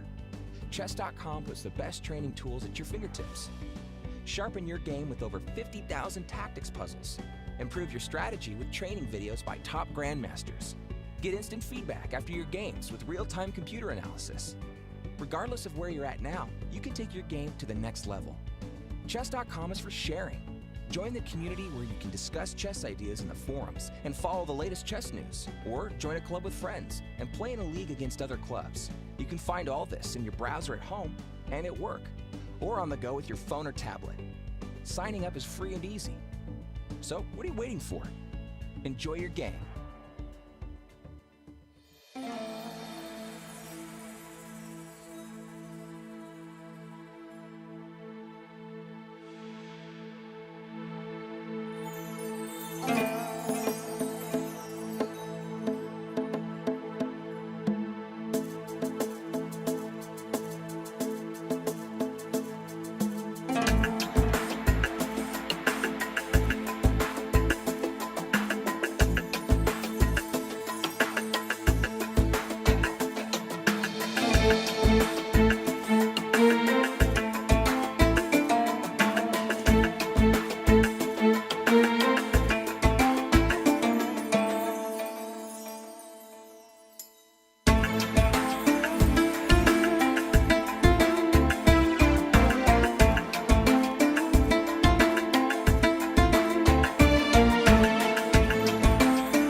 Welcome back, everybody. We are here on our coverage of Round 8 in the Qatar Masters, and we have a very special guest with us, Grandmaster Mamedyarov, for a very long time, the strongest player here in Qatar.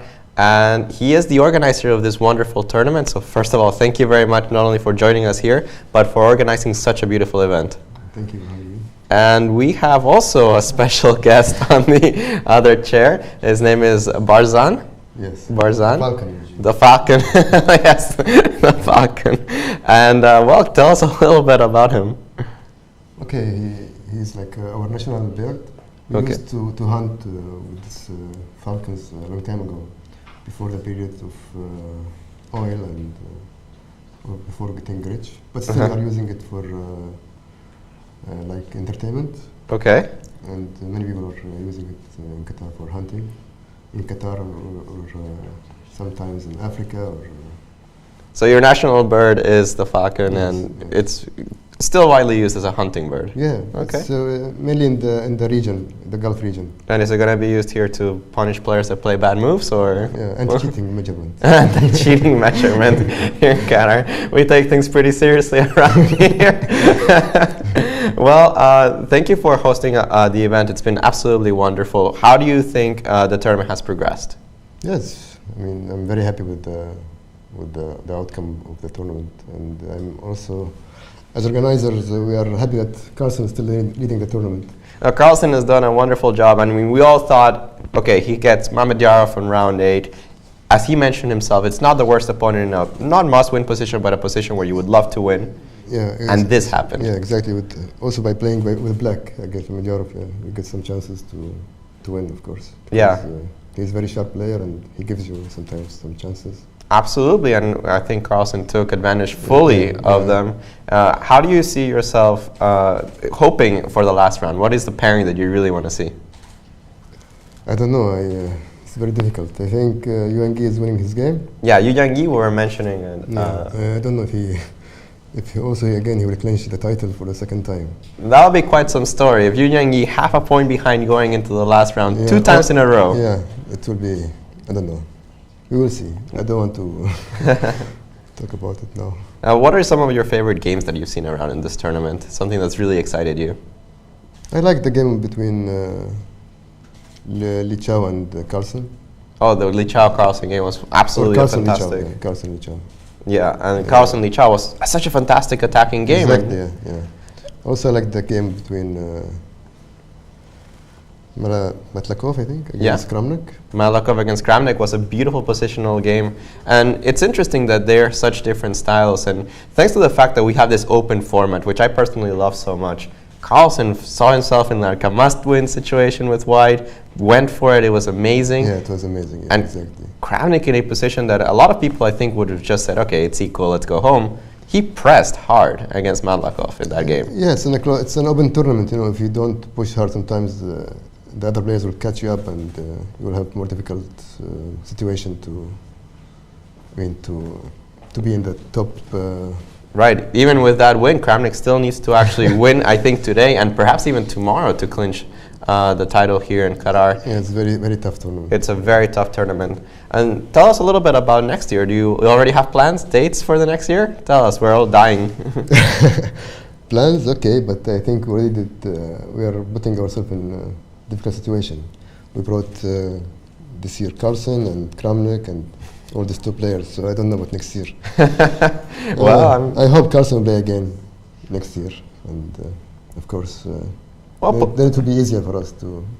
Players sometimes feel very comfortable in a tournament that they did quite well in, and Carlsen has shown that despite having a rocky year in some ways, he has had excellent chess here. After a round 1, perhaps disappointing draw, wow, he's shown he's the best player in the world, and for a reason. Exactly, and I think we're getting a lot of views over the world because he's also taking part in this tournament. Yes, absolutely. Definitely an eye-catcher here for the chess world. Exactly. And, well, you mentioned it yourself. It's put yourself in a little bit of a pickle. You got all the good players you wanted. What are you going to do next year? Already planning about it? We will see. I cannot promise anything now. All right, but there will be a next year edition, of course, yes, right? Yeah, for sure, yeah. Very much looking forward to it.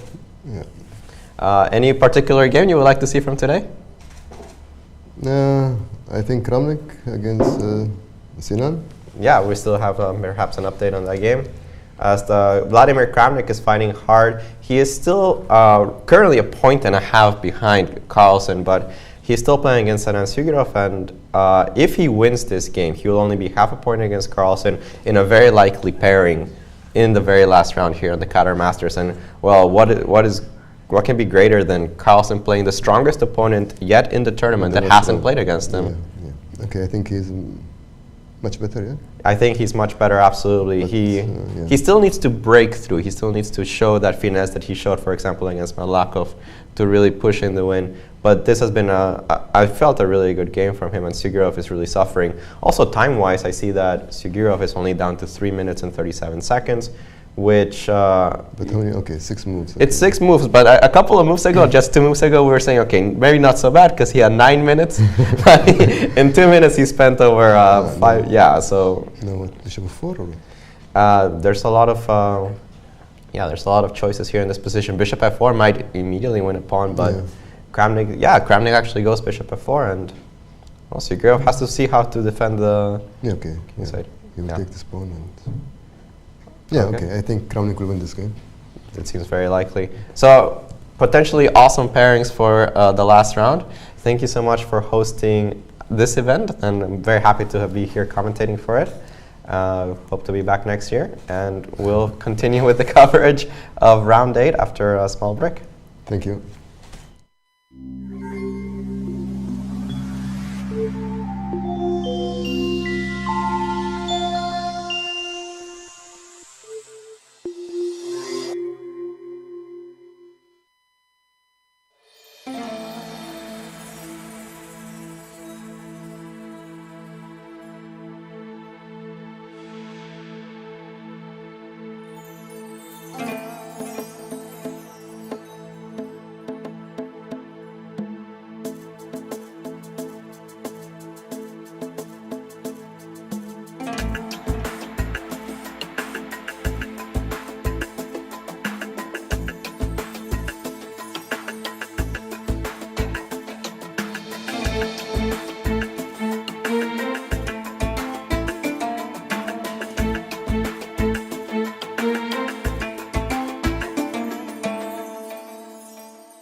Just now.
Welcome back. Welcome back, everybody. We're back to with the action in round 8 of Qatar Open, and some results coming in. Yangyi did win his game against Grandelius. It went more or less according to plan after the long forcing sequence we've described, and Black had so much extra material that once he was able to return some of it and safeguard his king, the game immediately finished. We're going to just take a very quick look at how that game did finish.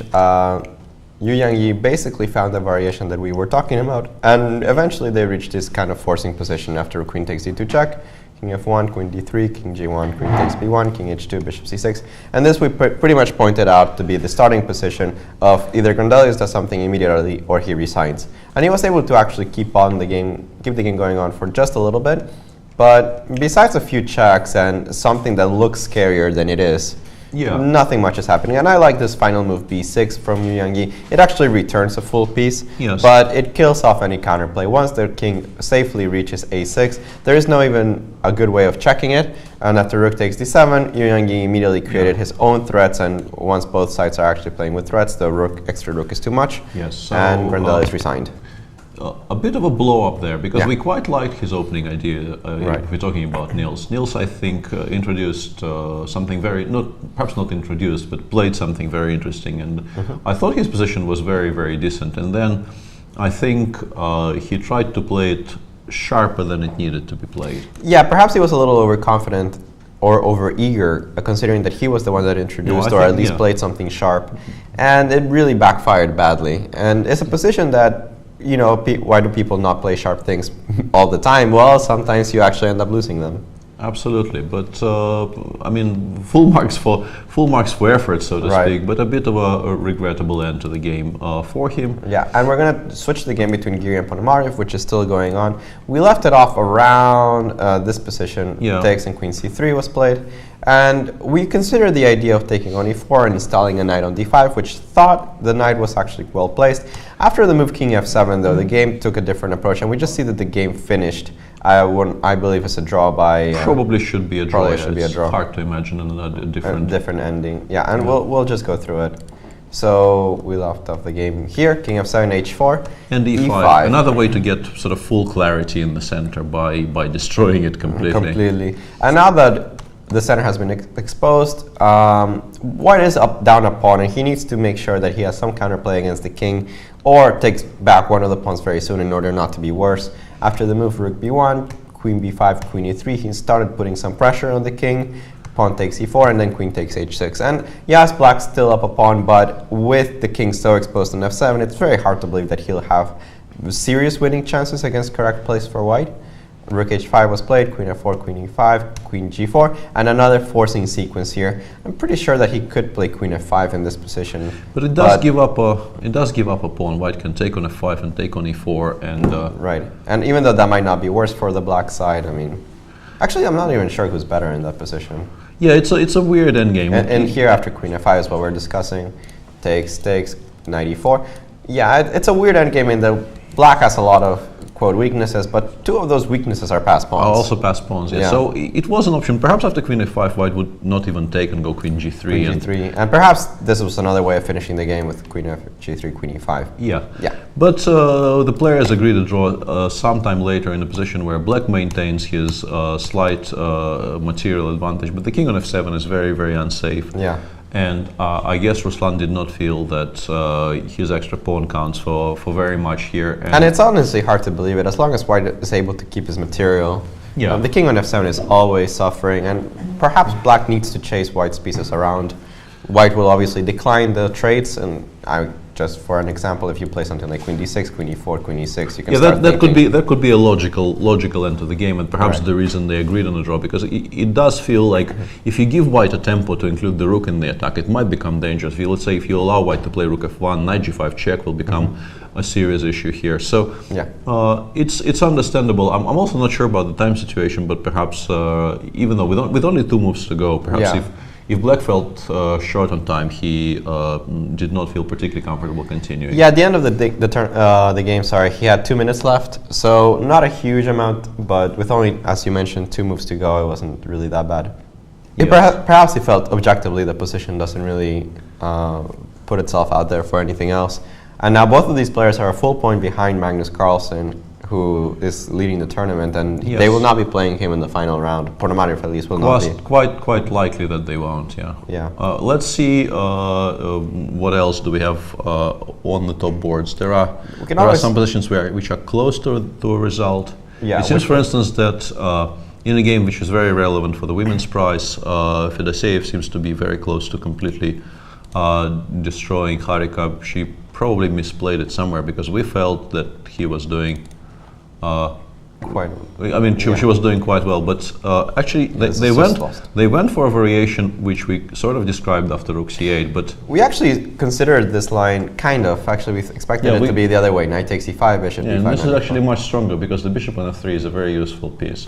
So perhaps black should have been more careful somewhere, because she did exactly what I expected her to do in the other line. But here with the bishop on f3, queen e5, I guess is just an incredibly annoying move to face. Yeah, and the other variation, you had the idea of playing queen d5, I think. For instance, or queen e7, or any of the other moves. But here, I guess after queen e7, white goes knight g5 and picks up the b7 pawn at the end of all trades. All the trades which will most likely happen. Knight d6 also looks very threatening, if it's possible. Yeah, the extra tempo with bishop f3 is actually pretty significant. And she had to play f takes e4, to which he took on e6 and played queen e5 check. And now you have to, because bishop g4 will absolutely win after king g8. King g8, bishop, that's game over. That's game over. So she had to play queen f6, which is a very, very sad concession instead.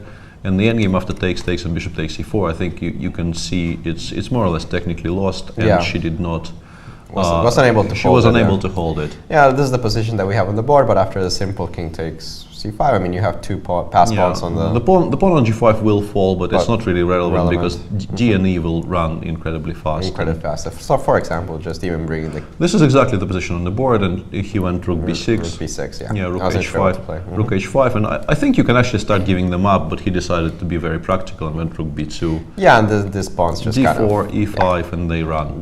This game is completely over. Yeah, it's all over bar the shouting, I think the phrase goes,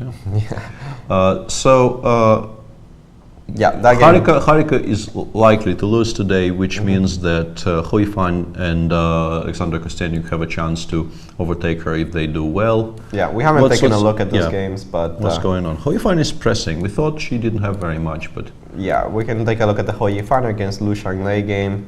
Just very briefly show you the current position. It seems like Huifan has some pressure, but I'm not sure if it's enough. Enough. The fact that this rook is behind the pawn and you have a little bit more activity, it does feel like white is the one that's pressing in this position. White is absolutely pressing, but whether she will be able to win or not that's a completely different subject. And before we get into technical endgames like this, let's show you the results so far, because there were quite a number of them already. As you see, the most important game of the day was Magnus Carlsen, in very quick time-wise and move-wise, with the black pieces defeating Shakhriyar Mamedyarov. That means that Carlsen is the sole leader for now. The only person that can catch him is Saran Sigurov, but he has a difficult position still playing against Vladimir Kramnik.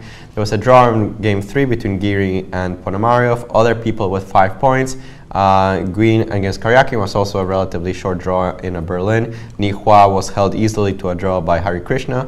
Grandelius was over-optimistic in his chances against Yangyi, and the Chinese player punished him quite severely.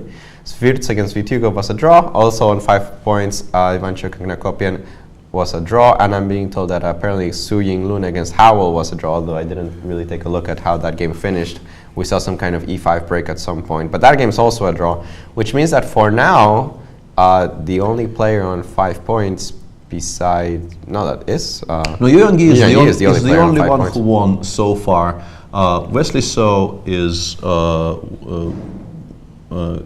I'm trying to locate that game on the... Right there. Yeah, it's probably not very much for him, actually. So we can actually take a quick look at that game. Let's take a look, because there are only 2 games running in the 5-point group, which are the most relevant to the standings, quite honestly. Yeah, and in this position, Wesley So is white against a relatively unknown Chinese player, Lin Chen. Should be a draw, I think, reasonably soon, because white, I think, needs to actually to find a way to trade his d6 pawn before it becomes for one of the pawns on the queen side. And Wesley actually has played rook b1 already here. I guess rook d8. Yeah, rook d8 has already been played in reply. Black will trade b7 for d6 and Take with what? I think the 8, but I'm not sure it matters a great deal. Right. And just for example, if they do end up trading, I mean, yeah, this position you can pretend for a while with white, put a rook on c7 and start pushing your pawns up the board, but it's just very equal. even without the pawn on c6, it's not a guarantee that you're going to win. It's probably closer to a draw. So yeah, I don't know if Wesley will continue. He runs no risks in continuing, obviously, but his winning chances are, frankly, very slim here. Yeah. And he does play rook dc4. The Chinese player took with a different rook. And then after rook c4, you do need to pay some attention. But I mean, rook bc7, if you allow it, will win a pawn. But even that is a draw. Yes, as mentioned, actually, if you lose that pawn, it's still a drawn endgame. Yeah. So you know, as a kind of an extreme measure, you can play something like g5 here. Just improving your... sort of g5 to stop white from getting anywhere. Rook bc7, rook 8 d7. And force white to take on c7, but trade one pair. Then I go king g7, I play f6. Yeah, and this is a pretty basic and this should be an endgame which is very comfortably holdable for black. Yeah, it shouldn't really be an issue. And even that is not entirely necessary. And that is an approach which I wouldn't necessarily recommend, because why would you be giving away pawns if you don't have to? I mean, you can just play rook c8, right, in this position. Yeah, play rook c8. And I guess rook f4, you always have rook f6. Actually, this structure is better. Even if you later on lose the c pawn, surprisingly, the doubled pawns are better to have, because they're easier to control, and they actually they control a lot of squares which you normally can't cover. Yeah, you just have to be worried about the f5 square, but the king can usually, or the rook, take care of that one. Yeah. So yeah, even in this position, I'd say rook c8 would be pretty much my top choice in this position. Yeah, rook c8 is a very natural way of dealing with all this, and I think, as I said, Wesley has a very comfortable position you can never lose, so he will continue playing for a while and asking some questions of his opponent, but should be a draw. And we're being told that the draw in this game would secure, more or less, we can't be sure 100%, but more or less secure a GM norm for Lin Chen, which is very impressive. A GM norm with a round to go. Although sometimes I wonder about a player with 25-32, how many norms he actually has. Yeah, he might not need very many, but yeah, still a very impressive tournament by him. Yes, so far so good. And perhaps take a look at another impressive, relatively unknown player. Hang on a second. Let's have a look at the Kramnik game. Okay, let's see the Kramnik game. I think it's close to being finished. Oh wow, what happened in this position? Okay, we left it off around, we're looking with Yangyi after bishop f4. And yeah, this wins a pawn since no longer can b5 be defended. And more importantly than being a pawn is the fact that your king, decide where your king is right now. The black king becomes very weak, and this is the position on the board now. Time control has finished. Yeah, you don't have the time to unfortunately trade queens, which you would love to do, because after rook a8 you just pick up this rook. And the queenside pawns will start falling, and even if you have like a pawn for an exchange there, they will start falling in very short order, and many of them will die. Yeah, very soon. They will die very quickly. So I think you need to play king c7. I can't really see any other move you can play here. And after rook a7 check, you need to play king d6 and hope this is not mate. And that's a kind of a big hope, I think. But yeah, after something like bishop a4, I think. Bishop a4. Well, bishop a4. Oh, rook d7 at the end, right? Yeah, just put it on. That's pretty nice. Yeah, takes. And I don't even have to take the queen. Yeah, but yeah, rook d7 is. And he goes knight takes c3 instead. I forgot about this option. But knight c3 in this position. And do you have a lot of checks? This is actually curious, because I thought I can play queen a6, queen d2, king b3, but queen d1 check forces me to take, sort of, and then rook h3 becomes an issue. So maybe I was kind of hasty in my assessment of this. Or maybe he can, I thought maybe he can play queen e5 check and then pick up an exchange later, but that doesn't work because king c7 is possible. Well, let's start like this. I was wondering rook a8. King c7, rook a7, yeah. Rook a7 and then... King d6, once again, it seems to be the only move. Okay. Unfortunately, I wanted to be clever with bishop e8, but it doesn't actually work. Why? Because queen takes d4 even. Yeah. That's one reason, but also rook d7 is not made in that variation. Ah, yeah. That because is, yeah. I wanted to play like this, very similar to the other line that we looked at, but actually you have. What's wrong? And bishop a4, we can take it. We can take, yes. We can take the bishop. It's very important. And it's with check. And bishop b5, even though you don't take with check. Queen takes d4. No, queen takes d4 doesn't work. But knight b5. It doesn't work because you just. Yeah. I'm not threatening to actually go to a6. That's surprising. This is I've completely forgotten about this option. Oh, can I actually? This is curious. Let's put everything back and think for about a second. Okay, so the position on the board is after knight takes e3. Yeah. Options. Rook a8 check is the most obvious one. Yeah. I think queen a6 doesn't work because queen d2, queen d1 is at least a perpetual for black. At the very least, yeah. Because king c3, rook h3 is made in a few moves. Queen is hanging, and I don't think you have too many quiet moves you can attempt here. No. You could maybe make an argument for queen d3. Let's have a look at queen d3. It might not be so stupid. No, queen d3 attacks the knight yet again, and more importantly, it defends the third rank and the d4 pawn. And if queen takes f2, I wanted just to take on c3. And importantly, you actually are threatening checkmate here, so it's not like you can pass here with black. And after queen e1 checking b3, you've pretty much run out of checks. Rook a3, but that will never be a perpetual. Rook here? Yeah, rook h3, but I can take and start running towards b5, I guess. Here with queen d1 or something? Queen d1, yeah. Queen d1, this, yeah, but king b2, queen d2, king a3. Yeah. Queen c1, king a4. And then once you get to b5. Yeah, and queen c6, rook b5 check stops the checks. Stop and then, the checks, yeah, once I consolidate, it will be game over. That looks pretty. So queen this d3. this is an early favorite for me.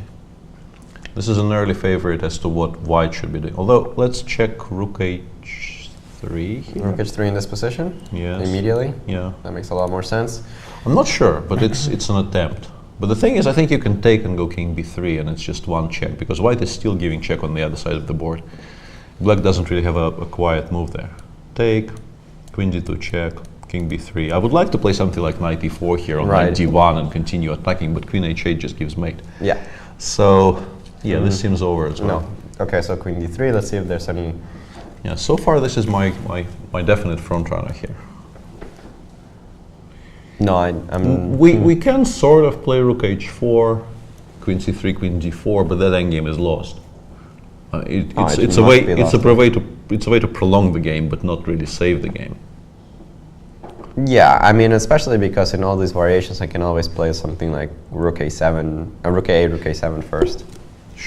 Yes, that is also very true. Do we see anything here for? No, I'm not looking at it. Yeah, we're currently discussing the move rook c4, rook h4, after which king takes c3, queen c1 check might also be winning for white, but it's a bit trickier.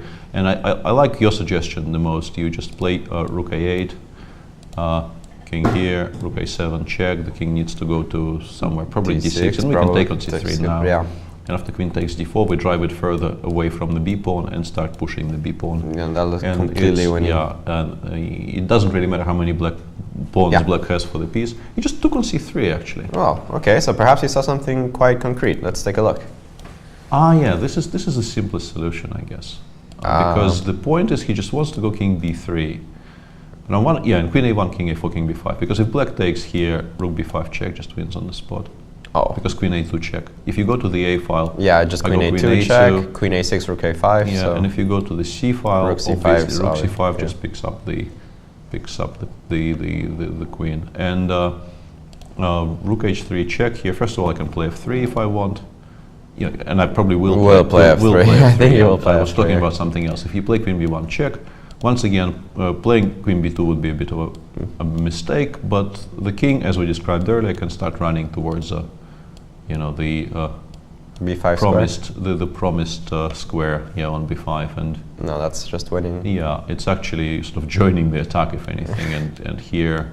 Okay, I would just probably just take the rook, right? Probably take the rook, but also maybe actually in this position, maybe something like queen e3 is an even more cultured way of approaching this, and sort of give mate with my king. At this point, it doesn't really matter.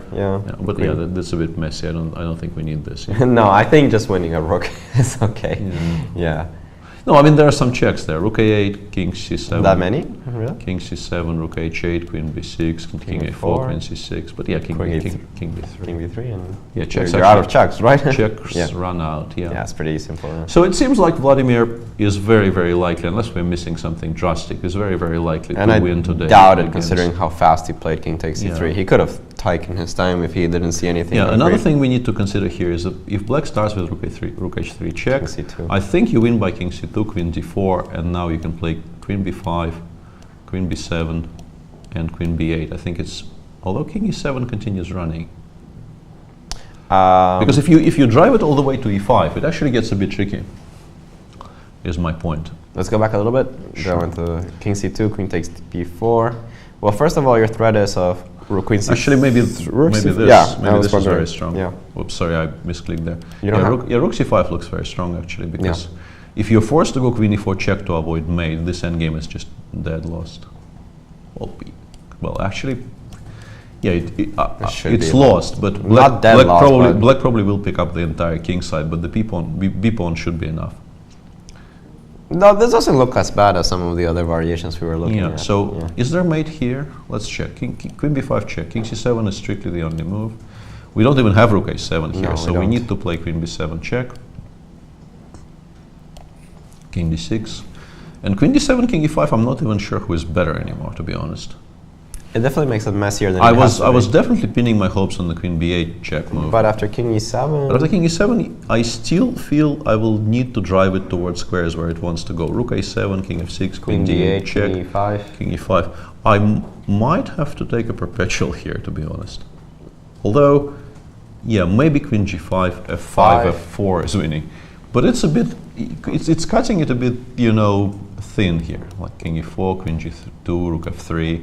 It doesn't feel like we're doing it right. No, it doesn't. It feels like something definitely Yeah, went wrong. it doesn't feel like we're doing it correctly. So No. yeah, I guess in this position, if queen b5 is not made, it's much more practical just to play rook c5, because I think it does force the endgame I described, which should be winning for white. It's very hard to imagine it's not. Yeah, although I don't know if it was the easiest. Let's say I go b5. Okay, I have to start taking them, right? I'm not sure, because I think rook h2, b6, rook there's E3, There's right? no, e3, rook a5 is made. Ah, it's just That's made, kind of yes. important. Yeah. That was my idea. So rook f2, and once again, I want to sort of stop you from going rook a2, so I go king c3. I think you cannot actually stop rook a5 kind of comfortably, which should end the game. Although, I mean, rook f1, but bishop takes e4 maybe even. I don't know. It's not so clear. Bishop e4, f5. And Yeah, I'm slightly unhappy about this, but I do feel Yeah. that this should be winning. No, we're on the same feeling, but I'm so sure that this is more difficult than what Kramnik thinks it is, because there are other Maybe. variations also. And it definitely, of the positions that we've seen, this is the best practical chance black has. He has Yeah. to go for this. Regardless of what the objective assessment is, this is Right. the only position you can imagine Somebody not, as white not winning. White not winning. Yeah. So, okay, we'll leave this for a second, because Sanan has 24 minutes to settle on what he feels is the best practical chance. Actually, we were wrong about Hismatulin's birthday. Yeah, he actually, well, he gave himself a gift, I Yeah, guess. the Hismatulin league game ended in a white victory. It was a very, very sharp Nimzo-Indian. Somewhere, we don't really, we probably shouldn't, is what I want to say, shouldn't go through the entire game, because we will not be doing justice to it, trying to explain stuff at lightning speed. But somewhere around here, a very, very messy position appeared on the board with a very strange material balance. Because of the threat of knight b2, white had to give up the e5 pawn. But he did establish a very beautiful looking center. Yeah. And I guess black miscalculated somewhere, because it doesn't feel right to just give up on f7. No, not It at feels, all. it feels like it's a bit of a strange choice. I mean, there. out of all the pawns on the chessboard that I could give up, f7. Yeah, maybe he felt he will have a lot of activity after knight f6, but somehow it did not quite materialize. White continued just sort of taking material and preparing to run with the king towards the queen side. I'm kind of wondering if rook g3 isn't a draw there. Rook takes, pawn takes, queen takes. Let's king just F1. discuss this and try to figure this out, and then we'll show the rest of the game. King F1, I want to go queen H3 here. King E1, you have King E1, knight F3. but it's not mate on the other side. No, it's not. And you actually have to take on F3 here, because King F2, F2, knight knight G4 G4 is kind of end of game. Yeah. No, I understand now, because in this position I can play King F2. And on knight G4, Yeah, you and go after back. knight G4, I will actually take. Or just immediately and take, this yeah. this Yeah, is safe enough. So I guess Rook G3. But against queen G2, you have king E3? Or what was it? Where? How? King F2? Queen where? Queen G2, you have king E3? I was hoping to go King E3. And Yeah. once again, take on G4 Take to on play knight G4, G4. yeah. And once I reach D2, D2, I'm no longer worried, because there's plenty of There's squares. plenty on of me. squares to go to. Yeah. So I guess this was the reason why Rook G3 didn't work. But once he started going back, No. he was pushed further and further away, and eventually had needed to start giving up material. Well, this is too much. Yeah, this looks lost, and in the final position, his Maturin simply took, and in this position, he can just play E7, Queen E8, King takes F2, and Anything really. Yeah. his position is kind of comfortable here. Yeah. So his Maturin wins on his birthday and moves on to 5 out of 8, which is a perfectly decent score, but nowhere near enough to challenge for the top prizes. No.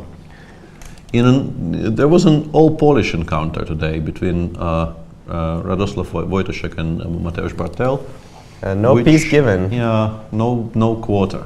This is the current position. It looked to me like it was completely unclear at one point. It was a kind of a weird hedgehog type structure. And black did succeed to break the center open with d5, and after e5, e5, queen f5. It does seem to me like this should be a very, very decent hedgehog for black. Yeah, but somehow black managed to get himself in trouble. Yeah, but later on, white was the side who sort of emerged out of the complications with a better position. And if you have a look at the position, like 10 moves later, the knight on c6 is a monster, and actually Radek traded it in to put a rook on the same square. I'm sorry, yeah. But we do have a result in that game after queen c7. And after knight b7, rook b7, rook c1, you can sort of see why black will not be particularly happy. The d5 passer is a very, very strong piece, and Radek eventually managed to convert this into a full point. Yeah. So but he also only gets to 5 out of 8 with this victory. So yeah, he had a bad loss yesterday. I forgot against who, but it was quite the upset. I remember. Yeah, not a particularly happy tournament for him, and I mean it's a nice victory today over his compatriot, but generally speaking, 5 out of 8 is probably not what he would have dreamt of when he was coming here. No, not at all. All right, and other interesting games. We haven't looked at the Lenderman game in a long time, and that game actually finished in a draw. Okay, he was white against Tomaszewski. Yeah, it all fizzled out somehow. But we don't know how. We left it here, marveling at how sharp the position is, and instead of my pawn grabbing attempts, Yevgeny went queen d6 and followed it up by closing the center with e4, and then a very forcing operation actually happened. Lenderman played bishop a4, rook e8. I have a feeling white should be doing, I don't know, knight c5 is a very decent idea. Thread, yeah. So Lenderman went for this variation, and after knight f6, knight takes e4. He went for knight takes e4, although you can take on f6 and on e4, for instance, which is also possible, but there are tactical issues there. And he went knight e4, knight g4, knight d6. But after knight takes e3, I guess he couldn't find anything better than some kind of a simplifying operation. Well, it's not so easy to actually find anything. Yeah, rook fc1, rook cb8. Yeah. Bishop d4. White still looks like he is the one making the more progress, but b3 came as a huge source of counterplay. Rook ab1, knight c2, and white ended up in an endgame where he has an extra pawn, but the a pawn is a huge trump for black, and eventually everything got exchanged off, and the game ended. Yeah, the game ended in a draw because there's really no material left. Just very briefly, we covered the fortunes of Radoslav Wojtaszek, and we're being told that his wife Alina Kashlinskaya also won a very nice game in which her king eventually ended up on a6, which is not something that happens every day. Not at all. And actually, how is Kashlinskaya doing for the women's prizes? Let me check. She will be on 50% after this game, so she is 4 out of 8. So with this game, she's just catching Hoyifan, Harika, and Kosteniuk before the round. So yeah, before the round. Before the round. Yeah. So although catches Harika because Harika lost. Harika lost, but the Hoyifan, we don't expect her to lose, and Kosteniuk, I'm actually not sure how she's doing. Let's actually look this up whilst we're on the subject of the women's prize. I saw her game a second ago. She's actually playing Alexander Moiseyenko, who's a very, very strong Ukrainian player, and doing okay. Although I think black probably is quite safe here. Well, if anything, if anybody's playing for a win, I would guess it probably is black, but I think actually winning, a fair assessment will be that nobody is really playing for it. Yeah, you want to stop the black king advancing, so I would probably start by g3. Black will start trading more pawns. And g3 was played actually. Yeah. And I would probably go h4 here, and you can continue passing along. I mean, I think the simplest would be just to continue passing along the 6th. Yeah, and I'm not entirely sure what black's I don't know. I don't know if we should be actually allowing h3 bishop g1. I don't know how threatening this is. Maybe king e2 is a, because h3 is, at least an attempt to complicate matters, which I think, considering the tournament situation, Alexander will probably try. Yeah, but after h3, I mean, I can just put my rook on the 8th file and nothing's ever going to happen, right? I was also thinking about that. I can play rook e8 and after bishop g1. If all else fails, I can go rook h8, bishop h2, rook h3, and then return it to its proper place. And it's pretty much just like if h takes g3, h takes g3 happen at the end of the day. Should probably go king e2 first to not allow bishop f2, but should not be a problem for white. Also, actually, after h4, now that I think about it, we can maybe consider taking. Wow, really? King takes h4, rook g6. Yeah, you cut off the king. I don't really threaten rook takes g7 just now, but I will in a second. When there's king h5. I forgot about king h5. I thought I had enough time to go king e2 and then force you to either go e4 or pick up on g7, and then it's straightforwardly equal. But yeah. No, black is generally sort of pretending he's pushing, but actually getting to do anything, it's a different subject. We'll keep an eye on that for you, but don't be surprised if this just ends in a draw. Probably be a draw, which means Kosteniuk will be half a point ahead of Arina Kashlinskaya and Harika, and the Hoyifan game is still continuing. She's still trying very hard to push in an endgame which is slightly better for her against Lu Shanglei. So another early favorite of ours, Indian player Arvind, is playing Ildar Khairulin today, a grandmaster from my hometown, and it seemed like it was some kind of a positional struggle, which eventually white launched an attack on the king side. Arvind has had a very solid tournament, but he's trying to beat his first GM, and he played a lot of them over the course of the tournament. Well, he played Carlsen. Let's not forget about that one. But yeah, he hasn't had the best of results in this tournament. Started off with a victory, but he didn't really get the traction after that. Yeah, so a very sharp position after the time control, and perhaps today will be the day for him. It looks promising. Yeah, it looks very interesting, and it also looks like from a very typical kind of Maratsi bind position,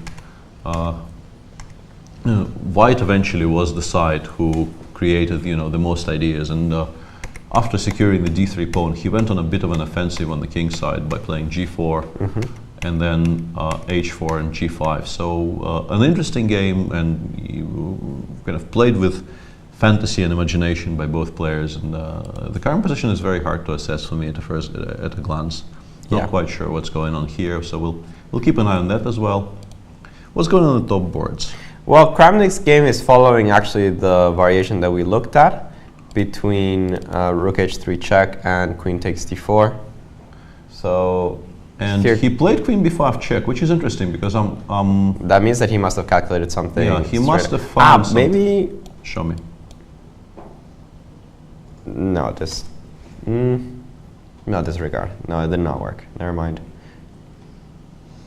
It's a bit curious, to be honest. Yeah, let's just watch. Just because, watch I mean, what he's doing. Yeah. He is a very clean calculator. So I feel that we're missing something, but well, I think he wants to go queen b8.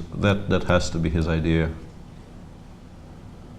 and then Nothing else fits. So No. queen b8, king e7, rook a7. Yeah, queen b8. Yeah, that must have been his idea. King e7, I think, will be played reasonably fast because we never actually touched on this. But if you take on c6 after, I think perhaps the most efficient way of doing it is b5 check. Actually, if Oh. king c5, queen a7 wins. yeah, rook a6 also completely won. Yeah. Right? I mean, You know, both of the, yeah, but I like b5 because you drive the king to d7, and now rook a7 is even stronger because the pawn is one step closer to being a queen. Okay. But yeah, obviously king e7 has been played already on the board, and probably he found a way to collect something with checks. But what that is? I don't see it yet. I mean, I'm not quite sure what we're missing here. Queen? Ah, Yeah. Yeah. We did. we were trying too hard, I think. Yeah, we were trying for mate when Vladimir is a very pragmatic and practical player, and queen Yeah. a7 Yeah. forces the trade of queens on a7. And compared to the other games Yeah. we've seen, this is completely lost. Yeah, if it goes towards the f file, the b pawn will just queen. Oh, even bishop e8. Yeah, and if he goes king d6 here, white can play bishop b8 and collect the house on the king side. You can still play f5 here and pretend, but it's kind After of rook d7 yeah, check, everything's too far away from the pawn. it's unconvincing pretending, frankly. Yeah. It should be an easily won position here. Sagan will continue because he still has some pawns for the bishop, and if by some miracle he collects both the h2 and f2, he will have objective drawing chances, but not in this position, yeah. it does not seem particularly likely somehow. It feels like this should not be holdable at all. No, and you start thinking about king f8, you realize, okay, this position must be hopeless. Yeah, king f6 is just... No, king f6 is impossible. You need Impossible, to play, yeah. you need to play king d6 and f5, I think. But you just collect everything after f5, Yeah. rook d7 check. Actually, maybe f4 is an even harsher version of the same, creating a threat of rook d7 check and then collect everything. At as a this check. at this point, I'm pretty sure everything... Yeah, but more or less wins, everything yeah. should be winning here. I like rook d7 check because after... I mean, if you go to e5, No, you I just... think I need to go king c6. But then I take on g7, king... Back.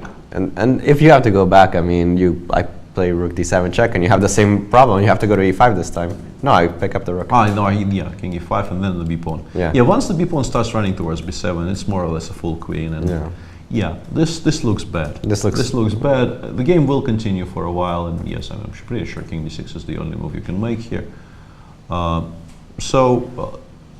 This will go on for a bit, but we expect Vladimir to win. So this is very significant.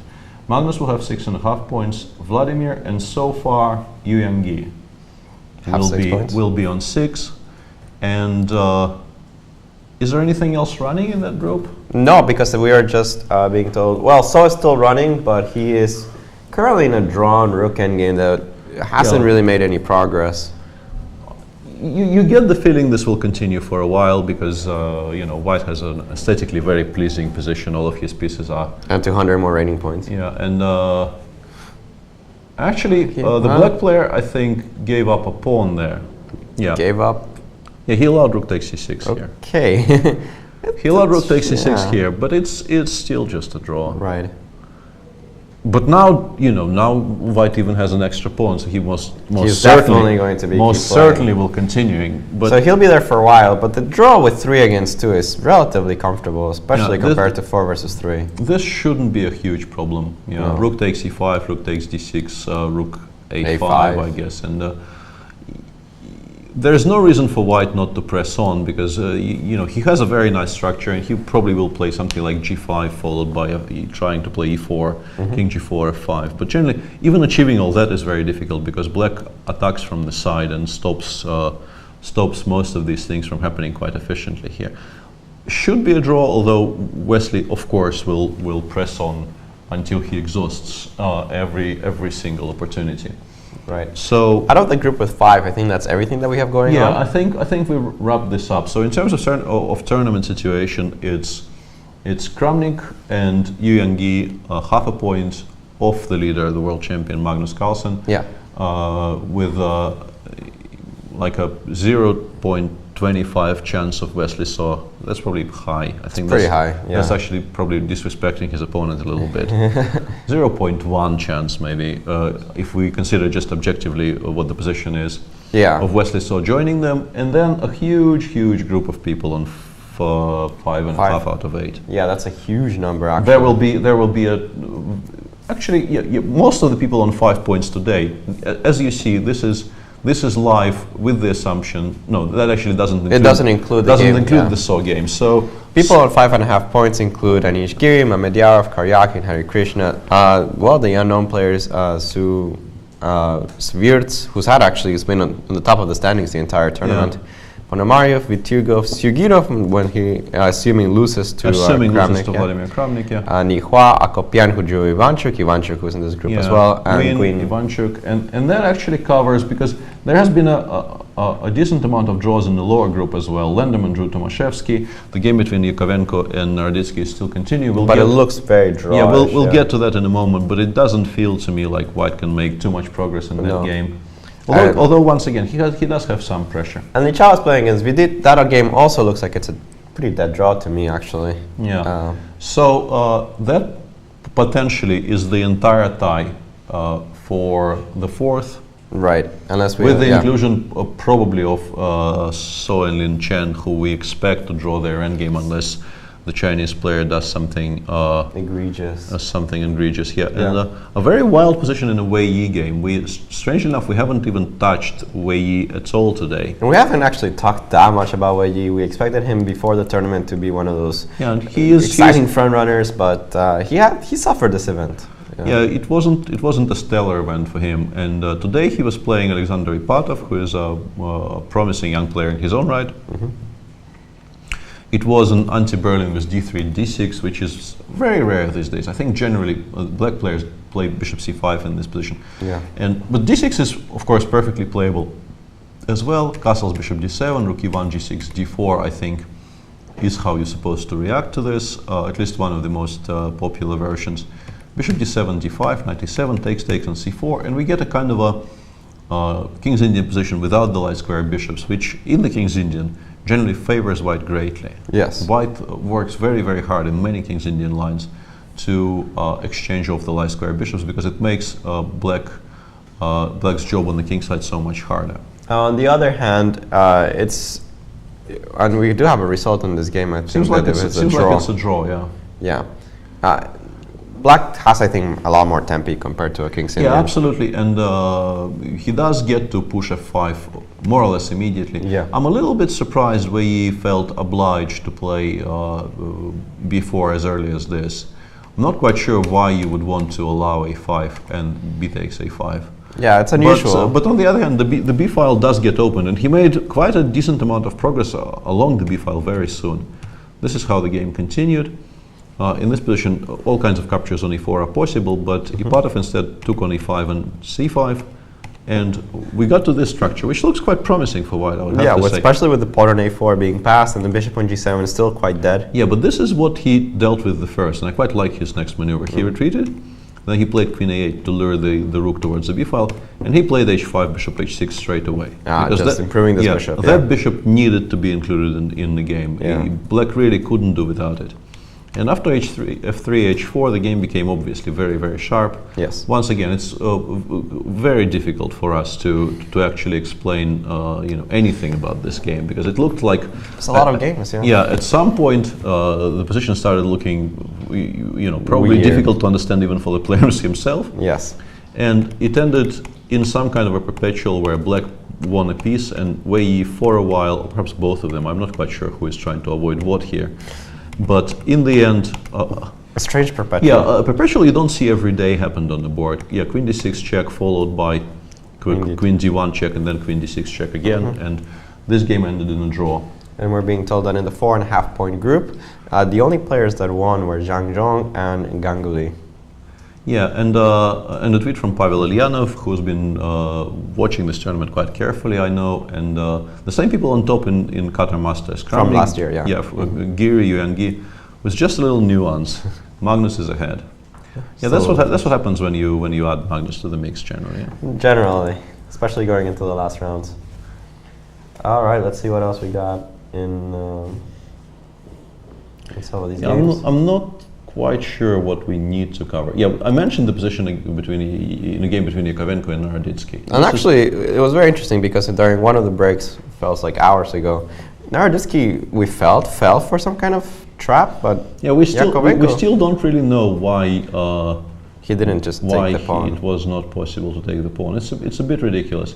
Because I actually mentioned this on air in this position. And the funny thing is that the waiting move that you used was exactly the waiting move used. Yeah, I mentioned that if white plays rook c2 preparing rook a c1, you cannot play f6 because knight takes c6 wins a pawn. And I still don't quite understand why this is not true, to be honest. Not sure. Because if you have to play queen d7, yes, you will get some compensation, I guess, in terms of light squares, but it's a full pawn. Yeah, and so if you take on c6, there's some this variation where you can take on d4 at the end, but it's just... Maybe I'm miscalculating or misevaluating this. But I don't think so. I mean, I could go rook a2, and I didn't see anything at all. That was exactly my point. I'm not quite sure. I still don't really understand why this didn't happen.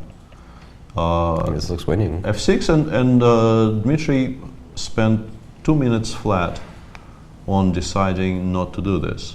It's very strange. We are probably missing something incredibly simple, but I still have no clue what that is. It's a weird... We did miss the fact that you could trade queens in the Kramnik game, but... Yeah, well, we're looking for mate, we're romantics at heart. Yeah, sure. I'll use that sounds like a good excuse for me. But okay, knight c6 to me looks... It's also not a very difficult tactic to spot, so all of this is very mystifying to me, to be honest. I don't understand it. I would like to ask somebody, but I'm not sure who they're still playing. I mean, we could always cheat. Yeah, we could, but that wouldn't be interesting. Maybe we will off-air. As you see there, the players looking at what currently... The game actually became quite sharp. Yeah. Instead of this, he went knight d3, knight b6, knight c5, and both white and black landed their knights on the c5 and c4 squares. White took on c4, took on c8, and it became very, very sharp at one point, and then it pacified itself a little bit.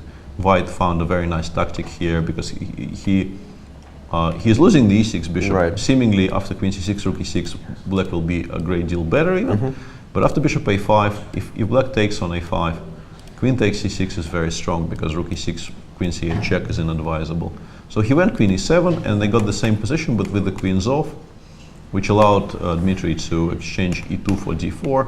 And this looks like it should be completely equal, but maybe it isn't. I'm not maybe a sure. little bit better for white. Maybe it is a little bit better for white. And the c5 pawn actually made it all the way to c7. I'm not quite sure if any of these moves are forced, but the position they have on the board right now looks like this. And white obviously is the side pressing here, but if he can actually win is uncertain because black's control over the c8 square is absolute. And white has no weaknesses. The bishop on f4 is incredibly fortified, but he needs to include more pieces somehow. He needs the king to get activated. But the king can't actually cross. Yeah, if you just sort of imagine black passing for 3 moves and allowing king d5 kind of runs into little details, into problems. Yeah. So I don't think you can win this position without the king, but I don't really see, at least immediately, how to include the king. So looks pretty close to a draw. Yeah, it seems to me black should be holding this, but we'll of course continue monitoring this game. And perhaps when we have a slight break, we will ask the all-seeing eye why knight takes e6 hasn't been played, because it continues mystifying me greatly. All right, let's see what else we have to show in these positions. I think from the top groups, that's pretty much. I think we covered more or less everything. There's a bit of a story in the. There are actually rating prizes in this tournament, including, starting from 2300s, 2400s, and 2500s. And in the 2500s, there's been a player who he will probably be eventually overtaken by one of the Chinese, as is the general trend in this tournament. But the player who's been doing very, very well is Matthias Bluebaum from Germany, who today made what looked like a theoretical draw of some kind against against Matlakov. Yeah. Yeah, the final position doesn't look very exciting, but it was. Sometimes play becomes quite exciting in this Slav variation, especially if white plays e4 and follows it up by giving up this pawn for initiative. Sometimes, although generally I think this happens more without the pawn on a4, but also in this position as well. But after e3, c5, bishop takes c4, sometimes these positions become very, very equal. And in this game in particular, by move 20, there were so many pieces coming off the board. White pushed d5, which looks very promising, but actually Maxim had a reply ready. And already here, you know, yeah, so much stuff ends up being exchanged that play fizzled out, and by move 30 there were no pieces left on the board, frankly. So, but the story still is that Matthias is on 4.5 out of 8, playing a very strong tournament. I think he keeps on playing very strong opponents. Yeah, I've seen him being a pawn up against Yakovenko in one of the rounds. I don't think he won, but he was pressing for the entire game. He is he's doing quite well here, and probably in contention for the rating prize in the 2500 category. Ganguly beat Saleh, who actually did a disservice to the Arabic players this round. So yeah, this is an important result, because I think that with this win, Ganguly also rejoins the 5.5, or am I miscounting? Yeah, I guess so. Yeah. And this also looks very, very sharp. And it's been an h3 knight, after which finally somebody played e6. Yeah, which we had mentioned as a completely possible way of handling the situation here. And then it switched to a kind of a tempo down Keres, and became quite sharp, I suppose. Seems very logical from both sides. I'm trying to find a kind of a critical position we could discuss. For instance, here, knight c5 is quite interesting. Yeah, Black chose a very committal decision. He went knight c5, just giving up this exchange, which looks, you know, very, very thematical for these types of structures. Yeah, and it doesn't seem like he was doing that badly, but it doesn't look like he's doing badly here. Yeah. Yeah, I guess the complications didn't quite work out for him. Rook g8 takes, knight c3, knight e2, driving this knight away. It's once again. If we want to do it properly, just understanding what's happening in this game will take us about 20 minutes. So we're doing it at warp speed, so to speak, and we apologize for that. But it's a very sharp game, which is incredibly difficult to understand when you're just looking at it for the first time, and already 44 moves have been made. Somewhere around here, I think white assumed control. I think it's safe to say that in between the exchange sacrifice and this position, probably something has gone somewhat wrong, because f6, knight g3, bishop f3 probably is aimed at stopping knight h5, and g6. It does seem like it did not go according to plan for Salem. He made a very natural move d5, but now after bishop d2, the bishop on f3 is under threat, and to protect it, he had to give up an important pawn on d5. And it seems like stuff started falling. Although in this position, Ganguly had to make a move king e1 f1, which is kind of similar to the move king d8 e8 he made against Shahryar. Yeah, I'm absolutely not sure at all what's going on here, because queen takes d2, rook e1. Maybe my whole premise was based on the fact that Ganguly won that game. I don't know if this position is at all good for white. Well, I think at some point it looked really good for the white pieces, but suddenly it became complicated. I don't really understand this position at all. And for instance, what happens if black just plays queen d6 here is, you know, very unclear for me. Also, if white has any threats, really. Well, temptation to analyze this variation, to analyze or check will be very strong. But I guess, considering how complicated play was before that, they must have both been in horrible time trouble here. So what happened was Salem went queen f4, which creates seemingly huge threats connected with discovered checks. But after queen takes b6, the queen returns to f2. I don't know if bishop g4 is the best move, but this is what he played. Queen f2. Once again, here, for instance, he could play bishop h3 check. Takes. King e2. He could take on f2 and take on f6, which looks like black will never lose this ever. No, it doesn't look like it. So it seems like there has been a bit of a turnaround in time trouble. He went instead queen c4 check, king g2 and bishop takes f6, and after rook e6, once again, it does feel like black should be able to handle this. But he gave up a bishop. I mean, yeah, I think something must have gone. I think he assumed that because white has no productive checks here, and he is threatening, he is threatening a discovered check of some sort. He assumed he will be doing well here, but actually, white took control of the H file, and here the dust settled. They got their extra half an hour, and probably Salim realized that what he has is checks and not actually mate.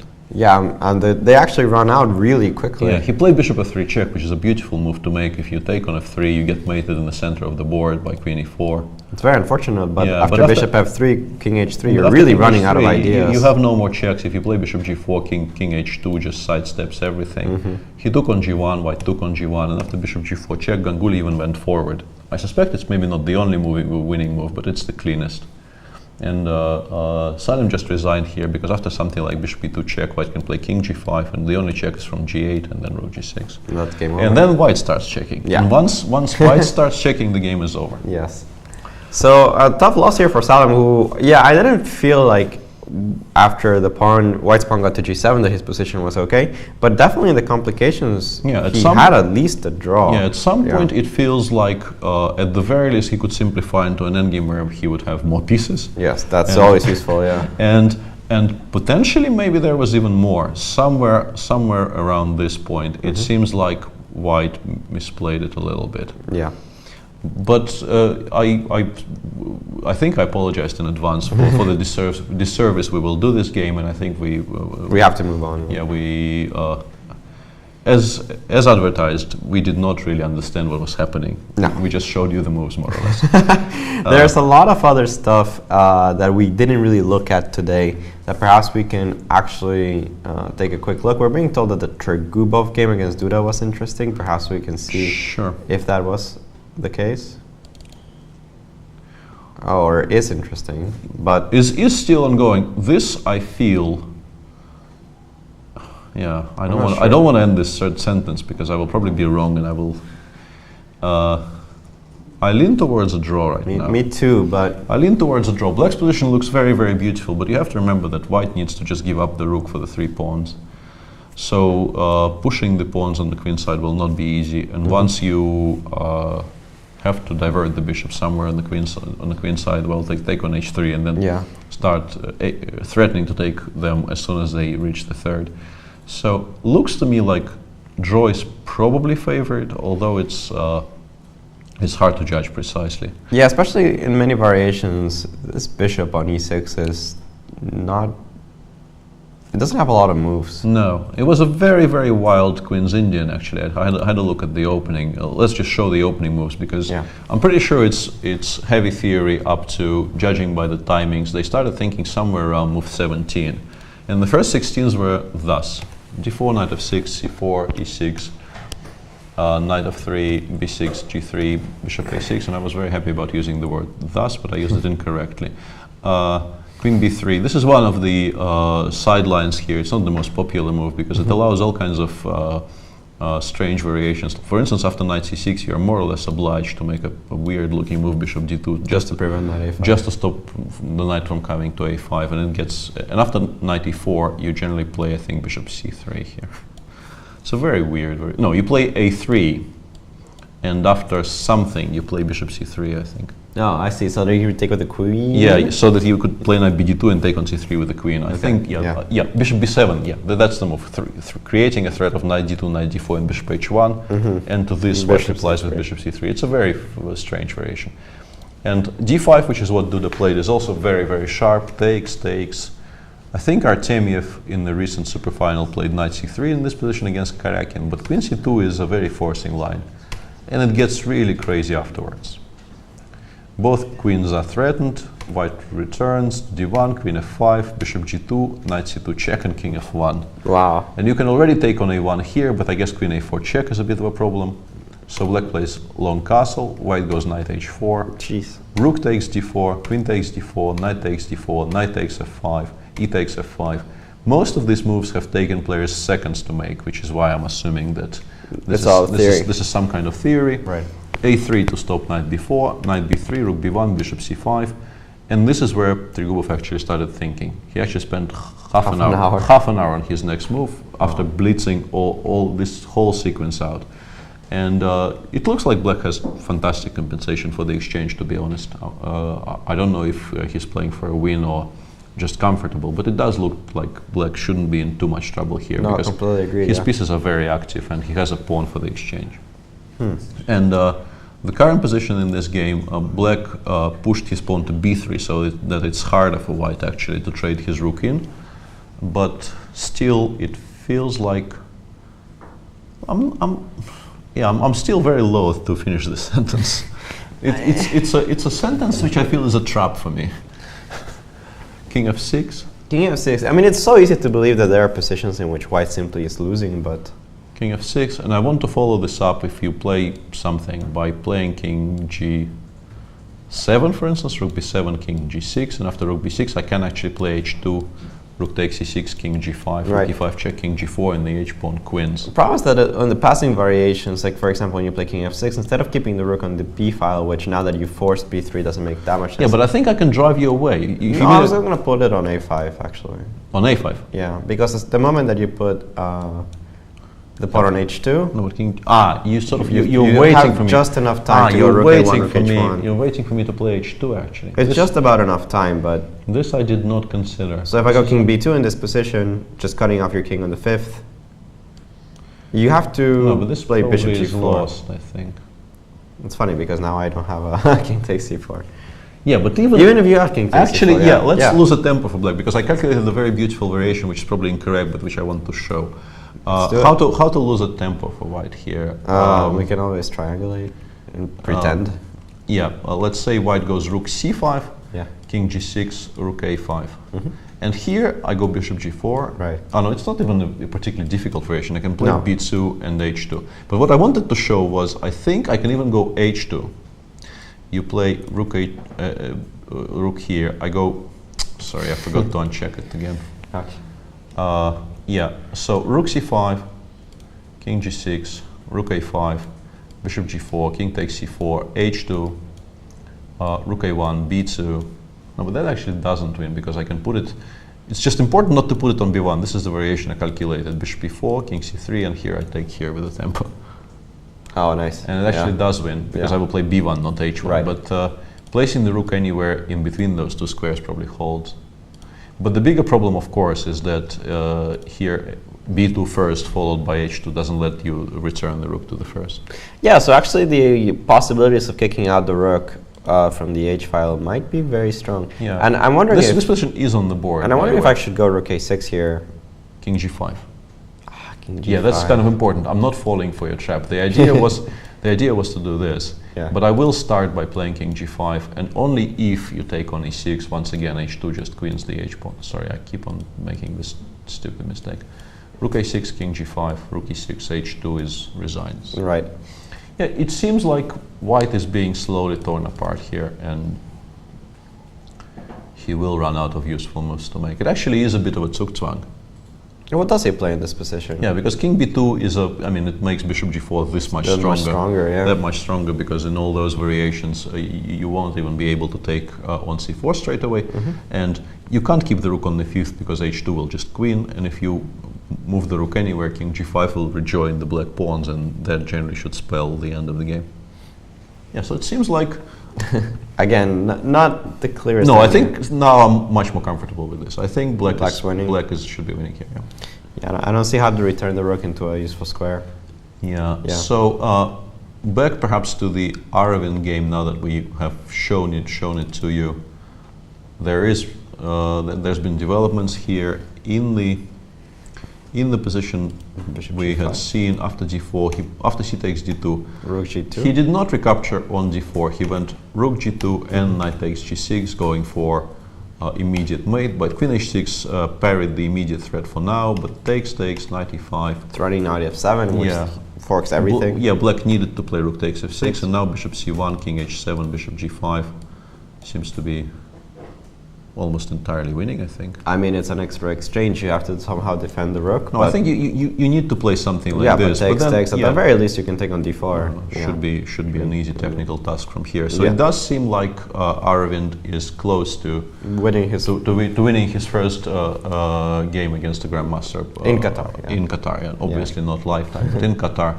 after a long and grueling tournament, he went all out to win today, and it seems like he will. It worked out well. So perhaps we should take a look back at the Kramnik game, see how that's developing. We have more than a few moves. Instead of putting the bishop on e8, it seems like Kramnik stuck it on a4, which is probably also possible. Well, he is collecting on f7 in the position it doesn't matter we have on the screen. He took on f7 just now, and I'm assuming rook takes. Well, rook takes or maybe e5, e4 for now, but I think rook takes is probably the better choice. I don't know. G7 is falling, but if both, let's say, if black exchanges G7 and G6 for H2 and F2, and his e-pawn is on E4, those can sometimes get tricky. And he does take on H2.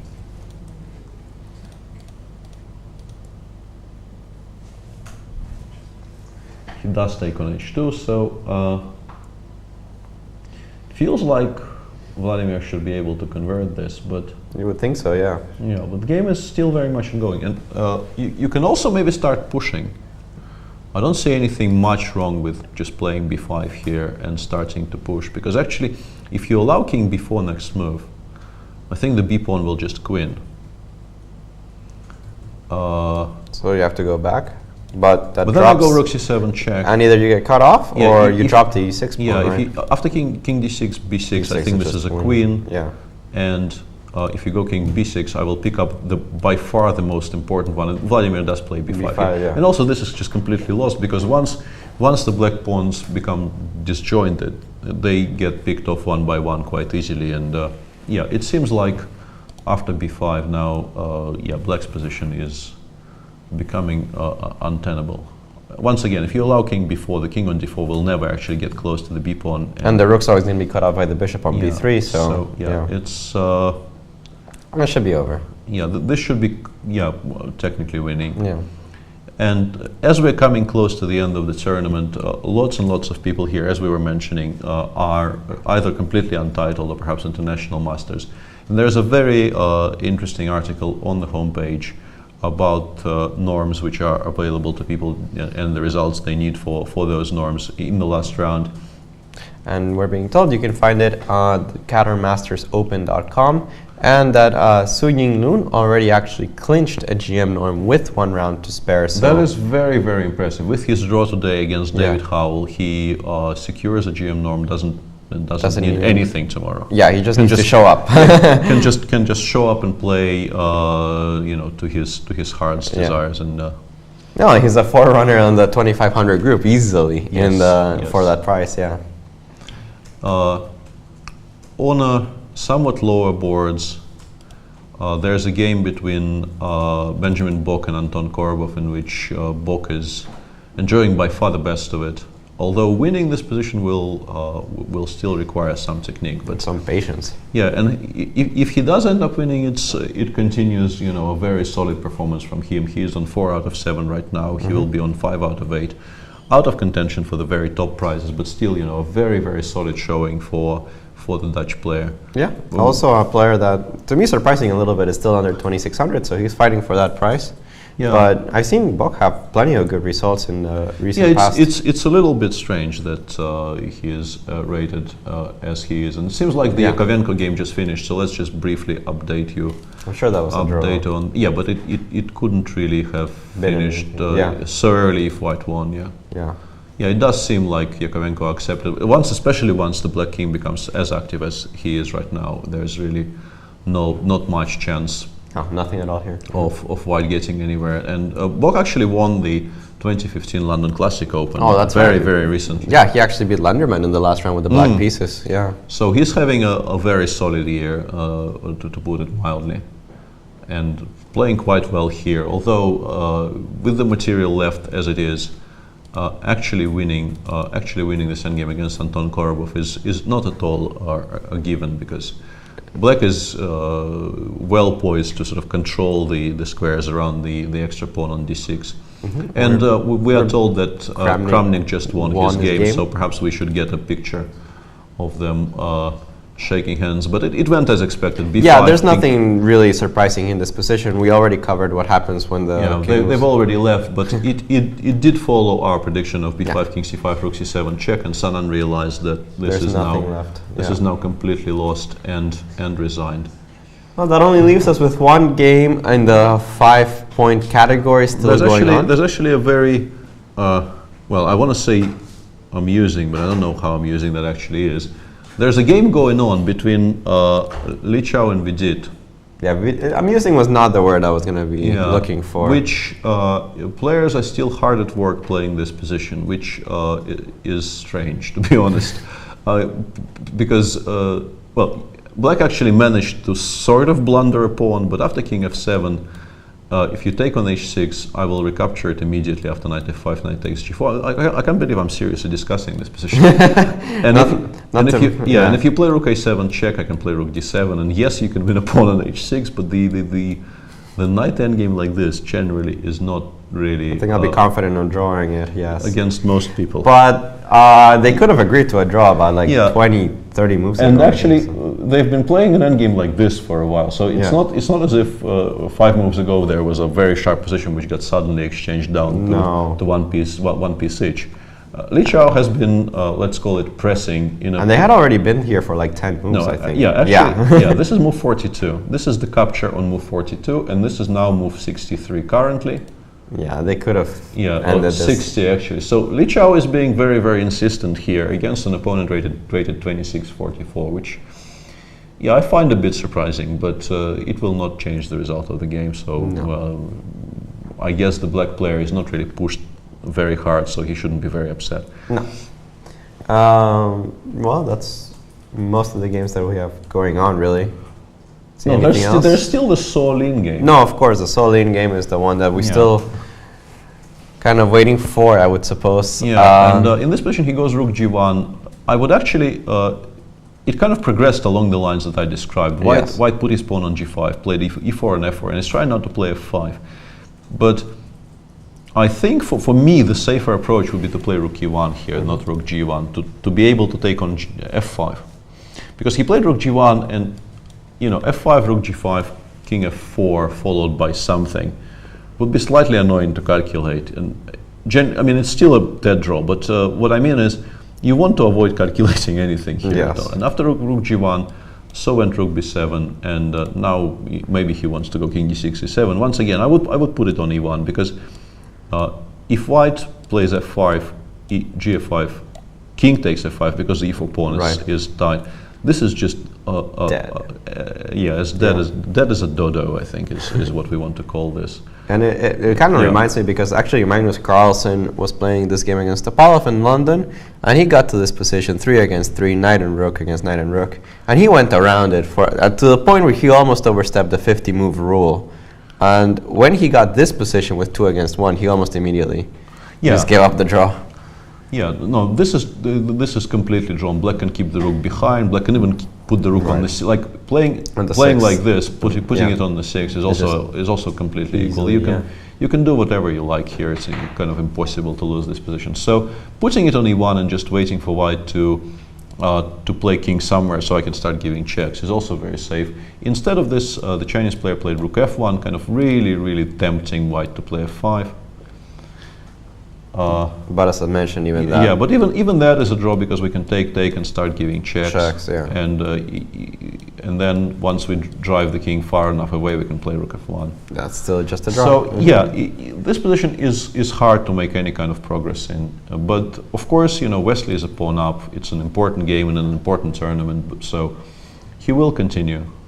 But unless his opponent goes completely bonkers here, yes, bonkers. which none of his previous play really makes you feel this is a particular possibility, to be honest. No, he's played solid chess throughout, and this endgame is pretty basic. Yeah, this Grandmaster or not. I mean, a 2500 player should be able to figure it out. I mean, the ideas behind the defense are so basic that that really it should not be it should not be a problem to hold it. And he doesn't seem to be spending any time on his moves at all, because it seems like he's perfectly comfortable keeping the rook on, the f1, e1, g1 squares, stopping f5. And Wesley now put his rook on d2, sort of cutting off squares from the black rook. But yeah, as the Chinese player demonstrates, he doesn't need any one of these files in particular. He can keep his rook on any of the three, frankly. Rook f2, you can now play rook e1, for instance. Yes. It's just not a position you can really win. So let's update the Aravid Hyrule game, which actually did end. Hyrule decided to give up the other exchange, but then the attack continued after rook f1. Rook takes d4 was also winning, I suspect, but rook f1 looks pretty clean. f5, bishop f6 forces black to take on e4 with the rook, and then rook takes rook g7 picks rook up g7, a bishop. rook g7. Sorry, rook g7. Yeah, I don't know why I'm doing that. Rook g7 and rook takes b7 is of course a whole bishop. So this game ended. Aravind does beat my compatriot Ildar Hyrule, and apart from Nikita Vityugov, who's been having a solid tournament after losing in round 1, he is on +3 with 5.5 out of 8. Apart from him, my friends, I think, as we call that, are not having a particularly bright tournament. Maxim Matlakov started off brilliantly by scoring 3.5 out of 4 in the 4 rounds. In 4 early rounds, but then he lost 2 games with white in a row to Kramnik, and yesterday to Niels Grandelius, and is completely out of the running. And Ildar is not really having a stellar tournament. No, not so much. And Yakovenko, we saw him actually lose a game yesterday. Yeah, no, I meant specifically the St. Petersburg. Yeah, the St. Petersburg. Yeah. There's a great Russian contingent here, but from St. Petersburg, I think it's the 3 players I mentioned. So. Perhaps Kostyanyuk Moiseyenko is worth checking out, but that looks pretty drawn. Yeah, this should not really be a problem, especially since you can actually, if you're allowed to play g4 check and trade off the king side, you can actually give up the rook for a great amount of pawns because it's the wrong corner. So this doesn't seem like a this doesn't seem dangerous at all. Yeah, it doesn't which seem means like that a problem. Kostyanyuk, if she manages to draw this game, which it looks very likely, she will be tied for first still as the top woman in the tournament. With Hou Yifan, who also drew her game against Liu Shanglei. And we can maybe briefly bring this up on the board. The position you see on your screen right now is the Hou Yifan game against Liu Shanglei, which ended in a draw. She was pressing for a little while, but he defended carefully, and in the final position, pieces start coming off, and it's just an equal endgame. Yeah, that seems pretty clear. So perhaps one more look at the results on the top, let's say 13 to 20 boards, because I think most of those games are over now. Yeah. And we're close to wrapping this up, because the So game, even though it could actually conceivably go on for a long time, we will, end up looking incredibly stupid if something does happen there, but objectively it shouldn't. No, objectively this is just a pretty dead draw in that position. Yeah, and we do have your results. You see the standings, And not only in that game, but also the Li Chao against Vidit game were completely, that one is completely dead. So the big results of the round: Mamedyarov lost to Carlsen, Kramnik beat Sugirov. That means that Carlsen is half a point ahead of everybody else. Kramnik joins the pack with 5 points, and the only other player to win, 6 points out of 8. The only other player with 5 points to win his game was Yangyi against Grandelius. So he also has 6 out of 8. Nobody else has this score. Yeah, so this is the situation with the assumed draw between Wesley So and Lin Chen. Yeah. We have Magnus Carlsen on 6.5, 5 wins, 3 draws. Kramnik and Yangyi on 6 out of 8, followed by a great deal of people. There's 4 plus 5 plus 5 plus 3. There will be 17 people by my count. That's a lot of people. Yeah, that is a lot of people. A 17-way tie for the fourth spot, and they will be the people in that group who win will be potentially tied for maybe even second, definitely third. Yes. I have a feeling that it will line up like this. So Yeah. still a lot to play for tomorrow. Just very briefly an update, because it is really the last game that has any relevance. An update on the So Lin Chen game, and Wesley realized that pushing f5 will not be a feasible plan, and he played e4, e5. But now I think just bringing the rook to the 6th and checking from that side should be, rook a1. I mean, f5 is never really a threat No, anymore. now you have to watch out for the rook appearing on the 7th and white playing e6. But Right. sort of playing rook a4 here, followed by rook d7, king f8, and kind of looking at your opponent quizzically should do the job, frankly. Yeah, do you master this looks? Yeah, Wesley probably needs a new score sheet, because he is looking expectantly. They're actually already on their second score sheet now. Only 22 I'm not moves sure. into I'm it. not sure why he is so anxious to see something which is off shot, and we don't really know what that is. The Chinese player goes he plays rook a7 here, which is also fine. I mean, seriously, it's difficult to misplay this position. You need to do something very, very dramatic here to misplay this. So. You can safely say this is going to end in a draw, I think, at this point. Yeah, I have a feeling this is not something the Chinese player will lose. And perhaps a glance at the clock would be somewhat relevant, but they have both sides with about half an hour, actually. Yeah, that actually prompts me to consider wrapping this show up even further. Because if this game can continue for another hour, yes, I think, don't forget the increment. I think it's not even our tiredness and an ability to speak, more than just subjecting our viewers to this endgame is a bit unfair, because we will run out of things to say much earlier than this game concludes. Yeah, those interested in actually following the action can of course do it from the official website, QatarMasters.open.com.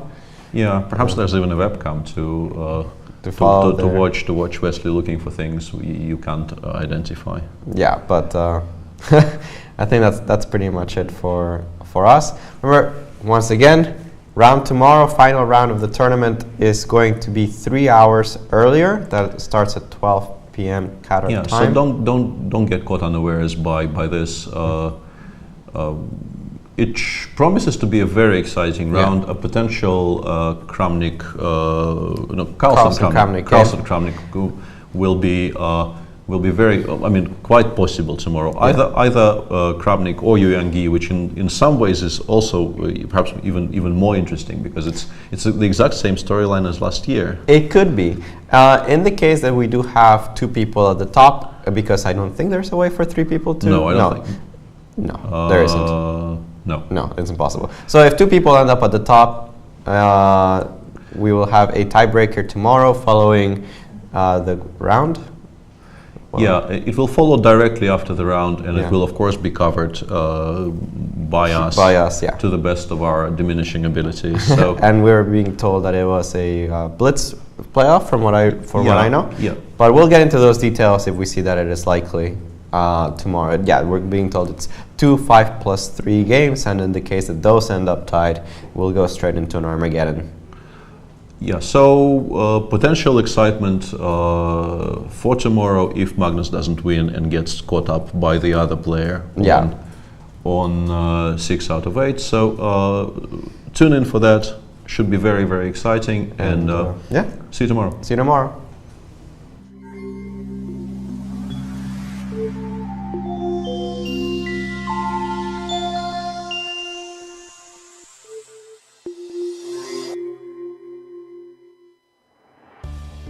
Chess.com is about playing. At any moment, there are thousands of people from around the world playing on Chess.com. So whether you're a total beginner or a Grandmaster, you'll find a game quickly with someone at your level. You can play at any pace, from 1-minute bullet to 5-minute blitz to 60-minute games. Or you can play more relaxed games where you have several days to make your move. There are tournaments starting every few minutes. Or you can play against our customizable coaching computer. Chess.com is for learning. Chess isn't just about playing, it's about getting better. Chess.com puts the best training tools at your fingertips. Sharpen your game with over 50,000 tactics puzzles. Improve your strategy with training videos by top grandmasters. Get instant feedback after your games with real-time computer analysis. Regardless of where you're at now, you can take your game to the next level. Chess.com is for sharing. Join the community where you can discuss chess ideas in the forums and follow the latest chess news, or join a club with friends and play in a league against other clubs. You can find all this in your browser at home and at work, or on the go with your phone or tablet. Signing up is free and easy. So what are you waiting for? Enjoy your game.